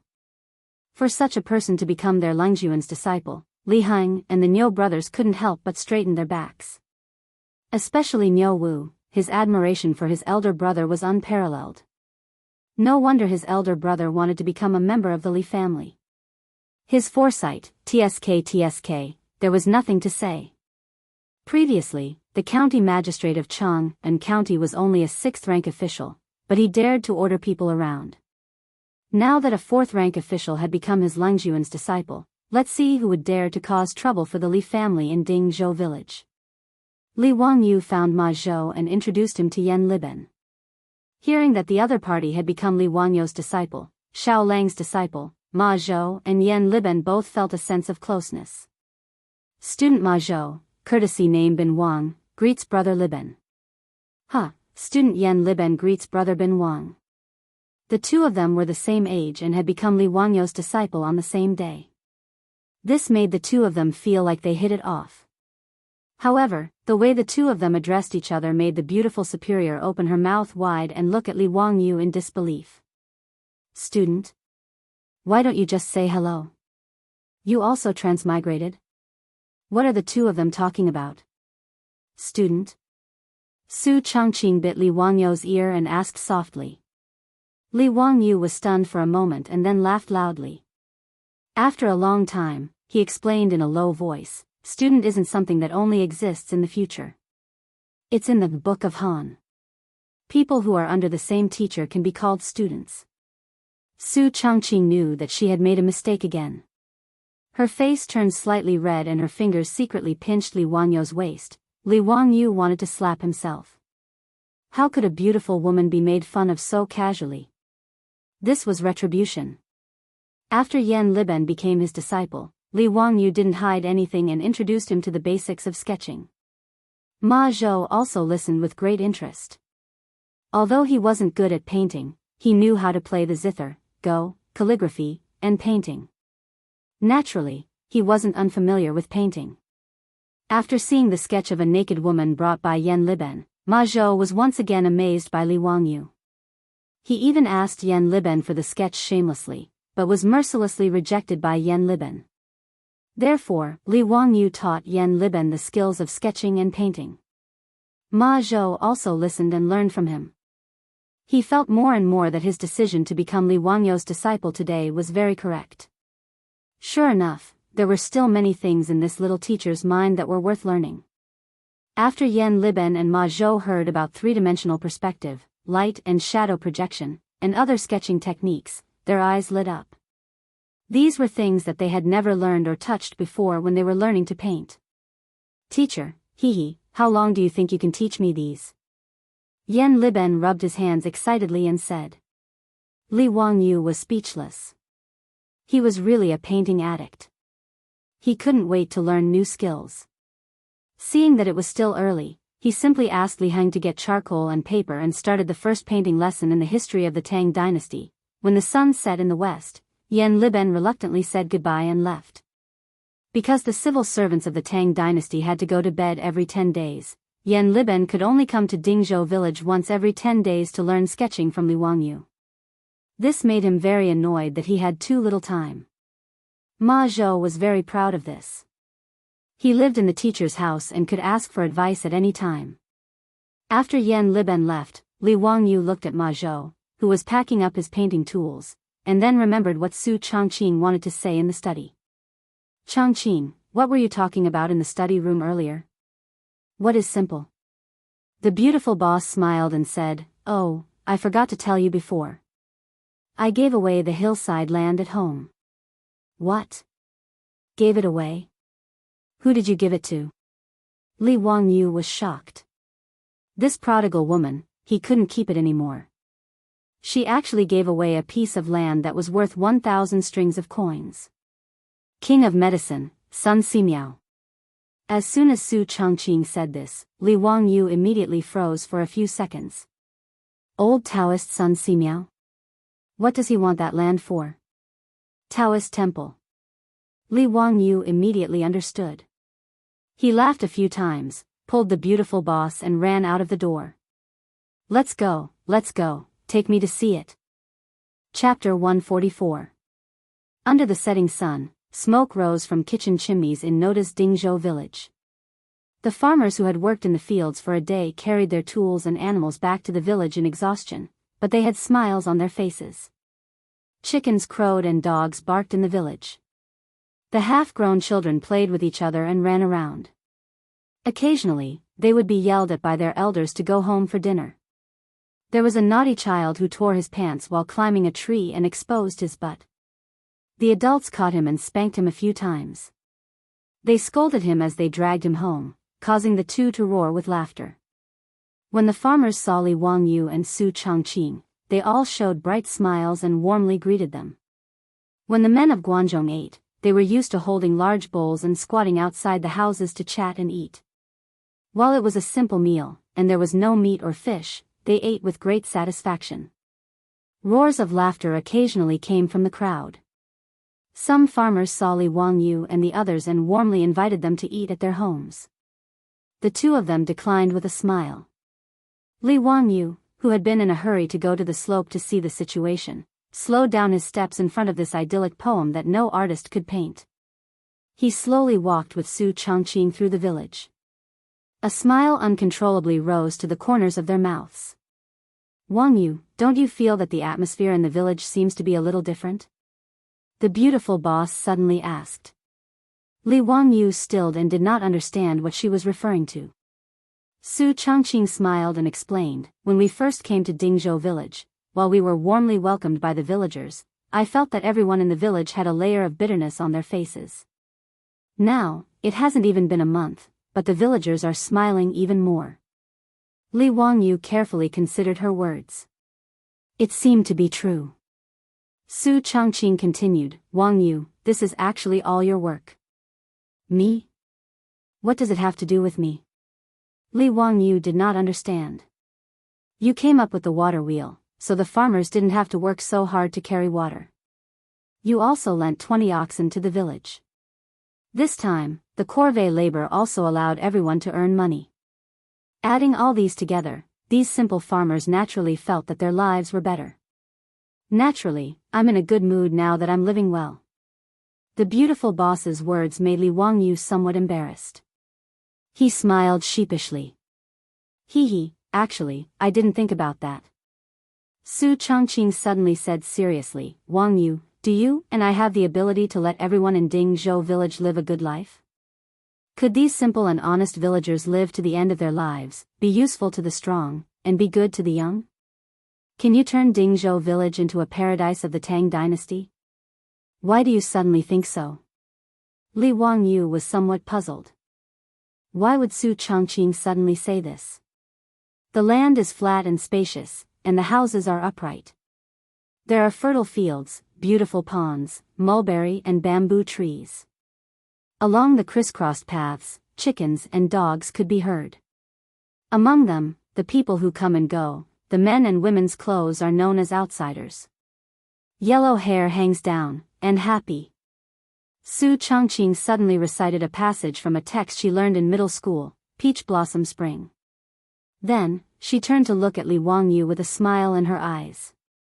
Because I suddenly fell in love with this land. Her words made Li Wangyu slightly stunned. He seemed to understand something and couldn't help but reach out to hold his beautiful boss's soft hand.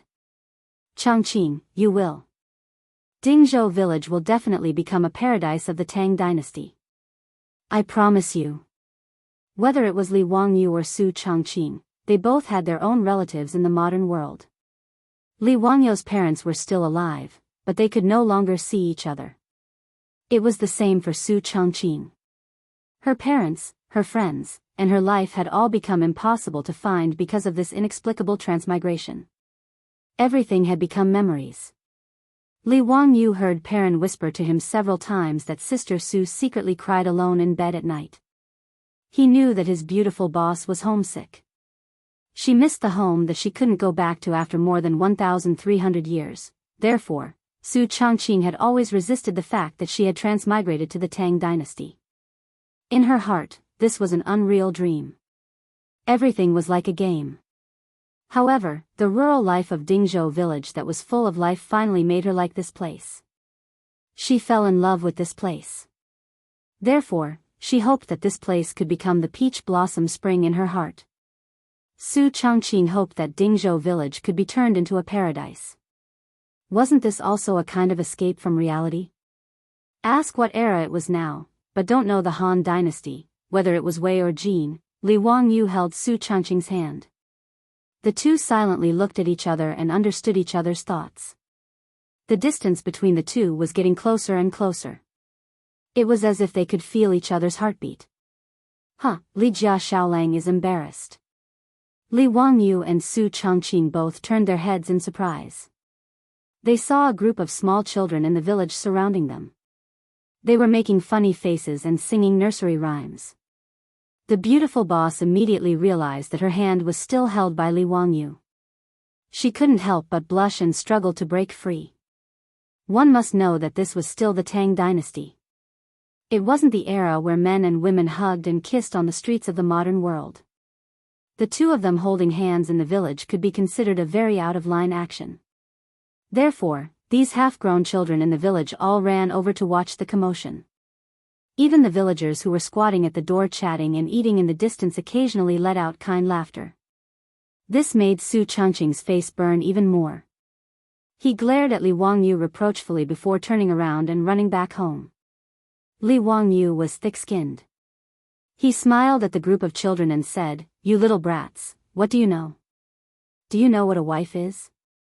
"I know, it's a wife. My father said that he would marry a wife for me in the future." A little brat shouted, causing the surrounding children to start to kick up a fuss. Li Wangyu smiled and patted their heads intimately. Then, he turned around and chased after the beautiful boss. In front of a beautiful woman, there was no need to look at the old Taoist's lousy temple. "Changqing, wait for me." "Hee, why are you running?" Li Wangyu shouted shamelessly, but it made Su Changqing walk faster. The beautiful boss let go of the knot in her heart, and the relationship between Li Wangyu and her quickly warmed up. When no one was around, Li Wangyu had already touched first base. From time to time, he could hold the beautiful boss's smooth and tender hand. However, it was limited to this. Although Su Changqing studied in the United States, her thoughts were quite traditional. Li Wangyu wanted to go one step further and hit second base, but he didn't succeed. This made him feel very regretful. A home run was far away in the future. Su Changqing began to busy herself with the four-wheeled carriage company of Dingzhou village. She put in a lot of enthusiasm for this matter. The Li family and Dingzhou village's partnership to open a four-wheeled carriage company had been unanimously agreed by the villagers. Many villagers were even grateful for the Li family's decision. They thought that the Li family was benevolent and wanted to make the whole village rich together. Recently, the beautiful boss would lead Miao Yong and the old village to Chang'an City at dawn. They would only come back at sunset. They were very busy. Li Wangyu, on the other hand, was very idle every day. Other than taking some time to teach Ma Zhou, he would ride around the village on his horse. He also went to the construction site of Sun Simiao's Taoist temple on his own hillside. He also met Lu Shenwei, which made him very surprised. Li Wangyu also patted his chest and promised Lu Shenwei that after the Taoist temple was completed, he would let Yan Liben paint the murals for the temple. This made Lu Shenwei have a good impression of Li Wangyu. The two of them felt like old friends at first sight. They regretted not knowing each other earlier. In his spare time, Li Wangyu either went fishing by the Gan River or played mahjong with Ma Zhou and Lu Shenwei at home. His days were very comfortable. However, after a few days of leisure, a group of troubles came to his door. Chapter 145. They were called a group of troublemakers because they came in groups. The Qing brothers, the Du brothers, the Yuqi twins, Fang Yai, Wei Shuyu, Chai Lingguo, Niu Jingping. A large group of the top playboys of the Tang dynasty came to Dingzhou village and captured Li Wangyu alive. "Ha, Zio, you brat. Why didn't you go to Chang'an to find your brothers after being released from prison in Chang'an? You deserve a beating. Let's go to Chang'an and drink. We're not going home until we're drunk." Qing Chimo dragged Li Wangyu out of the house and pushed him onto the back of a horse. Li Wangyu saw the situation and knew that he could not escape today, so he resigned himself to his fate. He laughed and greeted the group of playboys, and then the group of them rode towards Chang'an. Li Wangyu was actually very willing to make friends with this group of top playboys of the Tang dynasty. It was not that Li Wangyu was snobbish, but that this group of playboys was to his liking. They were unpretentious, straightforward, just like the group of good friends he had in the university in his previous life. No one despised Li Wangyu because he had nothing to his name. No one despised his poor family background or the fact that he was in debt. Although Li Wangyu was somewhat talented, his status was still far from that of these foppish sons of rich families at the moment. Even so, this group of playboys was willing to cause trouble in the Chang'an county government for him, and they were even willing to sit in prison and drink with him. Li Wangyu could not say anything about such playboys. The group of playboys rode into Chang'an, laughing and laughing. When the colonel guarding the illustrious Virtue Gate saw this group of playboys, he hurriedly ordered the soldiers to move aside. He even chased away the caravans that were queuing to pass the customs to make way for them. This was the first time Li Wangyu entered Chang, and without going through the public inspection, and he also enjoyed the treatment of a privileged class. Although the playboys loved to play around, they did not dare to gallop their horses after entering Chang and city. They all obediently reined in their horses and moved forward slowly. In Chang and city, no one dared to gallop on horseback except to deliver urgent official documents. If they were caught by the patrolling marquis, he would not let them go just because they were the sons of important ministers of the marquis. They might even be beaten. Li Wangyu thought that they were going to the restaurant in the East City to drink, but he didn't expect that they would lead him to the West City. When the group of wastrels dismounted in front of a wine shop, Li Wangyu suddenly thought of something. His face couldn't help but flush, his heart beating wildly. He was here to drink wine with girls. Li Wangyu wasn't a pure and innocent virgin in his previous life. When he was running errands for clients, he often went to all kinds of nightclubs. However, how could those nightclubs of the future be compared with the taverns of the Hu people in Chang and city and West City of the Tang dynasty? This place was full of foreign girls, Hu Ji. In the taverns of the West City, there were many Hu Ji.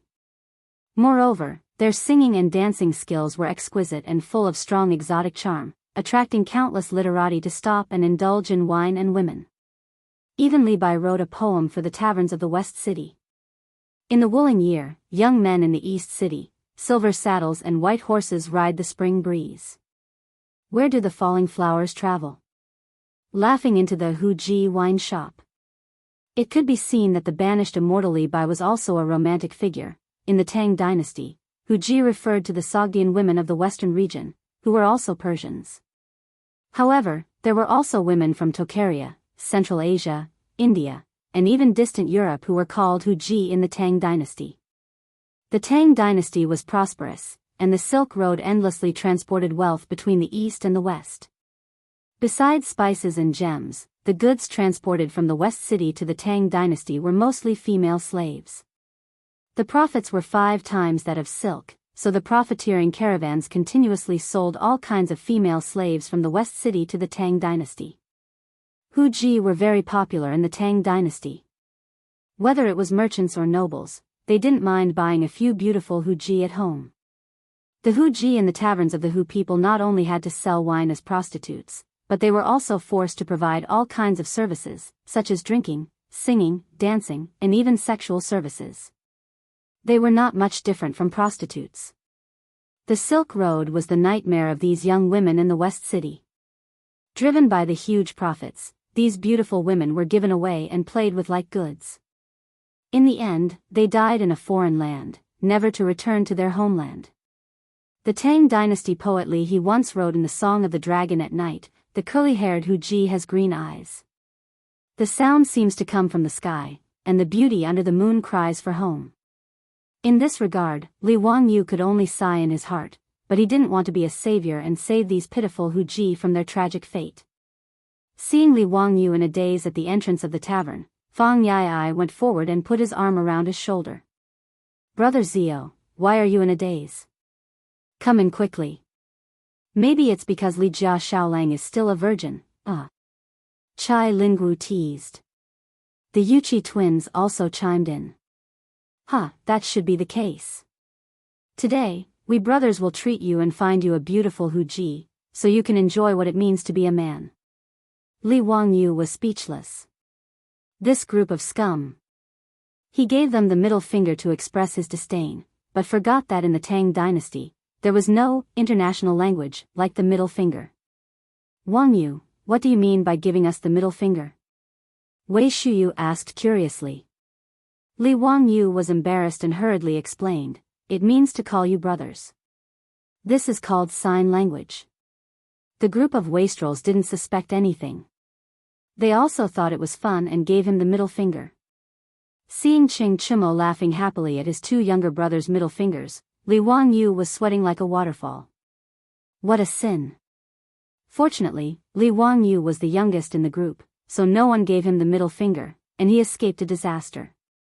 However, Li Wangyu wasn't completely spouting nonsense. In sign language, the middle finger really did mean that he was an elder brother, and it meant that he would become the pillar of the family. The group of wastrels gave each other the middle finger and clustered around each other as they entered the tavern. The Hu taverns in Shi City were expensive. Those who weren't from influential families or merchant families wouldn't dare to patronize them. As soon as the large group entered the tavern, several young and beautiful Huji girls came out to greet them and led them to an elegant pavilion. Under the attentive service of the Huji girls, everyone took off their boots and went to the banquet. Ching Chumo directly waved his hand and said, "Call the best Huji girls for me. If you dare to use any ugly ones to make up the numbers, I will smash your tavern." The Hu shopkeeper of the wine shop had already rushed over. He smiled apologetically and replied in the Great Tang official language with an accent, "Little Duke, what are you saying? Even if I deceive anyone, I would not dare to deceive Little Duke. I will immediately ask the Huji girls to come over and serve you." Ching Chumo and his group of wastrels were all regular customers of Hu taverns. The Hu tavern manager didn't dare to neglect them. "Wait, are there any new Huji girls? This is the first time for my little brother. Find him a clean and refreshing Huji girl to serve him." Wahahaha. Ching Chumo pointed to Li Wangyu and said. Ching Chumo's words made the group of wastrels look at Li Wangyu and laugh, making Li Wangyu blush. These bastards. He wished he could pull out his 40-meter-long broadsword and chop them to death. However, Li Wangyu, the cynical man, didn't say anything against it. Instead, he was a little expectant. It was wise not to take Niu Wu out today. No one would tell the beautiful boss, right? Chapter 146. As a healthy man with a normal mind, Li Wangyu would be lying if he said that he was untainted by the mud and that he wanted to learn from Liu Xiahui. Although there was an ambiguous relationship between him and his beautiful superior, it did not affect the uncontrollable ripples in his heart. Ching Chumo's words made him look forward to it even more, but he heard the Hu shopkeeper reply hesitantly, replying to the young duke, "There is a new Hu concubine in the inn. She is also very beautiful. But her temper is fierce and she has not been trained well. I am afraid that she will spoil the young duke's mood." She is just a Hu concubine, how fierce can she be? Just call her over, my little brother can handle her. Ching Chumo waved his hand without a care, indicating for him to call the Hu concubines over. The Hu shopkeeper did not dare to say anything else and turned to leave, arranging for the Hu concubines to accompany them. Not long after, a group of young and beautiful Hu concubines dressed in foreign attire entered the courtyard. They were dressed to the nines, each with a different style. For a moment, the courtyard became enchanting and charming. It was very tempting. The group of debauches each chose a pleasing Hu concubine to accompany them, but did not let the rest go. They had them play music and dance to entertain them. Li Wangyu sat on his seat and saw the debauches and Hu concubines on his left and right, making him feel dry in the mouth. These bastards, they are too indulgent. TSK, Fang Eai, this bastard, where did your hand go? Yuchi Bao Lin, can you be any more vulgar? This group of Hu concubines, they are too lacking in self-respect. Being taken advantage of like this by this group of debauches, they were just short of doing that kind of thing, yet they were all smiling so seductively. In broad daylight, under the clear sky, they actually did such a thing. It really made Li Wangyu angry. He really wanted to say loudly, "I don't want any chicks, give me a dozen of these unrestrained Hu concubines." However, for the sake of his own face, Li Wangyu could only act like a gentleman. He sat in the pavilion and waited for the arrival of his Huji. Suddenly, a commotion could be heard outside the pavilion. Everyone looked over and saw two maids dragging a blonde girl with a Chinese hairstyle walking over. The girl struggled with all her might, but her slender body was no match for the two burly women. After struggling for a while, she was still dragged into the pavilion. However, that Huji girl was very unyielding. She actually opened her mouth and bit one of the maids. Under the sudden pain, that maid slapped her, causing that Huji girl to fall to the ground. The blonde, blue-eyed Huji girl was also tenacious. Seeing that she was being hit, she only covered her face and stared at the two maids without saying a word. Enraged, one of the maids raised the whip in her hand and was about to lash out. Li Wangyou's sense of justice rose again. He pushed the table and stood up, shouting, "Stop!" Seeing that the guest in the pavilion had spoken, the two maids didn't dare to act rashly and quickly retreated to the side. Li Wangyou took a few steps forward, wanting to see if the Huji girl was badly beaten. He was almost shocked when he saw it. Oh my god. Angelina Jolie also transmigrated? Is this King movie? The girl in front of him looked younger, at most 14 or 15 years old, but her appearance was almost exactly the same as Angelina Jolie's. One of Li Wangyou's favorite Hollywood actresses was Angelina Jolie, the female lead of the movie Tomb Raider. He would never admit that he was attracted to Angelina because of her devilish figure, although she was indeed very attractive. After a long time, Li Wangyou finally calmed down. He swallowed his saliva and asked the Huji girl in a gentle tone, "Are you okay?" Angelina Jolie, oh, no, the Huji girl, glared at Li Wangyou with her eyes full of vigilance. She crossed her arms in front of her chest, frightened but stubborn. She just bit her sexy red lips and didn't say a word. Huji's inadvertent action made Li Wangyou's heart beat faster. He couldn't take it. In his previous life, the sexiest thing about Angelina Jolie besides her devilish figure was her alluring red lips, which could make people fall head over heels for her. Her lips had the title of Wild Lips. Her lips gave Angelina Jolie a wild beauty that was hard to tame. It was so beautiful that it was suffocating. Time seemed to have frozen. Li Wangyou stared at the Huji girl in a daze and didn't say a word. On the other hand, the maid at the side saw that the Huji girl didn't speak and couldn't help but get angry. She yelled at her, "The VIP is asking you a question, little hussy. Hurry up and answer." "Shut up. Get out." Awakened by the maid's loud voice, Li Wangyou couldn't help but get angry and yell at the maid. After being yelled at by Li Wangyou, the two maids in the tavern didn't know what to do and stood at the side uneasily. Seeing that the commotion was too fierce, the Hu tavern owner rushed over and bowed to everyone. "My apologies, my lords. This Huji girl hasn't been trained yet. Why don't I get another one?"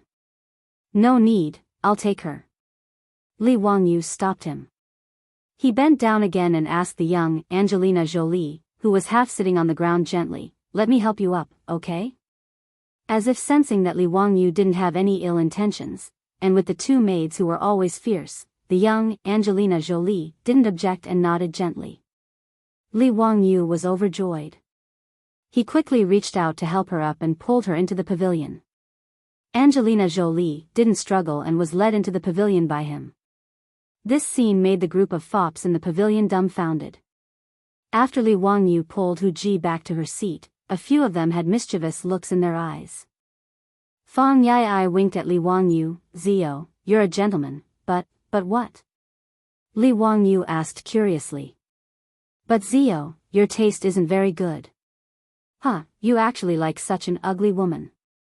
Fang Yai's words made the group of fops convulse with laughter. Chai Lingwu even laughed until tears came out of his eyes. He kept burrowing into Huji's arms. Ugly? Angelina Jolie was actually called ugly by this group of fops? Did they have any sense of beauty? Were they all blind? Before Li Wangyou could speak, he heard Ching Chumo teasing, "Zio, this Huji is so tall and so slender, not to mention her mouth that looks like a bloody basin. TSK, the barbarian merchants of this tavern are really despicable. They actually used this kind of thing to fool us." Li Wangyou was almost struck by lightning by this guy's words. Damn, a bunch of country bumpkins. The Huji girl beside him was nearly 1.7 meters tall. Her two long legs were faintly visible under her skirt. She could be said to be of the highest quality. Her figure wasn't inferior to Angelina Jolie's in his previous life. In fact, it was even better. Her skin was fair, unlike the thick pores of ordinary European and American women. Instead, it was as smooth as silk like Huaxia women. When Li Wangyou held her hand just now, he almost couldn't control himself. Not to mention her sexy red lips, which were actually described by Ching Chumo as a bloody basin. Li Wangyu despised this guy's sense of beauty. Chapter 147. The words of the group of playboys made the face of the Hu girl beside Li Wangyu turn gloomy. Although she didn't want to be a slave or a hostess, as a girl who loved to look pretty, who would want to be called ugly in front of others? In the pavilion, not only were the group of silk pants rocking back and forth with laughter, even the Hu courtesans were covering their mouths and snickering. In their eyes, the young Hu courtesan beside Li Wangyu was indeed very ugly. Li Wangyu rolled his eyes speechlessly. He couldn't be bothered to correct the aesthetic standards of these country bumpkins. Thinking about it secretly, Li Wangyu felt a little happy in his heart. Angelina Jolie was such a great beauty, yet no one could recognize her. The feeling of a bright pearl being covered in dust and being able to recognize the pearl with his discerning eyes felt pretty good. Li Wangyu ignored the group of playboys and turned to look at the beautiful teenage version of Angelina Jolie beside him.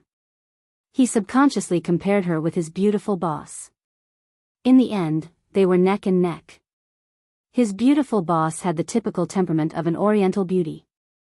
Whether it was her appearance or figure, she didn't lose to the teenage version of Angelina Jolie at all. Li Wangyu stopped his fantasies and started chatting with the Hu Ji girl in a low voice. "Can you tell me your name?" Li Wangyu's tone was gentle, like a weird uncle who was about to trick a little loli into looking at goldfish. The girl hesitated for a moment, but still answered, "Aphrodite." Her accent was a little strange, but Li Wangyu could still understand it. Hearing her answer, Li Wangyu's eyes lit up. The ancient Greek goddess of love? The girl was stunned. She looked up and stared into Li Wangyu's eyes. "You know about the goddess of love? You know about ancient Greek mythology?" She had been sold from faraway Europe to the Tang dynasty for a few months. Whether it was the barbarian merchants or the people of the Tang dynasty, she had never seen anyone who knew about ancient Greek mythology. Li Wangyu shrugged. He had only read about ancient Greek myths and was not proficient in them. However, he did remember the names of the goddesses. He was especially impressed by Aphrodite, the goddess of love, whose Roman name was Venus. Back then, Li Wangyu almost licked the screen when he saw the painting, The Birth of Venus, by the Italian painter Botticelli. In the oil painting, the young girl Aphrodite had just jumped out of the water and was standing naked on a lotus leaf-like shell. Her figure was slender and fit, her figure was slim and full, and her posture was graceful. "Aphrodite, where is your hometown?" Li Wangyu asked curiously. This girl was clearly not an ordinary West Asian Yahoo, but a European. "Byzantine, I'm from the Byzantine Empire." Aphrodite replied in a low voice, but her tone was obviously depressed. "Byzantium?" Li Wangyu used his limited knowledge of the history of the world to recall. It seemed to be the Eastern Roman Empire, and the Tang dynasty called them the Great Qin. It was really a long distance. Li Wangyu remembered reading about it in the future. It was about 10,000 kilometers from Rome to Chang'an, and a caravan would need to spend about a year and a half on the journey. It was a long and suffocating journey. Li Wangyu could not imagine spending a year and a half on horseback or camelback. It was simply driving people crazy. And this girl in front of him obviously would not have the chance to complete such a journey again in her life. She would have to spend the rest of her life in the Tang dynasty, which was 10,000 kilometers away from her hometown. Li Wangyu could only sigh with emotion. The temptation of money was indeed incomparably great. It could prompt those merchants to spend 2 to 3 years on the road just to earn incomparably generous returns. Li Wangyu looked at Aphrodite sympathetically. He did not know how to comfort this slightly sad girl. Li Wangyu did not want to make this girl version of Angelina Jolie sad, so he quickly changed the topic. "Aphrodite, your Tang dynasty language is pretty good. Did you learn it for a long time?" Aphrodite nodded. "On the way to the Tang dynasty, someone in the caravan had been teaching me. We walked on the road for a year and a half, and I only learned it. Your Tang dynasty language is really difficult." Speaking of this, Aphrodite patted her chest, indicating that she had learned it really hard. However, the trembling of the mountains in front of her chest almost caused Li Wangyu to have a nosebleed. This European girl's development is too good. She's only 15 or 16 years old and she's already this big? From this point of view, Aphrodite had completely won over his beautiful boss. Li Wangyu smiled and said, "You're already very talented to be able to learn this in a year and a half.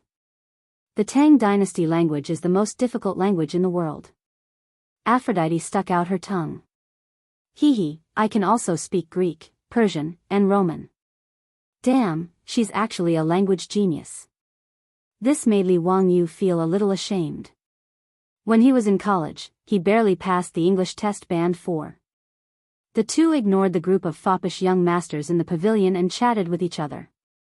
They soon became familiar with each other. Although Aphrodite was forced to accompany them to drink, she did not expect to meet such a humorous young man like Li Wangyu, who even knew a lot about the customs of her hometown.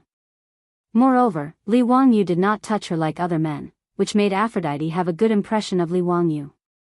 In the few months since she came to the Tang dynasty, she didn't even have time to take a closer look at Chang'an, the greatest city in the world, before she was locked in the tavern. Every day, she was whipped to learn singing and dancing, musical instruments, the Tang dynasty language, and drinking techniques. Today was the first time she was forced to come out to receive guests. She tried her best to resist, but she did not expect to meet such a handsome young man like Li Wangyu. For a moment, Aphrodite even felt that this life was not as bad as she imagined. In the tavern, after 3 rounds of drinking, the group of foppish young masters began to shout, "Serve the country with loyalty," at the top of their voices. Ever since the banquet in the county prison of Chang'an County, this group of foppish young masters all fell in love with this song and would sing it every time they drank. Li Wangyu did not shout with them this time. Instead, he pulled the girl version of Angelina Jolie to the side to watch the fun. The girl, who was forced to accompany them to drink, looked at this group of foppish young masters and listened to their extremely unpleasant singing. Finally, a girl's bright smile appeared on her face. In the pavilion, the foppish young masters with high noses and white skin played a cheerful Western music. They danced under the 3 strokes of the drum. In the Tang dynasty, the most famous dances were the Huchuan dance, the Hutting dance, and the Zhizhi dance. As the saying goes, the Hutting dance returns to the snow, and the sound of the strings and drums dance. A group of foppish young masters with graceful figures spun rapidly in the pavilion. Their colorful skirts and long hair fluttered together. The lively rhythm and strong performance made Li Wangyu fascinated.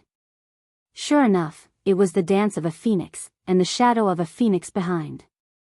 At this moment, it was not the wine that made them drunk, but they were drunk. Chapter 148. The Huji girls finished their dance. It was bold, erotic, and charming. At this time, the wine was half drunk and the dance was joyous. Although it was not dark yet, the atmosphere in the pavilion had become dreamy. A group of rich playboys also entered after drinking and danced with the Huji girls. But no matter how you looked at it, it was like a real-life version of Beauty and the Beast. Especially the 3 Qing brothers and the Yuqi twins, they were like a few gorillas dancing. Li Wangyu deeply suspected that these guys would climb to the top of some tower and fly for the Huji girls. Li Wangyu laughed heartily. Suddenly, he felt like he was in a poetic mood. He shouted, "Bring me a brush and paper." Seeing that Li Jia Shaolang was about to compose a poem, the group of rich playboys gathered around. Li Wangyu asked the Huji girls to spread the paper on the table and grind the ink. He held a wine cup in his left hand and a pen in his right hand. He recited and wrote on the paper with his thin muscles. Before a bottle of wine. Li Wangyu wrote down the title of the poem. This guy was drunk and started to copy Li Bai's poem again.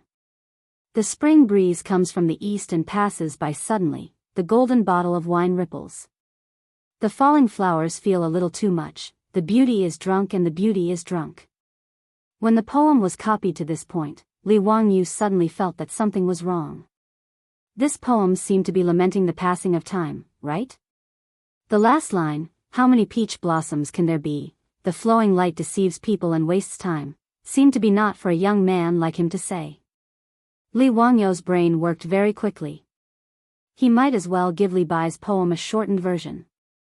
He would remove the lines in the middle that set off the sadness and hinted at people's declining years. He paused for a moment, drank a mouthful of wine, and continued to write. The lute plays the dragon gate's green tree, the jade pot of wine is clear as the sky. Urging the string and brushing the column to drink with the gentleman, looking at Zhu Cheng's face redden. The Huji girls are as beautiful as flowers, smiling in the spring breeze. Smiling in the spring breeze, dancing in gauze clothes, the gentleman will not be drunk today and will return in peace. The shortened version of Before a Bottle of Wine became a poem of Carpe Diem, which made the rich playboys applaud.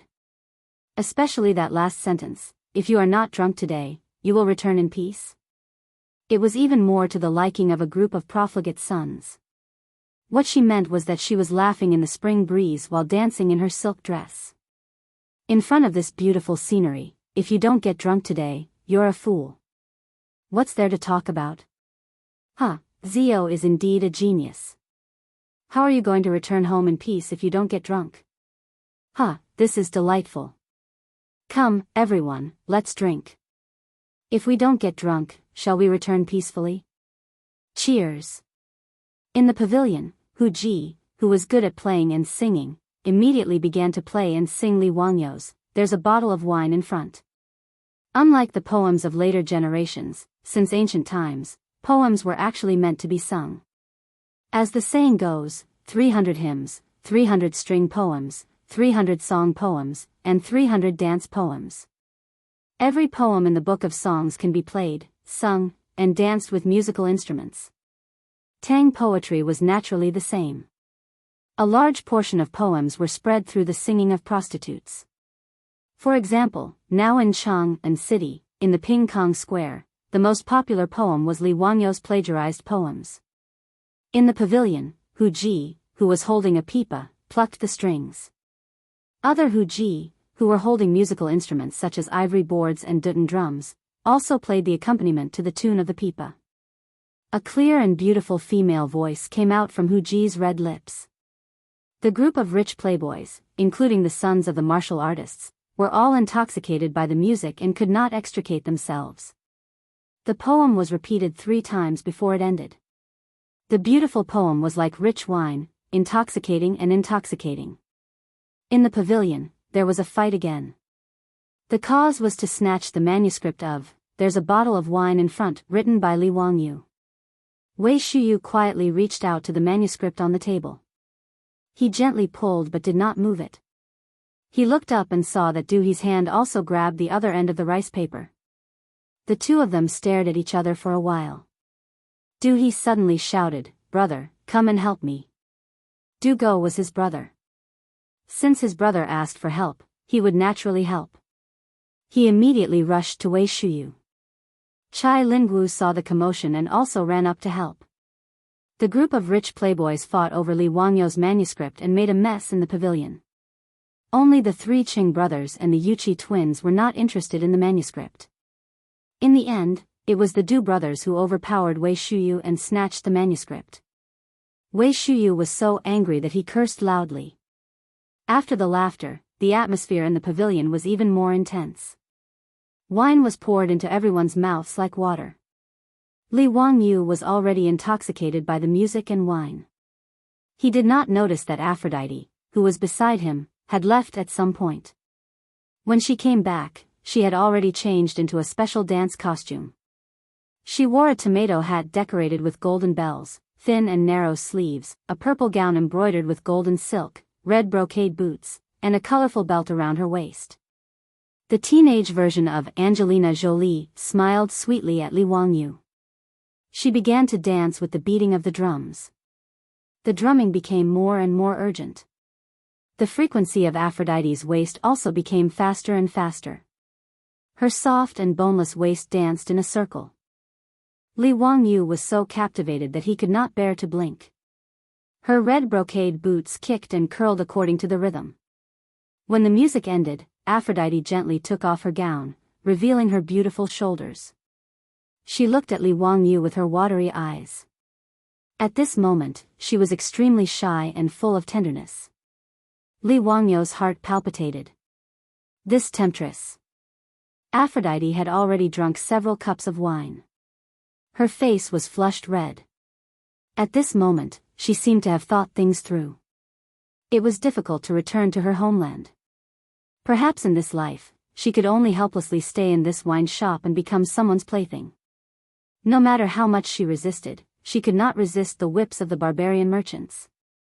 In the end, she would fall into a boundless sea of suffering. Since that was the case, she might as well give her first night to a handsome young man like Li Wangyu. The group of wastrels had already seen Aphrodite's soul-stirring gaze. They could not help but kick up a fuss, telling Li Wangyu not to let down the beauty's grace. Although these wastrels felt that this barbarian was ugly, they did not care about that. They only treated it as watching Li Jia Xiaolang make a scene. After the dance, Aphrodite sat back down beside Li Wangyu. She began to raise her cup and urge him to drink. Li Wangyu did not refuse and drank all the wine. The group of wastrels drank from the afternoon until the evening drum sounded and the sun set. However, no one prepared to leave. They stumbled and hugged the barbarians they had chosen and prepared to stay in this wine shop. In the barbarian wine shop, not only did they provide drinking and entertainment, these barbarians also provided special services. Naturally, there were enough rooms for guests to rest and enjoy the night. The wastrels giggled and left with the barbarians in their arms. Aphrodite's face was flushed red. She looked at Li Wangyu, who was already drunk. She bit her sexy red lips and bent down to help him up. Then, they walked towards the room in the backyard of the wine shop. The door of the room slammed shut. The red candles in the room flickered, and the rings on the red gauze gown made light sounds. As the saying goes, drunk in the bosom of a tortoiseshell banquet, what can the hibiscus do to the monarch in the tent? Chapter 149. In the tavern, Aphrodite struggled to help the drunk Li Wangyu onto the bed and put down the red gauze curtain. Her face was flushed red. After hesitating for a long time, she finally made up her mind and began to undress the gauze skirt while trembling. On the ground, the gauze clothes slipped off one by one, revealing Aphrodite's flawless white body that was full of fatal temptation. Her eyes were twinkling, her breasts were bouncing, and her cheeks were flushed red. She was as beautiful as a Jiao cicada. At this moment, Aphrodite's beauty could cause the downfall of a country. Her skin was as smooth as milk. Her long blonde hair was scattered on her bare shoulders. Her beautiful face showed a faint sense of confusion. Her pair of innocent eyes were shrouded in melancholy and resentment. It was as if she was blaming the unfair fate that sent her to the distant east to become someone's plaything. If Li Wangyu was not drunk, he would definitely feel that the Italian painters were reliable. The Aphrodite in front of him was far more captivating than Venus in the oil painting. In the tavern, a gentle breeze blew, causing the red candles to flicker.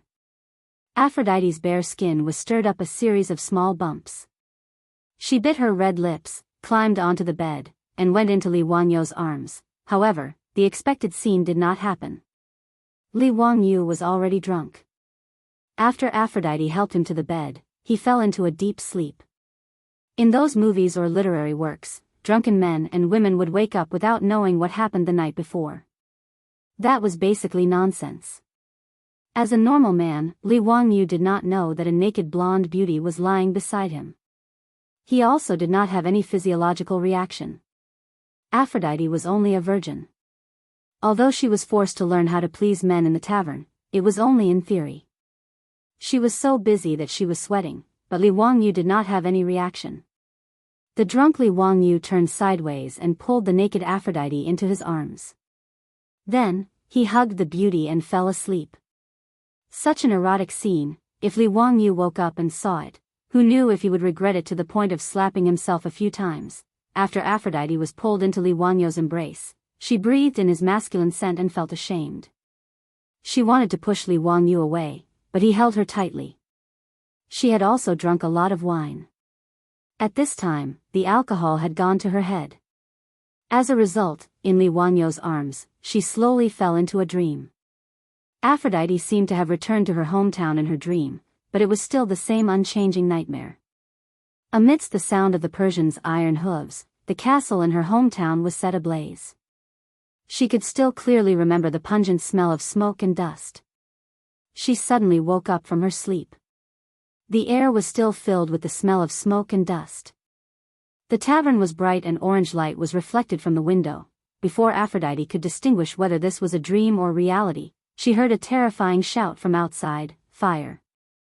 Someone come quickly! Fire!" The night watchman and Wu-Ho also struck the gong, clanging loudly. Aphrodite suddenly reacted. The smell of smoke and dust was not a dream, but a fire in the tavern. Aphrodite could not help but cry out in alarm. She quickly broke free from Li Wangyou's arms. She hastily grabbed her clothes and put them on while shaking the sleeping Li Wangyou with all her might. Wake up, there's a fire. Wake up." She did not even know Li Wangyou's name. She only heard those debauches call him Ziyu at the banquet. But at this time, Li Wangyou was drunk and was sleeping soundly. No matter how Aphrodite pushed and shouted, she could not wake him up. Aphrodite rushed out of the room in panic, wanting to call someone to take Li Wangyou away. But as soon as she opened the door, a thick smoke hit her face and almost suffocated her.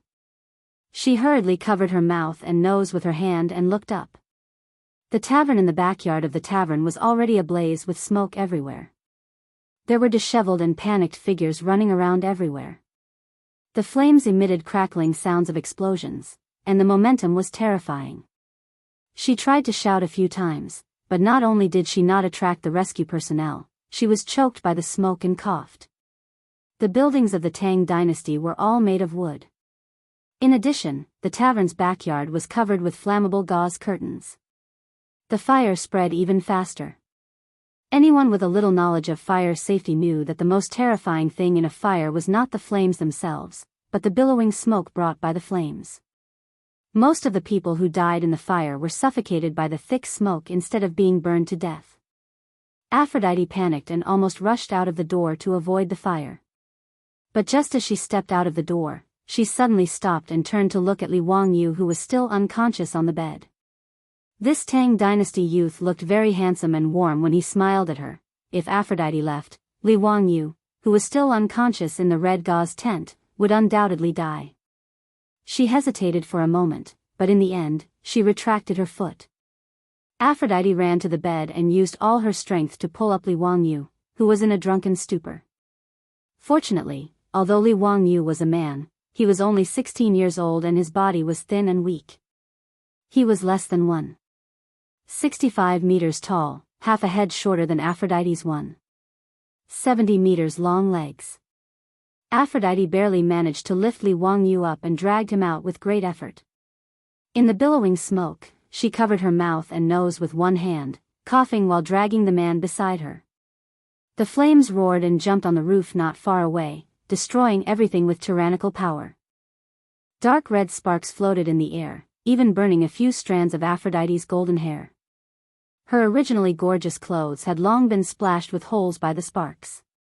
The raging fire seemed to have gone crazy, flying everywhere with the wind, unscrupulously swallowing everything. The red flames were like a tyrannical king, destroying all obstacles in front of it. Aphrodite used all her strength to drag Li Wangyou, but the smoke was everywhere, and she almost couldn't tell the direction of escape. After all, she was only a 15 or 16-year-old girl, and her strength was not that great.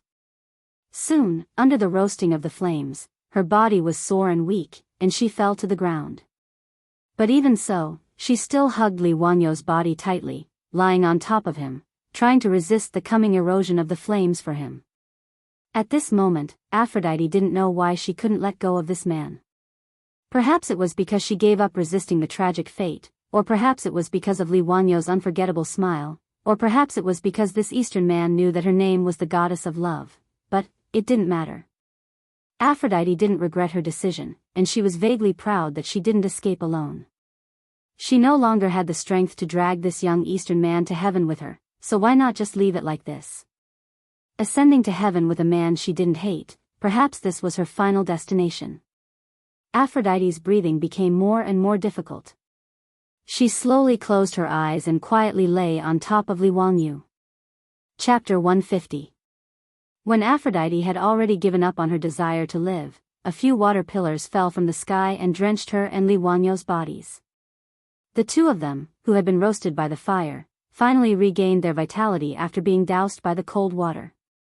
Li Wanyu, who had been unconscious due to his drunken stupor, finally woke up under the stimulation of the cold water. He opened his eyes in a daze and saw Aphrodite's alluring face, which was covered in soot. At this moment, Aphrodite was still lying on Li Wanyo's body, the two of them hugging each other tightly. What happened? Li Wanyo's throat was hoarse and painful as if it was on fire. Aphrodite's face was full of water droplets. It was unknown whether it was from the water droplets or tears of joy. There's a fire. You didn't wake up. I wanted to drag you and run. Li Wanyu struggled to sit up. He had a splitting headache. Looking up, half of the originally exquisite Hu wine shop's backyard had been engulfed by the fire. But at this moment, water pillars continued to spray out from the sky. Streams of water began to suppress the fiercely burning house. The fire was quickly brought under control. Li Wanyu then noticed that not far behind the two of them, many people were holding thick bamboo tubes to extinguish the fire. The water pillars were spraying out from those bamboo tubes. Water bags. He immediately knew what those bamboo tubes were. They were the fire-extinguishing tools of the Tang dynasty, water bags. The Tong Dian recorded, if the enemy sets fire to the building, use thick bamboo tubes that are 10 feet long and cut off the joints. Use thin skin to make a bag that can hold 3 to 4 stones of water. Place the tubes in the bag and tie them to the bag like a splashing tube. Order 3 to 5 strong men to fill the holes and put out the fire in an emergency. It meant that a leather bag made of animal skin was connected to a 10 feet long bamboo tube. When the fire needs to be put out, 3 to 4 stones of water would be poured into the leather bag and the bag would be squeezed with human strength. Under the effect of pressure, water would be sprayed out from the bamboo tube. Its function was the same as the fire hose of the modern era. In Chang'an City, every marquee shop in the market had the responsibility of being the fire brigade. After the fire broke out in the back courtyard of the Hu wine shop, the marquee shops in the West City took action. They brought water bags and other fire-extinguishing tools and quickly extinguished this sudden fire. In the end, due to the speed of Wu Ho's arrival, the fire did not spread. It only burned down 6 or 7 rooms in the back courtyard of the Hu wine shop. The losses were not too severe. It was only at this moment that the group of drunkards came to look for Li Wanyu. It wasn't that this group of debauches were afraid of death and disloyal, but they weren't much better than Li Wanyu. They were all drunk and awakened by the fire, so they pulled Hu Ji and fled in a panic. At that time, the situation was too chaotic. Coupled with the thick smoke everywhere, there was no way to confirm who had escaped and who had not. It was not until the fire was under control that the group of rich playboys gathered together. Only then did they discover that Li Jia Shaolang had disappeared. They hurriedly ran into the fire to look for him. Seeing that Li Wanyu was safe and sound, and holding the extremely ugly Hu Ji in his arms, the group of rich playboys finally relaxed. This group of top-notch scions of the Great Tang were usually dressed in bright clothes. But at this moment, not only were they covered in smoke and dust, their faces and hands were also covered in black marks. Their clothes were not even neatly worn, and were dirty and filthy. There were also many holes burned by the sparks. The group of rich playboys looked at each other. They couldn't help but point at each other's sorry state and laugh. Li Wanyu asked in a hoarse voice, "Brothers, what's going on? Why did it suddenly catch fire?" When he mentioned this matter, the group of rich playboys also became angry. It wasn't easy to invite the Li family's young master to this Hu wine shop to indulge in sensual pleasures, but something like this actually happened. Ching Chumo roared, "Where's the shopkeeper? Get out here." Following his shout, the Hu shopkeeper ran out from the crowd in fear and trepidation. He repeatedly bowed to them, young Gongya, please forgive me. Why did the shop suddenly catch fire? This slave really doesn't know." Among the martial marquises of the West Market who came to put out the fire, an official wearing an 8th-grade military uniform stepped forward to greet the rich playboys. "I am the colonel of the marquises of the West Market. Greetings, young Duke. The marquises of the Tang dynasty's Chang and city had both public security and firefighting functions. It was similar to the combination of the local police, urban management, and firefighting of the future. The marquises of the West Market had 100 people at the West Market, 30 at the West Market, 20 at the West Market, and 5 at the West Market. They were under the jurisdiction of the left and right Jin Wu's subordinates, the left and right Manners. The East and West Market were special cases. They had the same organization as the West Market and had 100 marquises. Because of the large number of people, this sudden fire was extinguished very quickly. The military system of the Tang dynasty was that every 100 people formed a brigade, and there was a colonel. Each brigade had 2 teams, each team had 50 people, and each team had a squad leader. Each team was divided into 5 fires, each fire had 10 people, and each fire had a squad leader. The managers of the marquises of the East and West Market were all colonels. They were 8th-grade military officers. Ching Chimo glared at him. "Don't talk nonsense. Tell me, why did it suddenly catch fire today? Have you investigated clearly?" The colonel carefully looked at the group of rich playboys and then looked at the shopkeeper of the wine shop standing to the side. He hesitated and did not speak. Yuchi Bao Lin was impatient and shouted at him, "Why are you being so wishy-washy? If you have something to say, hurry up and say it. Why did it catch fire? Did someone deliberately set the fire?" The colonel was forced into a corner and could only point at the unrecognizable tavern, replying to the young duke, "According to this one's judgment, it shouldn't be someone who set the fire, but what? But someone accidentally knocked over the candlestick, causing it to catch fire. It was really an accident." After the colonel finished speaking, he looked at the rich playboys with a strange expression. Yuchi Bao Lin did not know and was about to speak, but was secretly pulled away by her twin brother. Other than this idiot, the other rich playboys heard Colonel Wu Ho's words and looked at the fire. They all understood half of the situation. The few taverns that were burned down seemed to be where the group of rich playboys lived. If the fire was caused by accidentally knocking over the candlestick, then it meant that the main culprit was among them. This was hilarious. They all looked at each other, trying to figure out which bastard set the tavern on fire. The shopkeeper naturally heard Colonel Wu Ho's words and looked at the group of rich playboys with a bitter face. His expression was as if his parents had died. "Don't be noisy, I will not forget your money." Niu Jingping, who could not walk, roared at the shopkeeper. Niu Jingping also had a stomach full of anger. Was it easy for him to run out with a limp? Which bastard was it? He must find him and give him a good beating.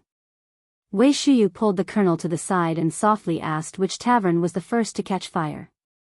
After the colonel secretly pointed it out to him, Wei Shuyu was so angry that his face turned red as he stared fiercely at Chai Lingwu.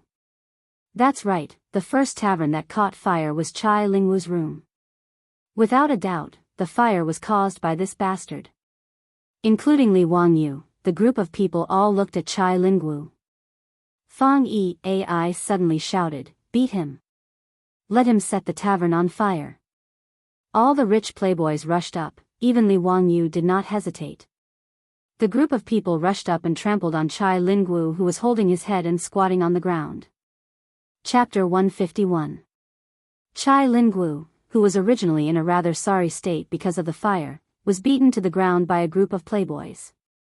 His clothes became as filthy as a beggar's. With a long face, he cupped his hands and bowed to the playboys. "Brothers, I really don't know what's going on. I'm also drunk and don't know how the fire started." Ching Chimo and the others called Hu Ji, who was with Chai Lingwu last night. After asking her, they found out the whole story and didn't know whether to laugh or cry. It turned out that after Chai Lingwu entered the tavern last night, he and Hu Ji made love before falling into a deep sleep. In the middle of the night, he probably got up to drink water because he was thirsty and accidentally knocked over the candlestick on the table. He didn't realize it and continued to climb back to the bed to sleep. Hu Ji, who was with him, was awakened by the fire and the smell of smoke. She quickly woke Chai Lingwu up and escaped. The fire spread very quickly. By the time Hu Ji called for someone to put out the fire, it had already spread. Li Wangyu heard this and was so angry that his nose almost crooked. He had finally transmigrated to the Tang dynasty. If Chai Lingwu accidentally set a fire and burned him to death, where would he go to complain? Could it be that his soul could transmigrate again? Thinking of this, Li Wangyu looked gratefully at the young version of Angelina Jolie next to him. If it wasn't for the Italian girl risking her life to save him, his soul would probably have been scattered. Li Wangyu tenderly stroked the girl's golden hair. Looking at the girl's pure yet sorrowful eyes, Li Wangyu's heart throbbed. 6 or 7 taverns of the Hu Tavern were burned down, and the loss was about 700 to 800 strings of copper coins. The reason why it was worth so much money was not because of the houses themselves. It was said before that houses in the Tang dynasty were not worth much. Although houses in Chang'an were very expensive, it was not easy to live in Chang'an. Houses in good locations sold for at least 500 strings of copper coins. However, that was mainly because the land was expensive.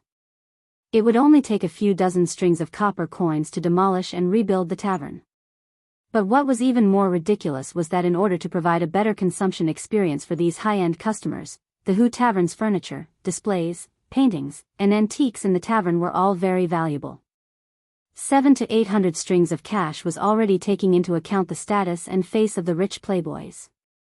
What he wanted was only the cost price. Naturally, the money had to be paid to the barbarian merchants. Chai Lingwu had a bitter expression on his face as he looked at the group of silk pants. Brothers, I don't have the copper coins with me right now. Please help me. Although they were the top hedonistic sons of the Tang dynasty and spent money like water, they were not ordinary people. In fact, most people could only get 100 strings of cash from their families every month.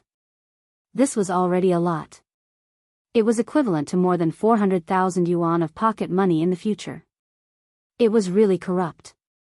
The more he took from his family, the more he spent. At most, Chai Lingwu could take out 200 or 300 strings of copper coins. The rest of the money would have to be borrowed from a group of wastrels.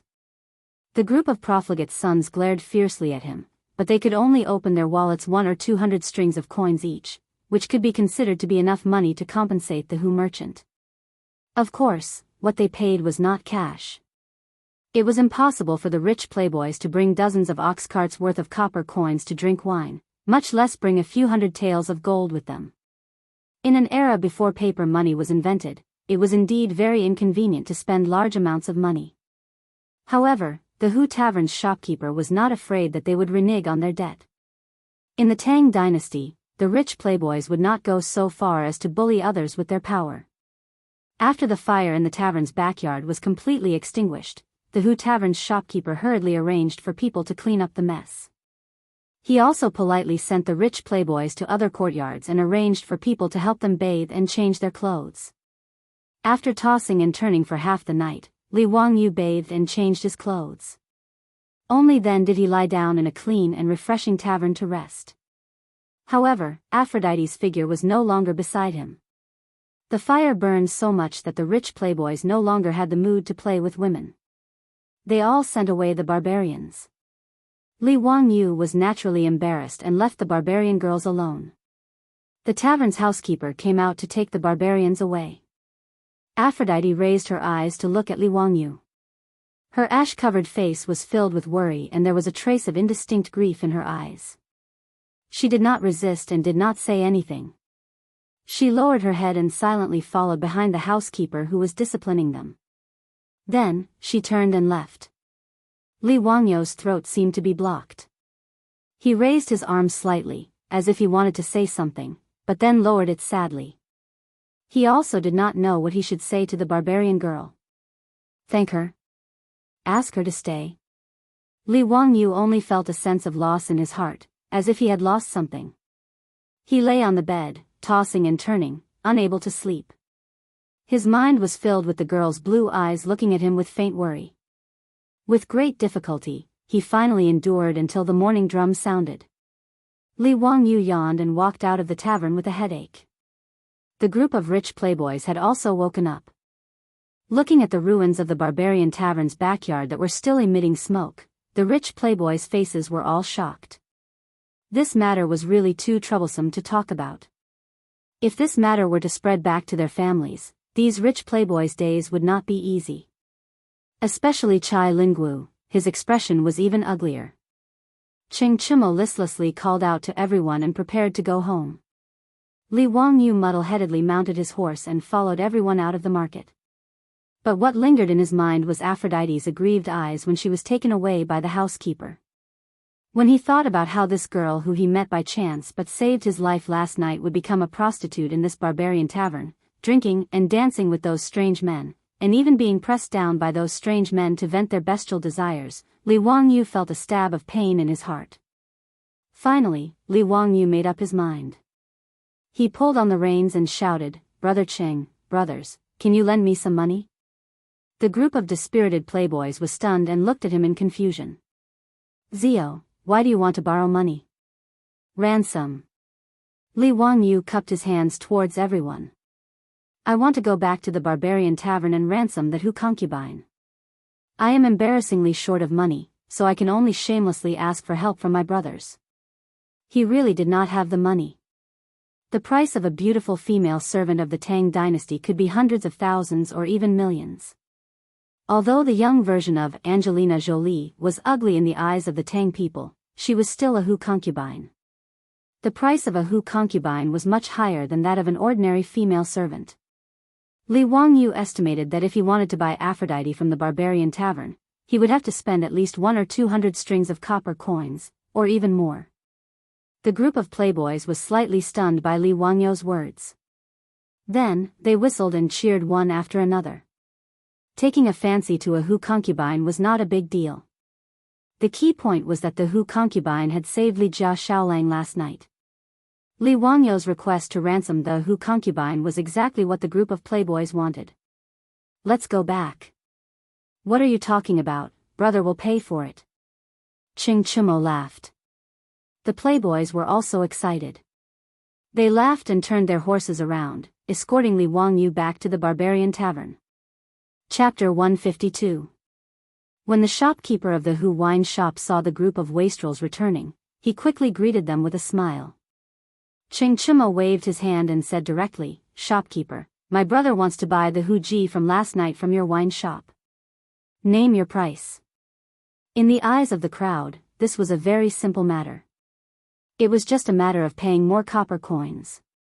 If the wine shop needed ji, there were many people selling them in the West City. They thought that the shopkeeper would not refuse them. Unexpectedly, Ching Chimo's words were rejected by the shopkeeper. "I'm sorry, young duke, but we're not selling that ji." "What? Why not? Speak clearly for this old man." Ching Chimo was furious. This shopkeeper was clearly not giving him any face. He said in front of the group of wastrels that he wanted to buy the ji and give it to Li Wangyu. Now, the shopkeeper of the wine shop actually refused to sell it. Did he not put the Duke Lu's residence in his eyes? Most of the who did business in Chang and city were Sogdians. They had 9 surnames, An, Chao, Shi, Mi, He, Shi, Mu, and Bai. The Tangs called them the 9 surnames of Zhaowu, also known as the 9 surnames of Hu. The great Tang dynasty's terminator, An Lushan, was a Sogdian, a member of the 9 surnames of Zhaowu. Just like the Jews in Europe, the Sogdians were also good at business. They bought silk from the Central Plains and transported it to the West regions. They also brought in glass beads, jade, agate, pearls, and other jewelry from the West regions. Selling livestock and even slaves was a way for the Sogdians to make money. They almost controlled the lifeline of the Silk Road trade. Almost every Sogdian merchant was a loan shark. Not only did they lend money, but they also lent silk. It was recorded in the Sufu Yuan Gui that the inner circle disciples of the capital were mostly fan merchants. The wastrels in Chang and city who borrowed money from the Sogdians could not afford to repay it. This showed how rich the Sogdians were. These Sogdian merchants were also good at relying on various political forces to gain political status and make it easier for them to do business. If it was an ordinary Chang and wastrel, they would not be able to do anything to these Sogdian merchants. However, Chingchumo and the others were not ordinary wastrels. They were the top wastrels of the Great Tang. No matter how powerful the sweet merchants were, in the face of Chingchumo's fury, they could only keep quiet out of fear. The Hu wine shop's shopkeeper repeatedly cupped his hands and said, "Young Duke, please don't make things difficult for me. I don't have the final say in this matter. I really can't sell that Hu Ji. Why can't I sell it? If you don't make things clear today, do you believe that I won't set fire to your wine shop and burn it down completely?" Chingchumo was not the only one who was angered by the Hu shopkeeper's evasiveness. The group of silk pants also surrounded the shopkeeper furiously. They were all prepared to take action to teach this Hu shopkeeper who did not know the rules a lesson. He wanted to let him know who the Tang dynasty belonged to. How dare a man with a surname of Hu mess with them in Chang'an? He was really out of his mind. The Hu shopkeeper was on the verge of tears as he was surrounded by a group of hedonistic sons from the founding families of the Tang dynasty. If he had known earlier, he wouldn't have agreed to such a task. He even regretted summoning that Hu Ji girl to accompany the guests yesterday. Otherwise, such a thing wouldn't have happened. Seeing that there was no way to avoid it, the Hu shopkeeper had no choice but to invite everyone into the wine shop. He found a quiet room and respectfully invited everyone to take a seat. Then, he ordered someone to bring wine. After sending all the servants away, the Hu shopkeeper lowered his voice and explained to Li Wangyu and the others why he couldn't sell the Hu concubine. After hearing the Hu shopkeeper's explanation, Li Wangyu and the group of silk pants looked at each other in shock. No one would have thought that there was such a hidden story. Chingchumo silently scratched his head and said to Li Wangyu with a bitter face, "Brother Zio, there are plenty of Hu Ji girls. Why don't we change to another one? How about I go to the West Market and buy you another 2 beautiful Hu Ji girls?" Fang Yai, Wei Shuyu, and the others also persuaded, "That's right. Zio, Hu Ji girls are all the same. We will buy you a few other beauties." Li Wangyu only shook his head. He wasn't after beauties.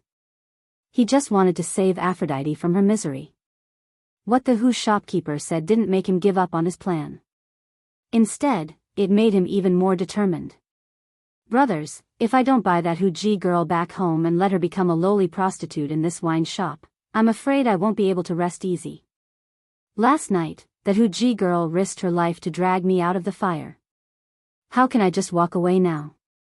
If I really do that, will you still be willing to be friends with me?" Li Wangyu's words were sincere and sincere. Fang Yai and the others were speechless. Everyone said that prostitutes were heartless and actors were unloyal. However, they saw how the Hu Ji girl saved Li Wangyu last night. But as Li Wangyu said, if he just walked away, even they would despise Li Wangyu. Chingchumo slammed his palm on the table and said, "Bastard. I don't believe that the Zoroastrianism can go against the heavens. They don't have the final say in Chang'an.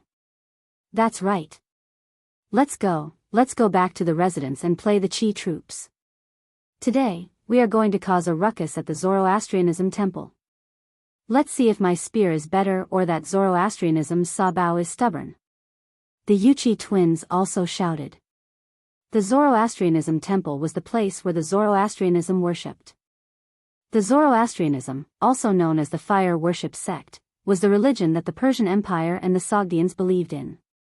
Sabao was the leader of the Zoroastrianism region and the leader of the Sogdians. Once he heard that the wastrels were going to cause a ruckus at the Zoroastrianism temple, the Hu shopkeeper knew that he was in trouble. He quickly knelt down and kowtowed, asking the dukes to be magnanimous. If Sabao knew that it was because of him that these wastrels were going to cause a ruckus at the Zoroastrianism temple, he would lose his head. Li Wangyu also quickly got up and stopped the agitated crowd. "Brothers, don't be rash. If we really cause a ruckus at the Zoroastrianism temple, it won't end well. Why don't we discuss it with Sabao? If he agrees, then it's fine, but if he doesn't, then we'll think of another way." The wastrels calmed down a little and nodded in agreement. The Sogdians controlled the Silk Road trade. Even the big shots of the imperial court were not willing to offend them. If this group of wastrels really went to cause a ruckus at the Zoroastrianism temple, they might really cause a lot of trouble. Li Wangyu then looked at the Hu shopkeeper. Shopkeeper, we won't make things difficult for you. We'll settle this matter ourselves and won't tell anyone. You're the one who told us this. However, you have to promise me that you won't let Aphrodite come out to meet customers until we settle this matter. Is that okay? The Hu shopkeeper quickly nodded and promised to take good care of the Hu girl. Seeing that he had promised, Li Wangyu and the others left the wine shop and prepared to go to the Zoroastrianism temple to negotiate with Sa Bao. Chapter 153.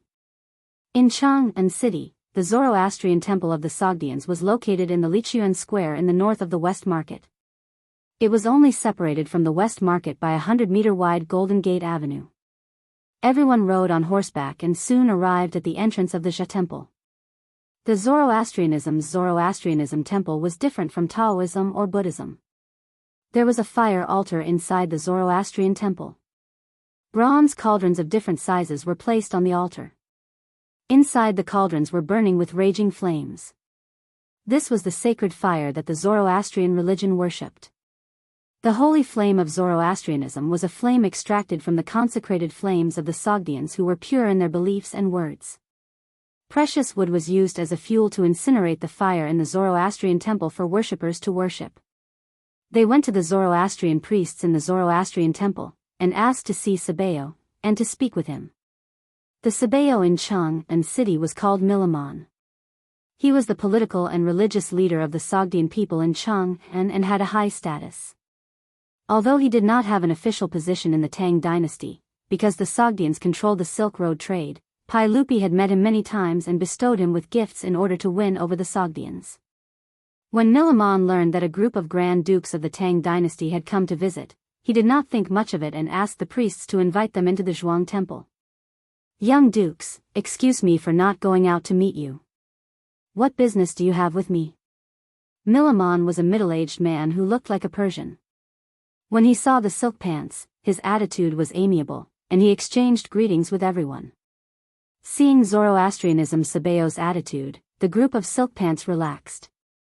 They felt that with their reputation, it would be easy for them to ask Zoroastrianism for an insignificant female slave. Li Wangyu bowed to Milman. "Sabo, we have a request. Please do us a favor." "Oh? What is it?" "I heard that your sect has a female slave from the Great Qin Empire, and I would like to buy this female slave from your sect. Would that be convenient?" Li Wangyu chuckled as he made his request. However, as soon as he said this, Milman's expression changed.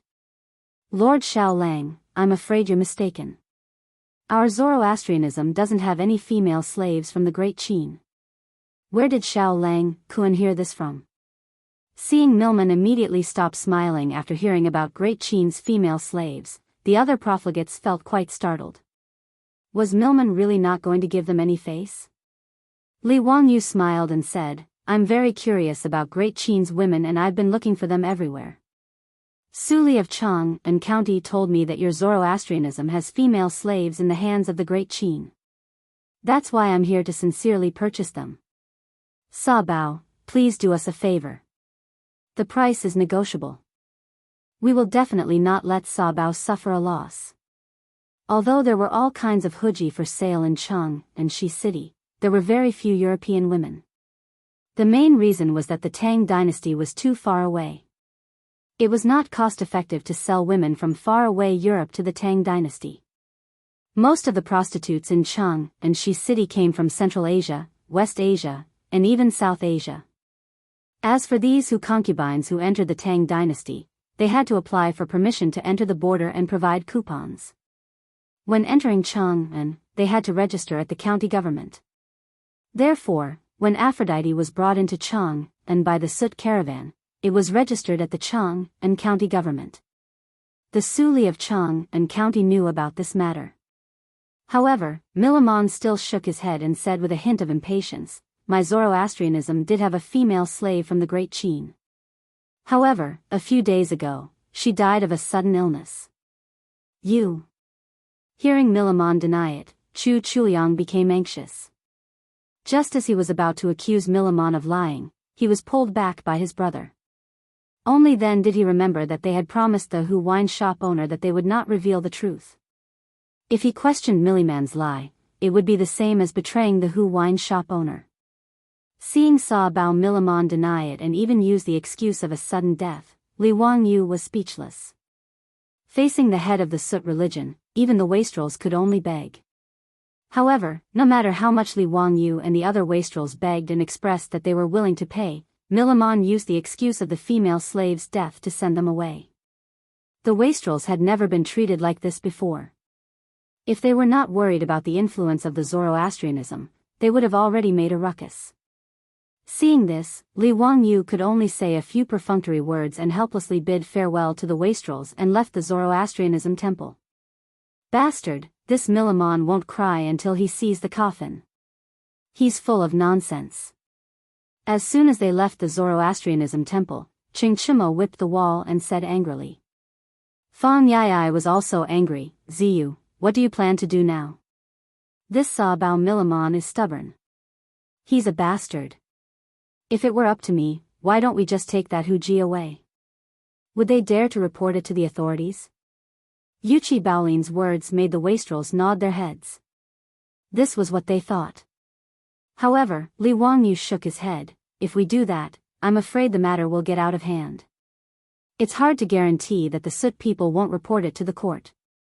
That would implicate my brothers. How can I make things difficult for my brothers for myself? What he said was the truth.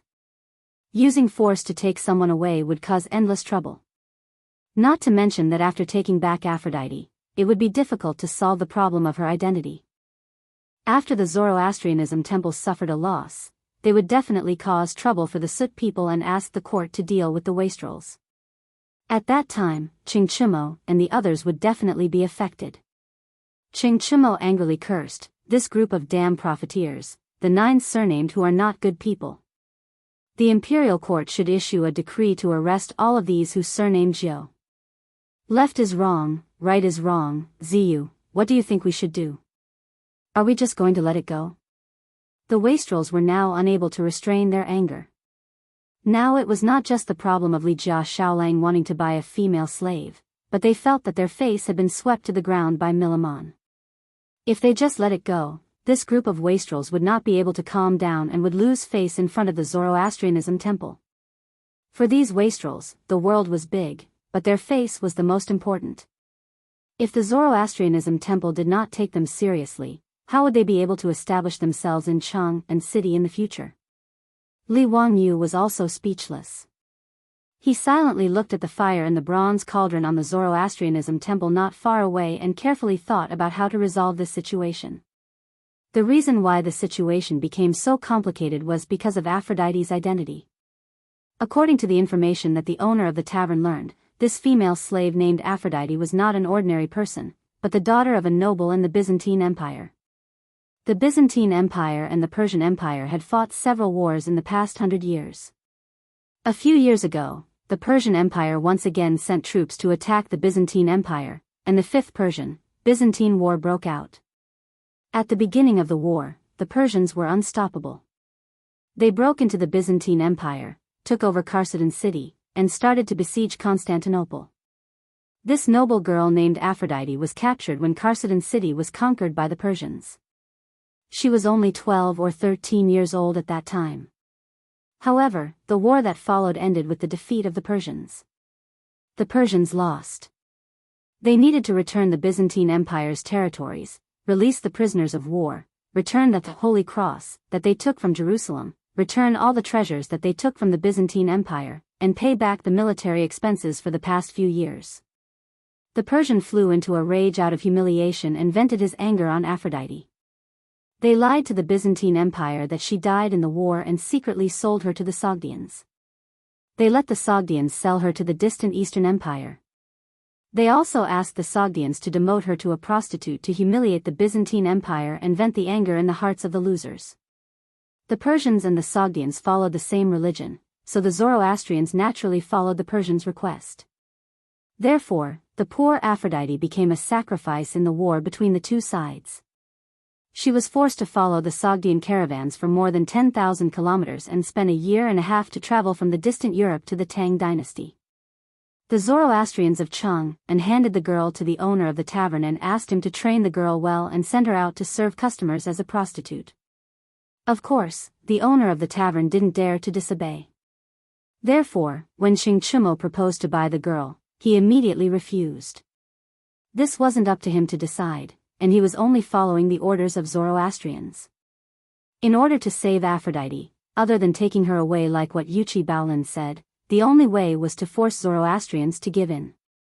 Li Wangyu looked at the burning holy fire in the Zoroastrians' temple and suddenly asked without thinking, "What do you guys think will happen if the holy fire in the Zoroastrians' temple goes out?" "If it goes out, then let it go out. We can just light it up again with a lighter," Chai Lingwu replied in a bad mood. Wei Shuyu was so angry that he slapped his head and said, "Do you think this is the fire in your kitchen? If the holy fire in the Zoroastrians' temple goes out, I'm afraid the Sogdians will go crazy." He knew a little about the religion of Zoroastrians, and he knew that the holy fire in the Zoroastrians' temple was the lifeblood of the Sogdians. Once it went out, the consequences would be unimaginable. Li Wangyu suddenly smiled and revealed 8 white teeth. "Brothers, I have an idea. Let's go and prepare. Later, we will ask Milamon to kneel down and bring Aphrodite to me." Chapter 154. Wei Shuyu hurriedly stopped Li Wangyu. "Ziyu, you can't act recklessly. You can't be thinking of extinguishing the sacred fire of the Jia temple to threaten the Sut people, right? This will cause a big problem." Li Wangyu laughed mischievously. "Hee, I really have such a plan. But don't worry, Brother Shuyu, the Sut people won't make a fuss because I will extinguish the flame by itself. No matter how angry they are, they can't blame anyone else." "What? How is that possible? How can a flame extinguish by itself?" Wei Shuyu pointed at the believers in the Jia temple. "These priests are always watching over the flame and adding fuel at any time. How can it extinguish by itself?" "Ziyu, don't make a fuss." Wei Shuyu's doubts made Li Wangyu laugh even more happily. "Brother Shuyu, brothers, why don't we make a bet?" "Bet on what?" "Bet that I can extinguish the flame. If I can do it, you have to help me. If I can't do it, I will treat everyone to lunch at a restaurant. How about it?" Li Wangyu proposed this condition, but the group of wastrels was stunned. "Ziyu, are you going to use your hand to extinguish the flame? Or blow it out? That doesn't count." Fang Ai shouted. "Of course not, I definitely won't do that." The wastrels looked at each other, not believing Li Wangyu's words. "Let's bet, Ziyu. If you can really extinguish the flame, we will play with you this time." Xing Chumo laughed. Li Wangyu snapped his fingers. "Then let's go. I will go prepare some things and show you my skills." Everyone laughed and joked as they walked towards the West Market. Li Wangyu found a grocery store and mysteriously went in to buy 2 things, which he then kept in his bosom. "Let's go, I am ready. I will find a place to show you how I extinguish the flame." Seeing Li Wangyu speak so confidently, the silk pant's interest was piqued. Seeing that it was almost noon, everyone went to a restaurant in Shi City and asked for a private room. After asking the doctor to bring over a brazier, the debauches began to urge Li Wangyu, wanting to see how he would extinguish the fire. Li Wangyu asked for a wide-mouthed bottle. He took out something from his bosom and poured it into the bottle. "What's that smell? So sour?" "Ziyu, did you pour vinegar?" Fang Yai shouted. Li Wangyu smiled but did not answer. He shook the bottle in his hand a few times and then gently tilted the mouth of the bottle towards the burning brazier. Under the shocked gazes of the rich kids, Li Wangyu clearly did not pour out anything from the bottle in his hand. However, the flame in the brazier actually flickered a few times before it was extinguished. It was as if it had been extinguished by an invisible hand. Fang Yai opened his mouth in shock and pointed at the brazier, not knowing what to say. The others were no better than him. They all looked at Li Wangyu as if they had seen a ghost. After a long while, Xing Chumo cautiously asked, "Ziyu, do you know any magic?" How did you extinguish the fire in the brazier? The rich kids all stared at the bottle in Li Wangyo's hand. They felt that it was clearly a magic treasure. Otherwise, how could it be so magical? Li Wangyu almost burst out laughing. This group of country bumpkins had no knowledge of chemistry at all. The two things he had bought in the grocery store before were vinegar and alkali powder. Both were very common items. In the Tang dynasty, the steamed cakes, steamed buns, or steamed buns, would have alkali powder in the flour to soften the dough. However, anyone who had studied chemistry in junior high school would know that the main component of vinegar was acetic acid, while alkali powder was sodium bicarbonate. When the two met, a chemical reaction would occur and carbon dioxide gas would be produced. Carbon dioxide was heavier than air. When the carbon dioxide gas was poured out of the bottle, it would eliminate the air in the brazier and cause a suffocating effect, extinguishing the flame. It was a very simple chemical experiment, but it made the rich kids of the Tang dynasty dumbfounded. They thought that Li Wangyu had learned some magic to be able to extinguish the flame so quietly. Li Wangyu couldn't explain to this group of country bumpkins what a chemical reaction was and what carbon dioxide was. He simply demonstrated to them and told them that when vinegar and alkali powder were mixed together, a gas would be produced, and this gas could extinguish the flame. The group of rich kids was dumbfounded. They all stepped forward and did the experiment themselves. The brazier was constantly lit by them with matches, and then they put the vinegar and alkali powder into bottles. They were all having a lot of fun. In order to snatch the right to experiment, a few of them almost got into a fight. Li Wangyu rolled his eyes speechlessly. The discipline of the first chemistry experiment class in the Tang dynasty was worrisome.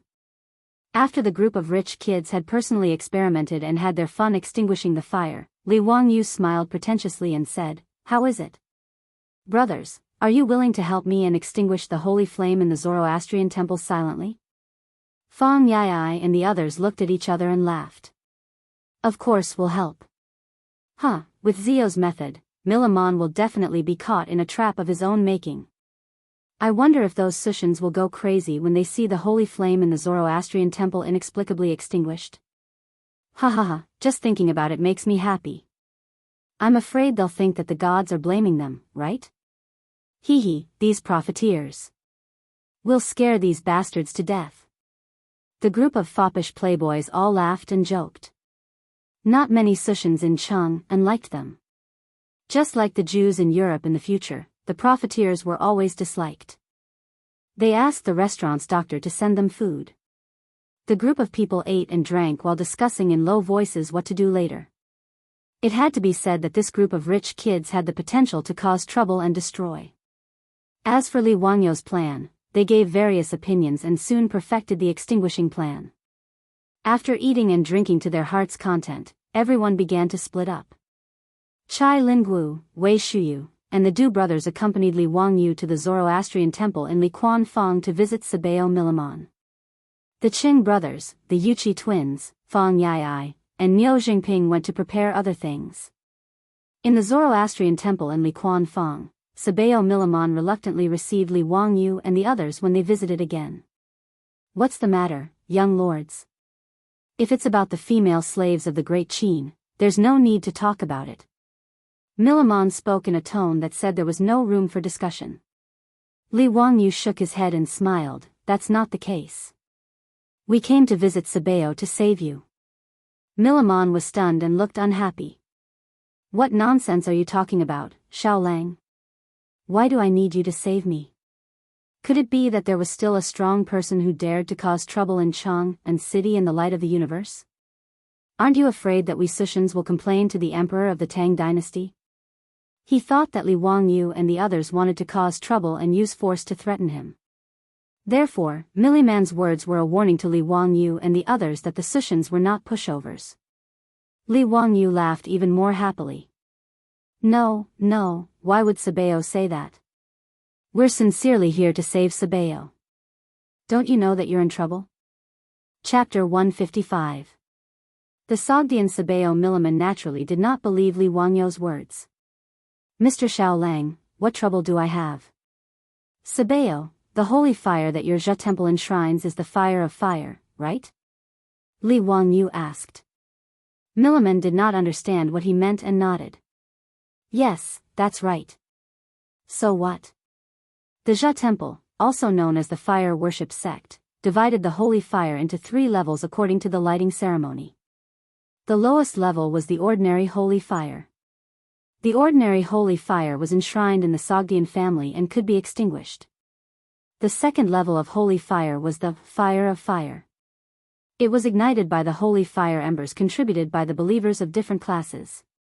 The fire of fire was enshrined in the Zhe temple in each city. There were dedicated priests who added wood and spices at least 5 times a day to ensure that the flame would never be extinguished. The Zhe temple in Chang and city enshrined the fire of fire. The wood used to ignite the fire was sandalwood, which was very luxurious. The highest level of holy fire was called the fire of victory. It came from the heavenly fire, which was the flame produced by lightning. The Zhe temple that enshrined the fire of victory was the main temple of the Persians and Sogdians. These things were not a secret in Chang and city as the Sogdian Zhe temple preached.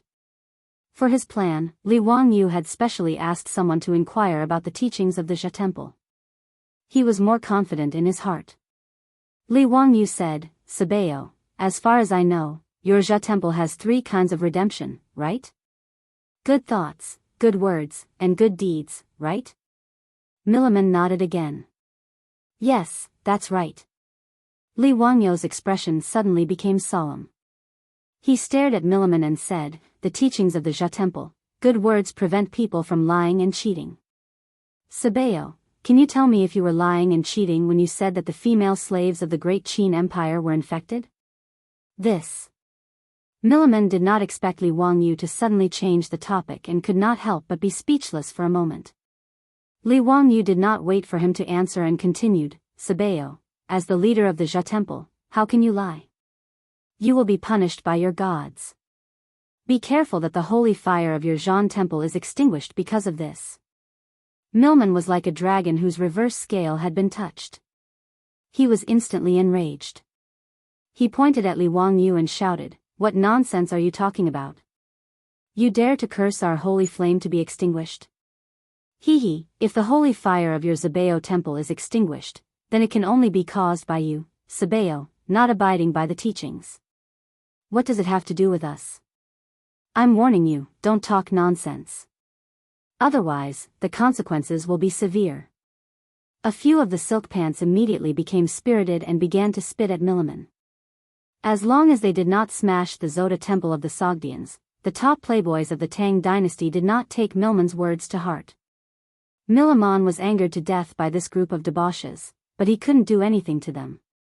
He flung his robe and prepared to send them off.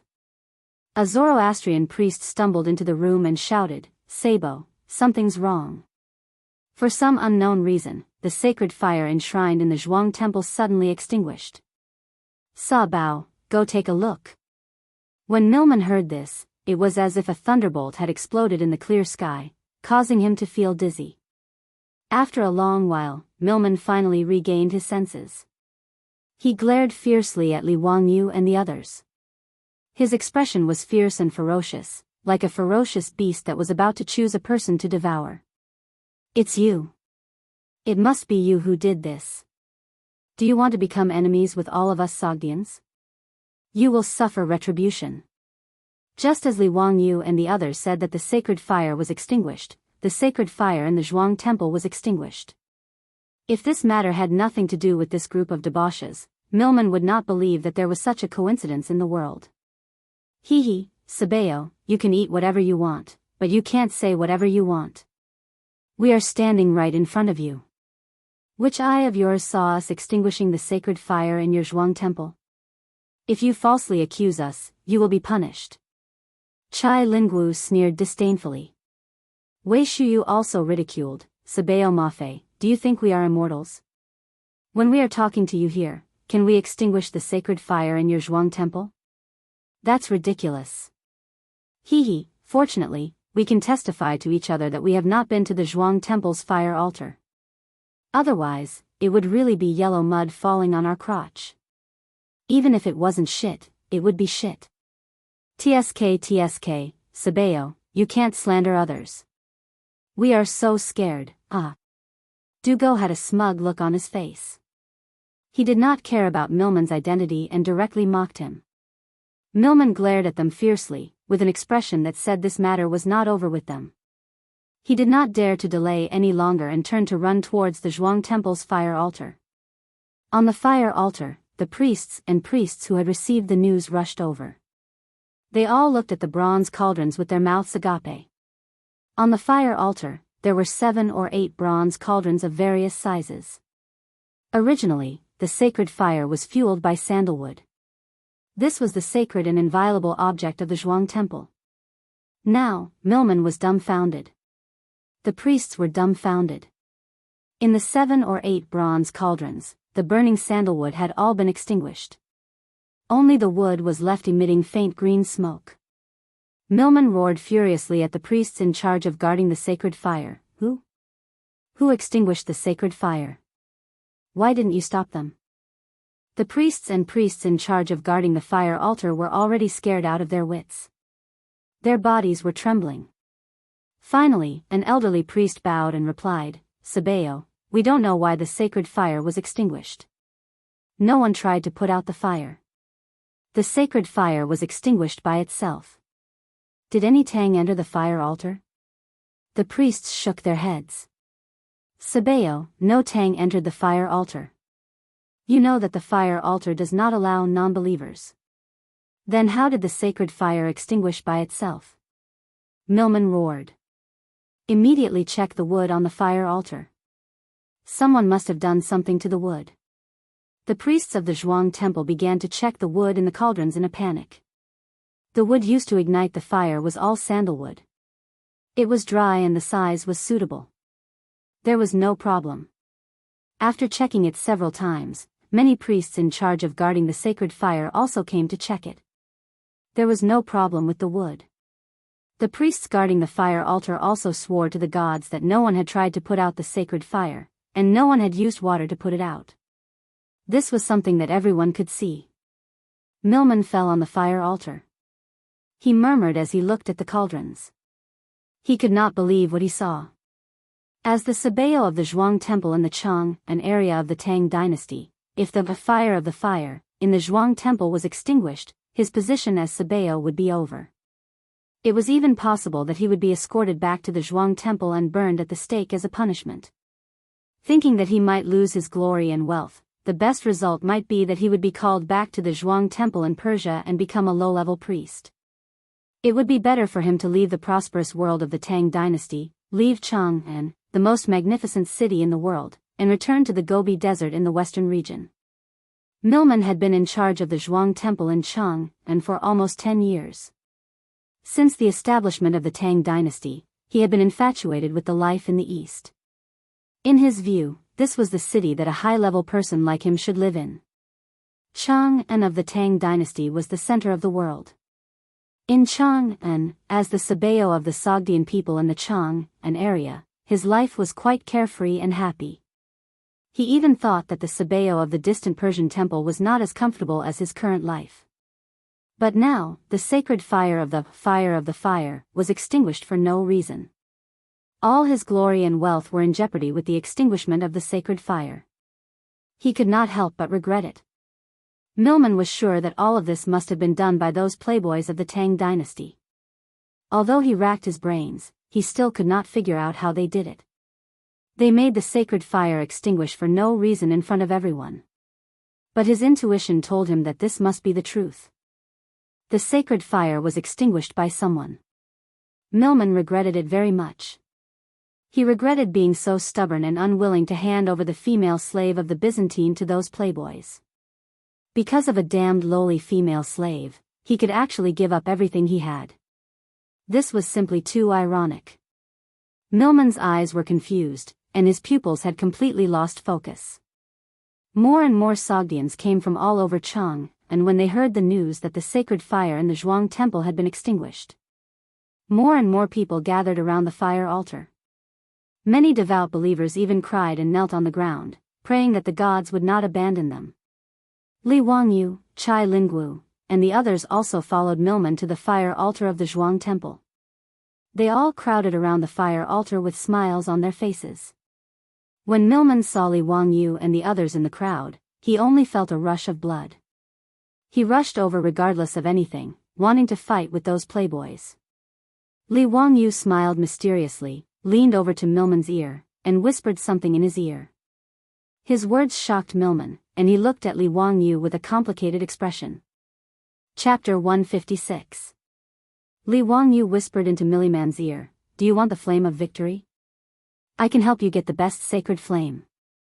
To Milliman, this was a fatal temptation. He stared at the Tang youth in front of him in disbelief. He said that he could help him get the best sacred flame. How was this possible?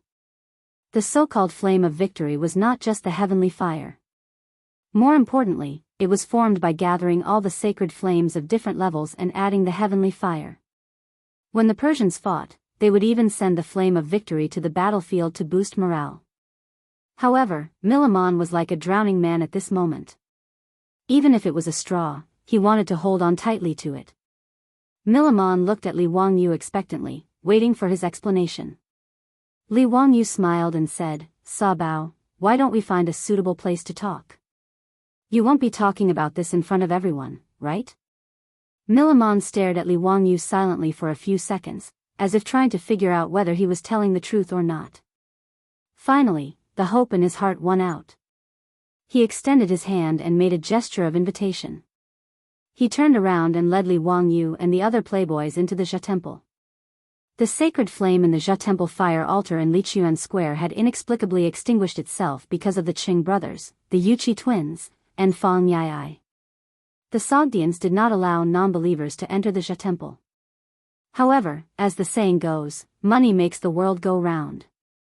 With the influence of these playboys and their families in Chang and city, it was not difficult to find people who were willing to sell their souls for money, not to mention some Sogdians who were not pure believers. After promising a few Sogdians great rewards, these Sogdians did not hesitate to be the accomplices in extinguishing the sacred fire of the Zoroastrian shrine. The Qing brothers and the Yuqi twins immediately ordered people to make a few leather bags and tied them into the clothes of the Sogdians. One end of the leather bags was opened, and they were worn through the sleeves of the clothes. With the wide clothes covering them, no one could see any flaws. After that, he poured vinegar and alkali powder into the leather pouch. Then, he asked the Sushans to pretend to be devout believers and enter the fire altar to pray to the sacred fire. None of the priests who were guarding the fire altar noticed that among the Sogdians who were praying in the fire altar, a few of them were secretly aiming their sleeves at the bronze cauldron that was burning with the sacred fire. The vinegar in the leather bag had a chemical reaction with the alkali powder, constantly producing carbon dioxide gas. The carbon dioxide gas flowed into the copper cauldron through the opening of the leather pouch and into the cuffs of the Sushans' robes. Carbon dioxide gas was heavier than air. After flowing into the copper cauldron, it quickly gathered in the copper cauldron, isolating the air needed to burn the wood and extinguishing the flames. This carbon dioxide gas was colorless and odorless, so the priests guarding the fire altar in the Zhe temple naturally could not find any clues. When they noticed that the holy fire in the copper cauldrons on the fire altar had been extinguished, the Sogdian believers who were praying in the fire altar also noticed it. The scene was in chaos. The Sogdians who had completed their mission took advantage of the chaos and slipped out of the Zhe temple. All of this happened without anyone noticing. In an era where there was almost no knowledge of chemistry, even if the priests of the Zhe temple racked their brains, they would not know how the holy fire was extinguished. In fact, the Sogdians who were acting as spies did not know either. They only followed orders and tied a large leather pouch under their robes. After that, they stood beside the holy fire and aimed their sleeves at the holy fire in the copper cauldron. When the holy fire in the copper cauldron was extinguished, the Sogdians were shocked. They had no idea what had happened. They only vaguely sensed that the extinguishing of the holy fire had something to do with them. The Sogdians began to feel afraid. After collecting money from the rich playboys, they left Chang'an and went to the western region. This matter became an unsolved case. Milman invited Li Wangyu and the others into a quiet room in the Zhe temple. He changed his arrogant attitude and asked humbly, Xiao Lang, Kuan, what do you mean by the holy fire? It means the heavenly fire. I can help you find the purest heavenly fire, Li Wangyu said with a smile. He had already thought of how to fool this Sha Temple Sabeo. Although Milman did not know how the holy fire was extinguished, he was sure that it had something to do with the people in front of him. However, he did not have any evidence.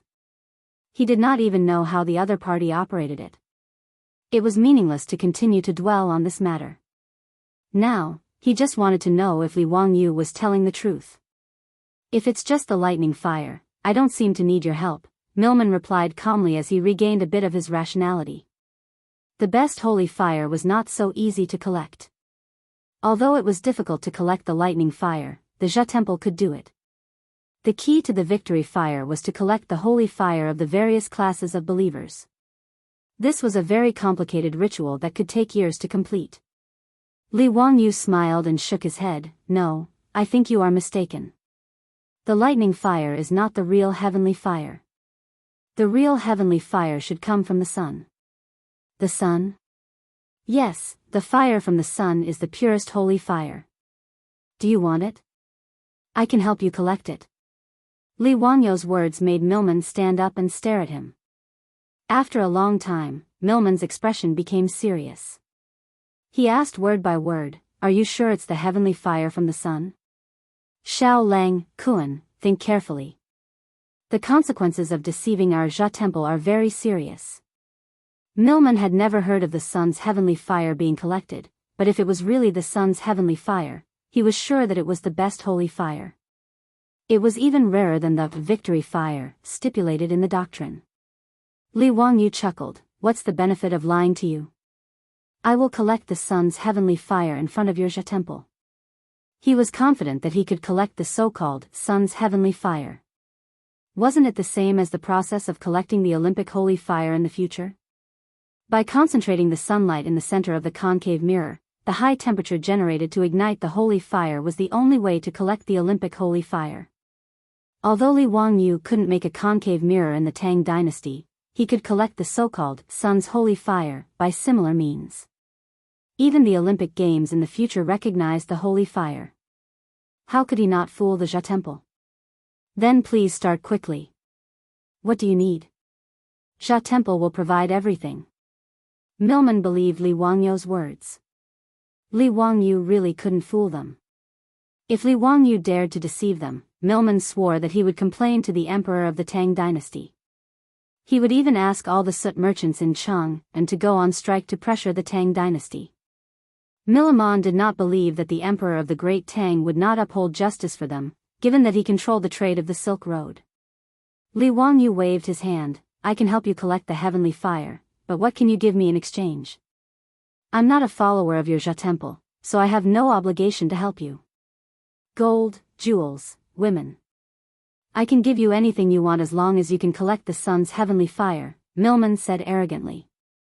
To the Sogdians, any problem that could be solved with money was not a problem at all. Li Wangyu looked at Milman with a faint smile. "Sabeo, you know what I want. Give me that female slave of the Great Qin in exchange for the sun's heavenly fire." Milman hesitated.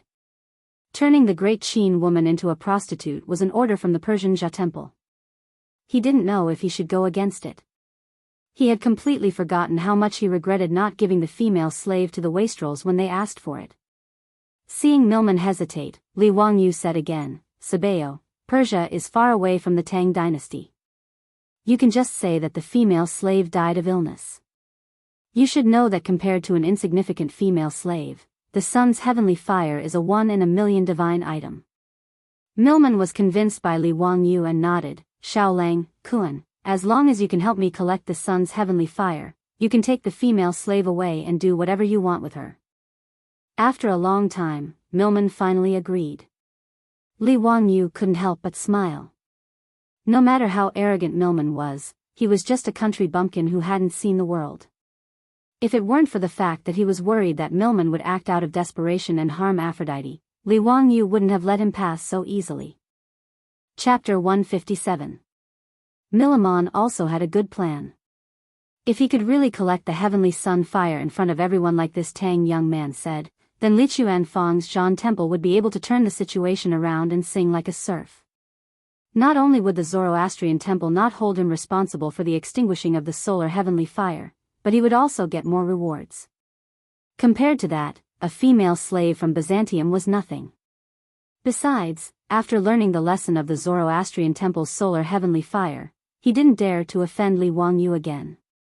Even if Li Wangyu collected the solar heavenly fire for them, if the solar heavenly fire was extinguished again, he wouldn't be able to survive.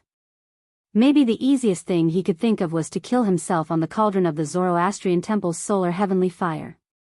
Mr. Xiaolang, how long will it take for you to collect the solar heavenly fire for us? Milman asked anxiously. Anytime. As long as the sun is shining, noon would be the best. Milman lowered his head and thought for a while. How about 3 days later at noon? You have to collect the pure solar heavenly fire in front of all the priests and priests of the Zoroastrian temple. Li Wangyu nodded and said, okay, but you have to let me take the female slave away first. Since Milman had already agreed to this deal, he didn't reject it and nodded. If Li Wangyu could collect the solar heavenly fire in front of all the priests and priests of the Zoroastrian temple in Chang and city, then everyone would be happy. If Li Wangyu was lying to them, the Zoroastrian temple wouldn't let him off easily. Milman summoned a priest and asked him to go to the tavern with Li Wangyu and asked the tavern owner to release the slave. Li Wangyu and the others left, and Milman went to prepare for the solar heavenly fire ceremony in 3 days. It was a tedious job. At the same time, he had to comfort the believers and tell them that the solar heavenly fire was extinguished for no reason because the Zoroastrian temple was about to collect the pure solar heavenly fire. In front of the purest and noblest solar heavenly fire, the solar heavenly fire would naturally extinguish. This was their respect for the solar heavenly fire. These words, coupled with the fact that the sacred fire on the Zoroastrian temple's fire altar had automatically extinguished for no reason, made the Zoroastrian believers believe them. After all, there were many believers praying in the fire altar at that time, and they witnessed with their own eyes how the holy fire in the cauldron was extinguished one after another. Thanks to Sabea Milliman's propaganda, everyone, including the priests and priests of the Zoroastrian temple, believed this story. The Sogdians began to pray, anticipating the arrival of the sacred fire of the sun 3 days later. When they exited the shrine, the Qing brothers, the Yuqi twins, Fang Yai, and Niu Jingping were already waiting for them at the entrance. Due to the presence of the Zoroastrian priests, everyone held back their laughter and winked at each other to pass messages. Today's matter was simply too satisfying for this group of silk pants. Extinguishing the sacred flame of the Zoroastrianism, this kind of thing was simply too exciting for this group of idle playboys. However, they also knew that this matter couldn't be made public. It wasn't even convenient for them to tell their parents, so they could only secretly laugh amongst themselves. This made the silk pants feel very regretful, as they felt like they were walking in the dark. The group once again returned to the Hu wine shop in Shi City. The Zoroastrian priests passed on Sabea Milliman's orders to the Hu shopkeeper, asking him to hand over the Qin female slave. The Hu shopkeeper didn't expect that in just half a day, Li Wangyu would be able to convince Sabea Milliman. This made him very surprised. The Hu shopkeeper naturally obeyed Sabea Milliman's orders. He asked someone to summon Aphrodite and prepared to go to the Chang and county to handle the procedures. After the fire last night, when Aphrodite turned to leave, she closed her eyes. That drop of tear, carrying a sense of persistence, a sense of waiting, a sense of determination, and a sense of sadness, fell. 2 years ago, when Carthagena city was conquered by the Persians, to the 13-year-old girl, it was as if she saw the entire world collapse in front of her. In the burning ruins, every tile was engraved with her vivid memories. From a proud daughter of heaven to a female slave, Aphrodite lost her faith and hope in God. After that, the long journey of 1.5 years made Aphrodite lose hope in the future. She could never return to her hometown. She was just a pitiful person who was exiled from her memories. Yesterday, she was dragged out to meet the guests after resisting in every way possible. Aphrodite thought that would be the beginning of her life, the endless darkness of hell.